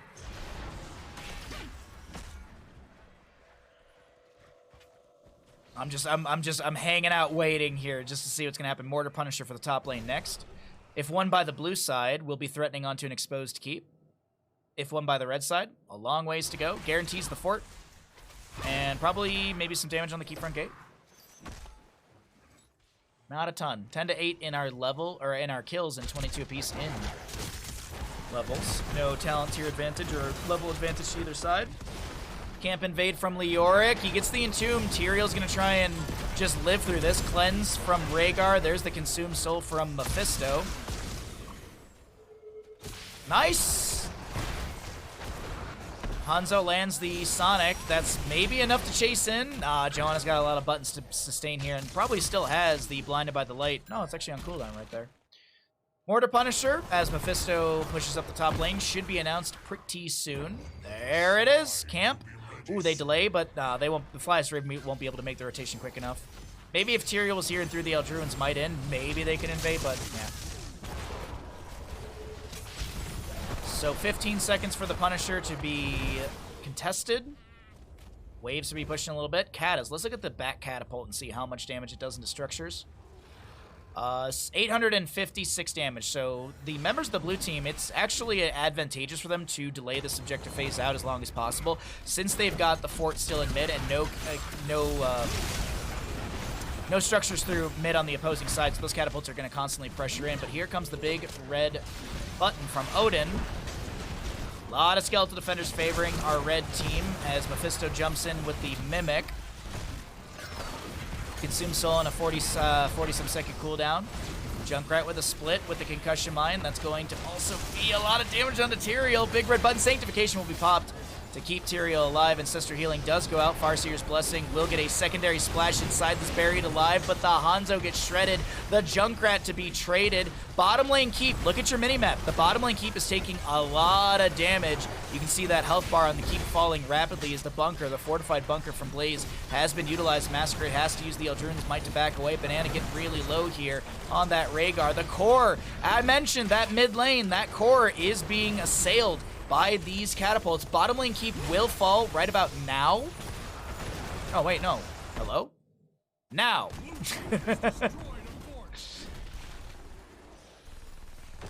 Katas in mid will continue to push things up. The core shielding has been scratched. As I mentioned, this being delayed out is big for the blue team. Mephisto trying to jump in. 12 to 37 in skeletal defenders. And the blue team, they just want to continue sustaining this fight, I feel. Even with the punish. Oh, it's a big entomb. Huge entomb. Chastise onto 2. That's Rhaegar to fall. Flyest Raven should go down. And Masquerade, can he get out of this? Mephisto eats the jump with the shade forward. Gaff almost getting hit with that Chastise. And the waves push back. Junkrat to defend. Ooh, we sustain the game, chat. We sustain the game. Masquerade and Gaff gonna be hearthing out. And another Commandeer Odin from Tychus. Is this the beginning of the end? Did the blue team overplay that last engagement and delay and tried to lay out too long? I'm not sure. Mephisto, I think someone grabbed a camp from mid lane. I didn't really see who was able to get that right away. Punisher jumps, but Masquerade is able to pull the Punisher down towards the bottom or the mid lane keep. Mephisto, Anduin! Anduin gets shredded by Mephisto right there, but the core shielding has fallen. The HP is going down, and our red team will take map number 6 here on Infernal Shrines. GG.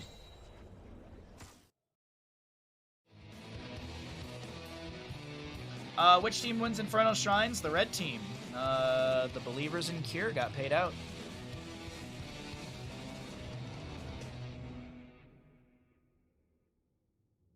The Cure Believers got paid out.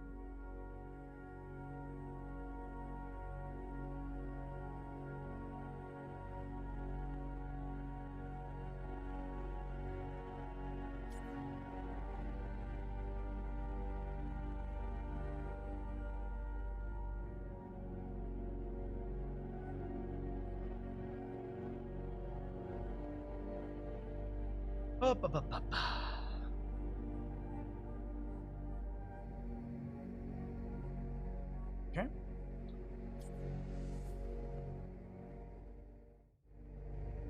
Welcome back, everybody. And let's get another game going. We'll be jumping into another lobby pretty soon. I think you know what I'm going to do? I'm going to jump into the lobby, and then I'm going to run to the bathroom just so I don't miss the lobby invite or anything like that. By the way, thank you for all hanging out. If you are new to the stream, I hope you hit the follow button. If you'd like to support the stream further, it's always very much appreciated. We have this whole thing called fishing. And if you didn't know this, if you did not know, I can tell you that if you have Amazon Prime, you've got Prime Gaming. And it never hurts to, check and see if there's some fish floating out in the sea. That is Twitch chat. Sometimes there's primes out there. We're just waiting for another lobby. I'm waiting to get into there so I can run to the bathroom. So until then, why not just go ahead and say, hi, my name's Bahamut. I do a lot of fishing on my stream. Oh, no, thank you all for being here. As I said, if you're not following, I hope you at least hit the follow button. It does help out the stream. Followership is always good for us. And you can catch future days. I'm going to be trying to cast these in-houses. I believe they're going to be happening twice a week, so I'm going to try and cast both of those days when I can. And the other thing to note is on Sunday, we've got our subathon. We got a subathon coming up on Sunday, so I hope you all come by for that one. Got some fun action planned for all of you.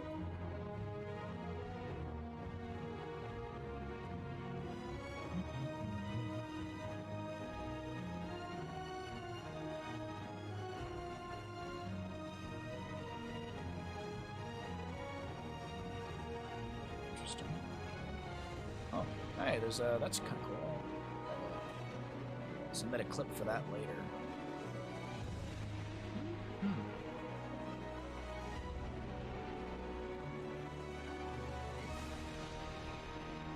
I don't know what we're gonna see here. I don't know if the... Looks like there's a lot of players dropping out. There might be enough for like one more lobby. I think there's enough for one more lobby, and then we're probably gonna get into some other casting. We're just gonna do a buttload of casting today. We're gonna do a buttload of casting. We're just gonna wait and see if there's another lobby, and then we will jump in there. But we're not done streaming by any means. We're, as I said, we got a chunky day of casting ahead of us, so it's a nice fun day of casting. All right, cool. We are gonna have a lobby. I can see players getting into channels, so we'll go ahead and wait for the lobby link, and yeah.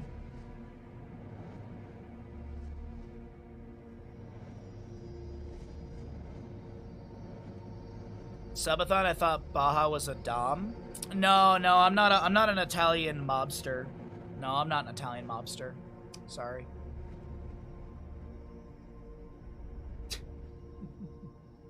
I have a mustache hair that's just constantly going up my nose. It's gross. It's gross.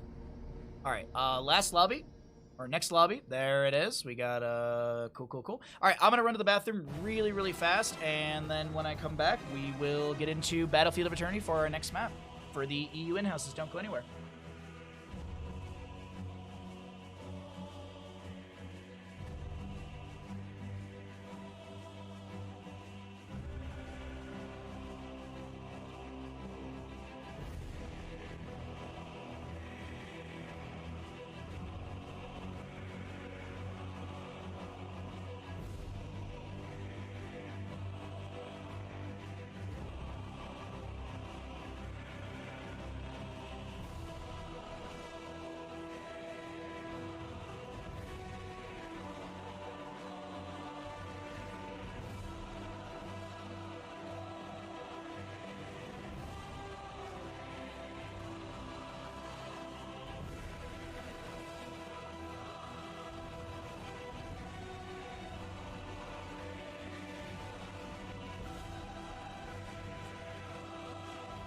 Alrighty, and I think I'm back just in time. The players have 5 on each side, and we will get going into Battlefield of Eternity in just a moment.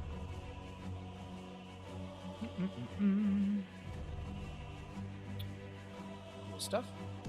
Hey! I was just about to message them. I was just about to write Spooky Worm. Welcome back into the EU in-houses. On the left-hand side, we got our blue team. On the right is our red team. Some new players, some returning players here on Battlefield of Eternity. We're going to see who's going to be able to take this next map as my headphones look a little weird. There we go. There we go. Good stuff. First ban from the side of our red team. Okay. Oh, Brightwing, Lucio. What's the flavor to get rid of? Genji. A lot of Genji. Actually, not that much Genji priority as I've seen. Ooh, and a Nubarek ban. Okay. I like a Nubarek ban. Not wanting to deal with any sort of cocoon. Obviously, this means Cho'Gall. Obviously, that's a Cho'Gall ban right there. Or that's a target to make sure that Cho'Gall can work. Obviously. Because if you cocoon the healer, Cho'Gall can't get the Ancestral. A man can dream. A man can hope and dream. Next ban out from the left-hand side will be what? Blaze. All right, no Blaze in this game. No available, just AoE CC. Okay, we're just banning tanks. We're just banning out tanks. Is this? Are we gonna see a Muradin ban now? Is this a Joanna ban? Oh, that'd be funny if it was a Joanna ban. Just see straight tank ban. Ah, Genji. I mean, it makes sense. Genji's really annoying to deal with. Can't blame him for it. This realm needs me. A first pick Li Ming. Okay. Interesting. First pick Li Ming from our red team. Right wing Lucio. A lot of available heroes are available. A lot of available heroes are available. Hanzo is not a bad pickup either. Tracer could be a consideration for this map as well. Maybe even Tracer Malfurion.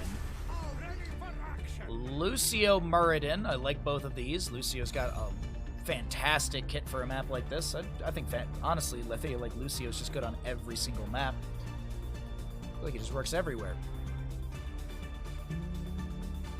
Alright, so what they're going to do is they're going to grab a Rhaegar, and then they're going to grab a Leoric, or a Malthael. Yeah, Rhaegar and Malthael, and then Cho'Gall. And they could still Cho'Gall here. They could still do it. They could still do it. They're not going to, but they still could. It's actually not a bad setup on the right-hand side. Not the worst setup. Hogger for the solo. You love all the Brightwing picks? There's a lot of Brightwing play today, isn't there?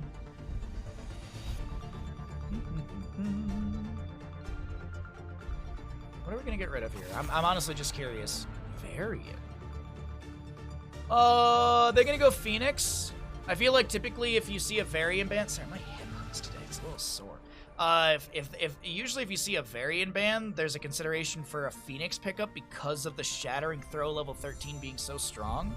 So maybe we see that. It also could be a Flyest Raven Tracer. That's also a possibility. Could actually see a Tracer ban right here. No, okay, Sylvanas. I'm allowed to say whatever I want, Kaimo. Need more Tyrande? I agree, I love Tyrande. This is also a fantastic map for her. But I don't think either team will go into Tyrande unless they want to go into double support. Could see maybe Tyrande on the blue team. Look for like a hyper carry with the Tracer, actually. That wouldn't be too horrific of a draft.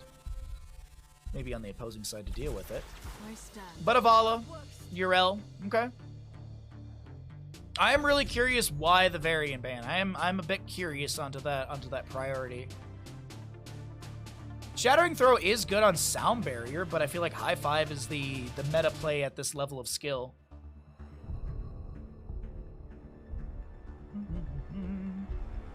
Just pick Cho'Gall and don't be cowards. There was one time in Gilly Shark practice, Stark told me to pick Tyrande so we could win, and I did, so then we won.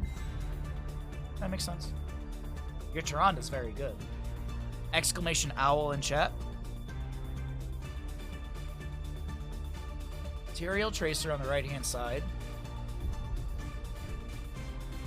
What is this last pick? I feel like it was meant to be a Tracer, but then they changed their mind. I feel like it could have been a Phoenix. What are we gonna get? The light abandons Huh. no man. I wonder why the Variant ban, honestly. Not 100% sure on that one. I guess they just don't want single target deletion? Either way, let me go ahead and swap us over, and I am going to start our prediction in just a moment. Let me write it on out.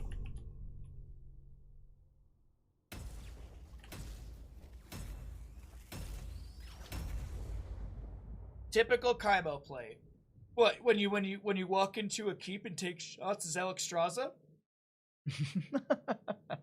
Start prediction. Which team wins Battlefield of Eternity in our live match? We got this fantastically fun live match. On the left-hand side, oop, that's the wrong button right there, Chris. On the left-hand side, we've got the members of our blue team. We got Legacy on the Uther, Banana to play the Lucio, Legend on the Muradin, MG on the Vala, and over in the top lane, we've got Flyest Raven on the Yrel. Top right, God, I'm a StarCraft casting. On the right side of our map, we've got Symphony in the red playing the Hogger, Zadie on the Brightwing, Critical on Li Ming, Masquerade to play the Tyrael, and Drac on the Tracer. Best Tracer skin, by the way, out there. Love that Tracer skin. All right, there are your level 1s. We got more sustainability from the Muradin and the Yrel with Dauntless and Third Wind. We got Q-Build, Puncturing Arrow from Vala, Accelerando for the Lucio, Silver Touch for the Uther. Li Ming will go into Aether Walker at level 1. Aether Walker? Aether, I think it's Aether, how you pronounce it. Hogger with On the Prowl, Tracer rounds at 1, and Justice for All for the Tyrael. Brightwing holding level 1. I assume it's the phase shift at level 1, the hyper shift, but sometimes we see the greater polymorph. We'll see. I do want to remind you, you do have predictions going. Predictions are up and available for this game. You've got moments to get your predictions in. Looks like it's only 420 to 420, which is funny. But let's you know, let's get some chonky bets, Chad. I believe in you. There's the hyper shift from Brightwing as well. There we go, chonky bets. Oh, Flyest Raven low in top lane. Give me a second. Try and clear my throat. Takes the Arcane Orb to the butt, avoids the magic missiles. Meanwhile, in bottom lane, since this is a 2-1 in top, or this is a 2-3 setup, the members of the blue team are able to hard siege into bottom and get one tower down, some damage onto the gate, and the other tower taking a bit of damage as well. Banana anchoring for the team. Banana's anchoring for the team here. I love it. I mean, Lucio's got a lot of movement, and you got Uther on the point for heals, so it's no big deal. Silver Touch at 58 out of 80 stacks. Q goes out, but not going to land on the Masquerade. Stormbolt will land into the butt of Tyrael. Going to use the Eldrune's Might to jump back into the fray of things. Vala keeping that hatred up with the autos out. Arcane Orb from Li Ming doesn't make any sort of big connections, and level 4 is on the horizon for both sides. Speaking of things on the horizon, we have got a 55 seconds or so for the fight over the Immortals in the north-south positioning. Hogger and Yrel just brawling out in top. Flyest Raven might have the kill here. Hogger gets a bounce. Flyest Raven doesn't chase any further. I was wondering if we'd see a snap pick onto Hand of Freedom for the movement speed to chase in, because it does give you mount speed for 3 seconds. So what, 30-second cooldown? Not that big of a deal. Symphony and Flyest Raven really close. Dauntless right there avoids the staggering blow stun. Legacy is going to have to hearth back for full mana. MG as well. Legend breaks away. I was going to say, okay, there you go. Thank you. Muradin making a quick rotation to top lane to make sure the soak will be continued, so that Flyest Raven on the Yrel does get the hearth out. Hogger with a north-south bounce around this camp, and Tracer, she's got her Pulse Bomb being worked on as well. Pokes in from Li Ming. She did go Triumvirate at level 4. More magic missiles poking in here and there. Masquerade getting a little bit low, trying to back away. The stuns are good. Masquerade is going to go down. That is first blood in favor for the members of our our blue team. I thought Legacy was going to be taken down by the explosion. Wasn't sure how much damage it would do to the Uther, as Banana's able to speed away. Joy, thank you for the raid. If someone could give a shout out to Joy, that'd be much appreciated. I hope you had a good stream, bud. Thank you for bringing your friends over here. Welcome in. If you are new to my stream, my name's Bahamut. I do a lot of casting commentary for Heroes of Storm and StarCraft. And I stream 6 days a week. We get nice chunky streams, so if you enjoy commentary, if you enjoy people playing games that you like watching, follow. Actually, just if you enjoy people or not, I don't know. If you enjoy Oxygen, hit the follow button. Joey, thank you for the raid. I appreciate it, bud. Hope you're doing well. Pulse Bomb onto Legend, trying to back away here. Gets the Dwarf Toss out. Keep in mind, Legend does have the third wind level 1. Oh my god, it's so close to getting a kill. 90 HP is the lowest I saw that Muradin fall, but the third wind will kick in, and the first objective phase does go over to the side of our blue team. Masquerade gonna get stunned, rooted, and booted. 18 seconds on death timer. Yrel jumps away, and I don't think the explosion got any sort of cooldown reduction. Vala goes to top lane while the rest of the team pushes into bottom. This is a really nice split from this blue crew. Now, Tracer is going to put pressure onto Vala, but has to be a little careful here. Vala's full HP, does have a decent bar of mana. Looks like, though, this Immortal will be just left alone. Vala does tap well, but I don't think she sticks around any longer. I'm going to cycle through the other numbers, get an idea of what those look like while we wait for this sort of clearing of the Immortal to take place. Hey, Mixon, what's up, bud? How you doing today? 4-0 in kills, and it's looking better and better for our blue team as they also take down the first structure. Yrel for a camp in bottom. Do we get a little skirmish over here? Feel like something's being set up. Banana maybe looking for a push off? Nah. Nah. Good sustained damage onto Masquerade, who's trying to chase onto the Legend. Dwarf toss in. Stormbolt into the face of Brightwing. Zadie with the soothing mist, but a follow-up stun, I think, from Uther comes into play. Brightwing does go down, dead for the next 17 seconds. And Li Ming is able to clear out the waves with Arcane Orbs in the bottom lane, just quickly checking on Flyest Raven and Symphony. Symphony pushing back the wave, fairly effective, gets a nice bounce off that loot horde sent out. Now, what are we going to get for 10s? Do we get a Haymaker Muradin for funsies? Doubtful. Doubtful it's a Haymaker Muradin. Stun, Stormbolt, a lot of good damage. Masquerade goes down. Speed from Lucio. Masquerade gets a little bit of a death timer cheating. Tracer gets a kill onto Flyest Raven. No. Wow. I thought Flyest Raven was just gonna be. I thought the Tracer was just gonna wait out the Ardent Defender and then get the kill, but good rotation from Banana and Legacy, making sure that the kill is denied. Divine Shield, we already saw in Defender. It's gonna be Rain of Vengeance, High Five, and Avatar. No shenanigans, no interesting heroics here.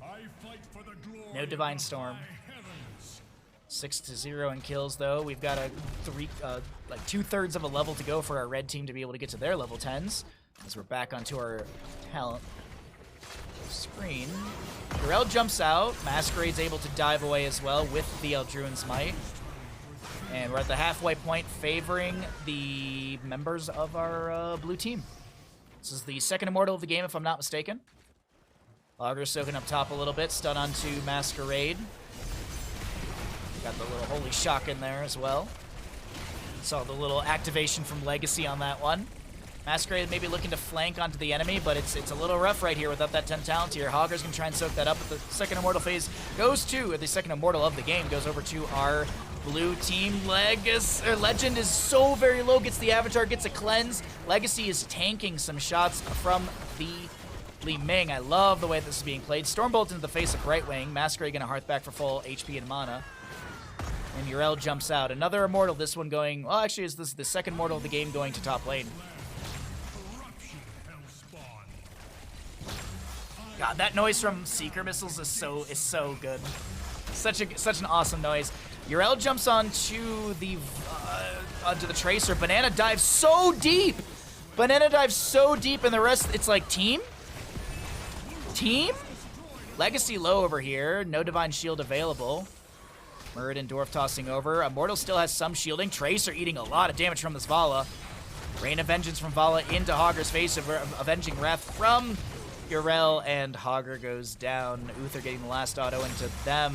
And I do think that this Immortal has gotten all that this blue team thinks they can get. So Urel sticks around in top, and the rest of the team rotates to bottom for more soak. Thus ends my assault on hell. I must rest for a time. Camp for the bottom lane. Vortipult was the 10 for Hogger as well. Didn't note that earlier. Wave of Force, Li Ming. Blink heals from the Brightwing. Pulse upgrade will be Sticky Bomb. Increase the Pulse Bomb raised by 50% and enemies hit are slowed by 70% for 3 seconds. Banana getting chased down. Pulse Bomb does go out. 13 talent tier advantage in this fight to our blue team. Waiting to see when they try and turn the table here. Urel having to make a rotation from the top lane. And I think they know this. Vala chasing in. Critical's the target. Urel. Oh, the Wave of Force. I don't think... Oh, the Wave of Force was just fine. I thought that was still going to be a Righteous Hammer against the wall. Arcane Orb going to go wide right there. Lucio still trying to chase onto Tracer. Little push off. Little blink. Avenging Wrath from Flyest Raven. Vala to go grab a camp atop lane, and alright. We wait for our next Immortal phase. Shouldn't be far off from an announcement if I'm not mistaken. Gonna see healing static for the Muradin, so more sustainability. Oh, I wonder if Muradin will go into stone form at level 16. Imposing Presence actually would be the direction I would go into. Just to for the Tracer, just denial into Tracer. Heavy casters for the Lucio as well. I feel like Muradin's got some great 16 variations with the Dwarf launch, the Imposing Presence, and, oh, I'm blanking on the other one. Imposing Presence, Dwarf Toss. He doesn't have a Thunderclap talent. Oh, no, I said it earlier, Stone Form. Blah, duh. Pressure onto Masquerade. Pulse Bomb will be high-fived away, so Legacy not going to be slowed. Neither will Banana. Stormbolt, though, does connect onto this Augur, as that's a follow-up. Wonderful follow-up CC from Muradin, and Masquerade tries to get away. Phase Shift from Brightwing will be through in time. Muradin going to clap on the ground and chase on in.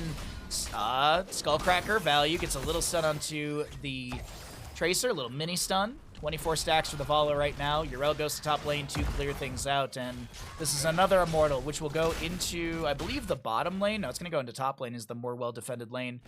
Top lane Immortal, third Immortal of the game, third one to the blue team, third time it goes to top. Lucio pressuring the Tracer, those heavy casters with one form of CC. Stormbolt into Muradin maybe, or from Muradin maybe, but there was a Pulse Bomb. Sanctification, Legacy low, Divine Shield, 40 seconds. Legacy will get some Ghost Heals, but it's not going to be enough. That's reset after reset for Li Ming. Tracer sustained chase onto Lucio. Tracer needs just a little bit, but Lucio gets the wall ride, and that is 3 kills for Li Ming. Great reset. Triple kill! The Immortal will take down Keep Front Gate and get some damage onto this Keep Hogger to push out the bottom lane. It's not over. A good little turn of momentum here in the late game. Some great experience as well. 16 talent here to level 15 of the opposing side. And as I said, that Immortal's going to get some damage onto the Keep. One little spin from Alarian. One more auto, and that's all that's available. Ooh, up the frequency. Hitting enemy heroes with basic attacks reduce the cooldown of Amp It Up by 0.4 seconds. Wall ride increases basic attack range by 2.2. Augur Hortipulse in. He's going to get a staggering blow, but did Symphony step in a little too fast? It doesn't look like it's going to be a counter kill. Or oh wait, no, maybe it is going to be Symphony going down right here. That's a staggering blow. Symphony tries to get a bounce around, but will go down. Unfortunate. Dwarf launch for the Muradin. He doesn't have heavy impact, but he does have cooldown reduction when you land onto enemy heroes' heads. Oh, Zadie gets just bopped around right there, and another couple kills to the members of our red team. Blue team. Vala holding 16. I feel like it's just an auto pickup onto Manticore, but Vala's maybe a little bit busy to hit control 3, I think it is. I think it's Manticore location. Oh, Seething Hatred. Interesting.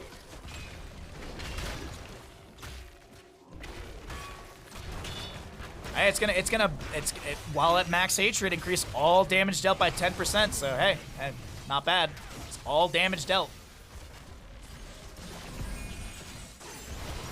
Yrel jumps in. I was wondering if the Arcane Orb was going to hit. Now look at Symphony on the left-hand side of our screen. Maybe going to look for a flank onto the enemy.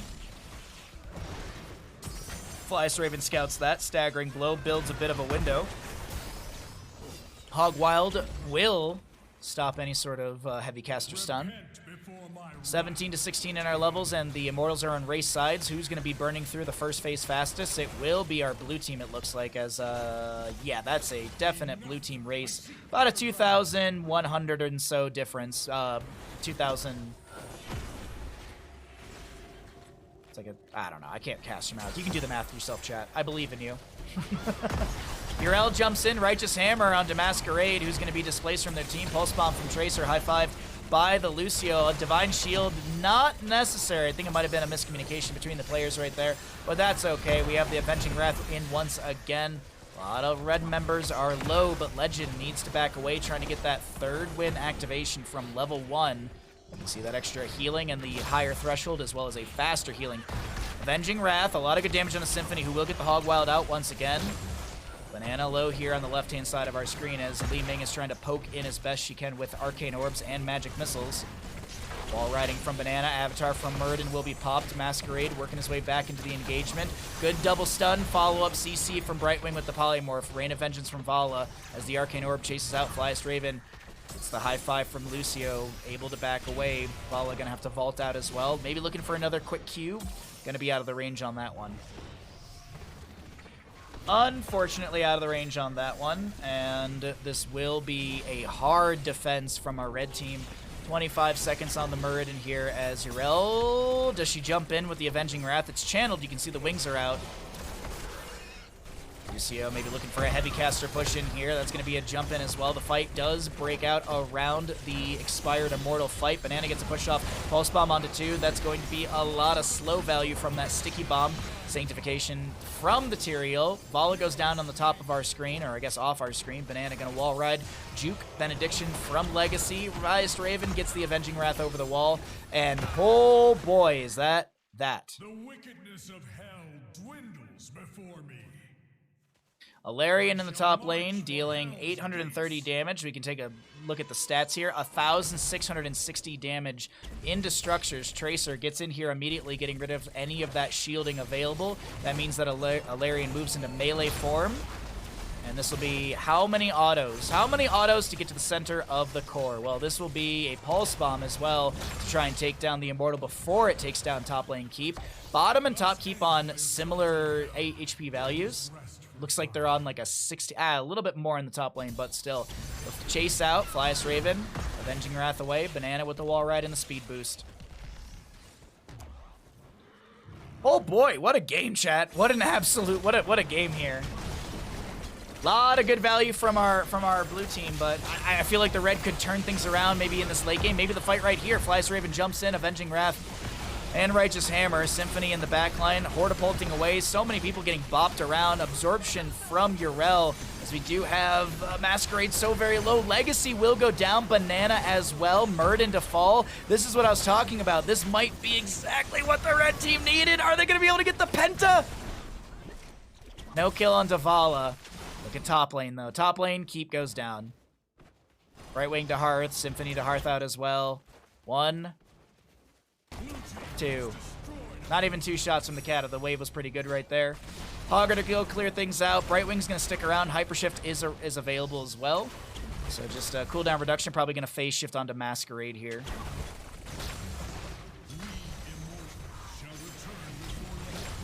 Masquerade gets the phase shift. The bottom lane fort will be falling here. Hogger going to go quickly through top lane. I think he wants to take down this fort. No, he's actually going to grab a camp. That might be able to take down the fort for them. Masquerade starts working on this camp on his own. Gets the help of Tracer as well. Vala autoing their way through bottom as 4 members will soon respawn. Soon will respawn. And Hogger, does he get one quick wave? Upgrade at level. We also have 20s here. Holy Arena. We've got the Get Stuffed. We've got the No Control, Invisible Friends, and Tal Rosh's elements for the Li Ming.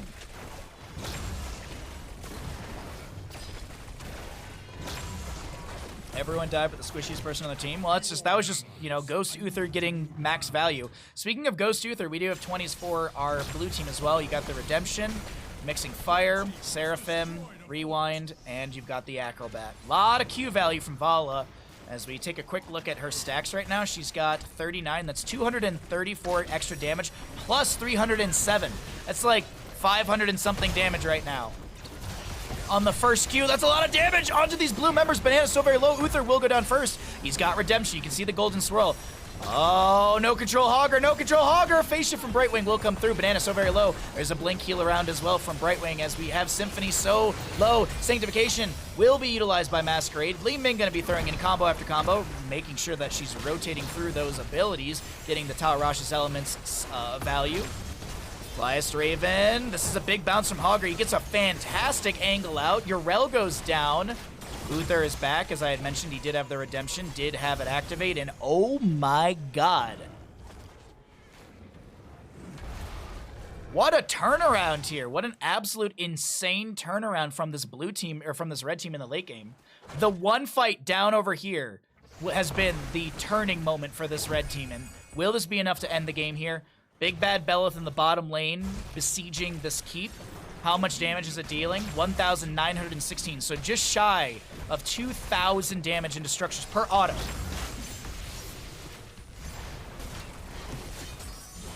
Sidewall's been opened up, so Li Ming tries to throw some arcane orbs through there. Masquerade jumps in as well. Murden dwarf tossing out. A lot of caltrops on the ground from Vala, vaulting around as well.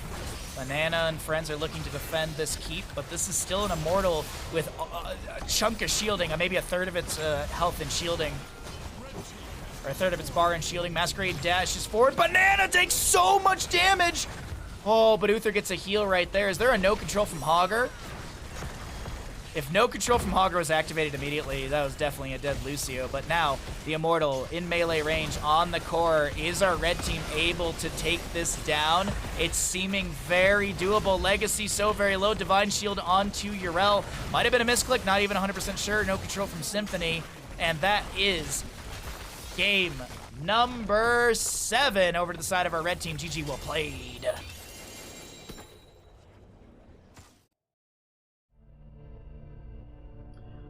Woo! Which team wins Battlefield of Eternity? The red team.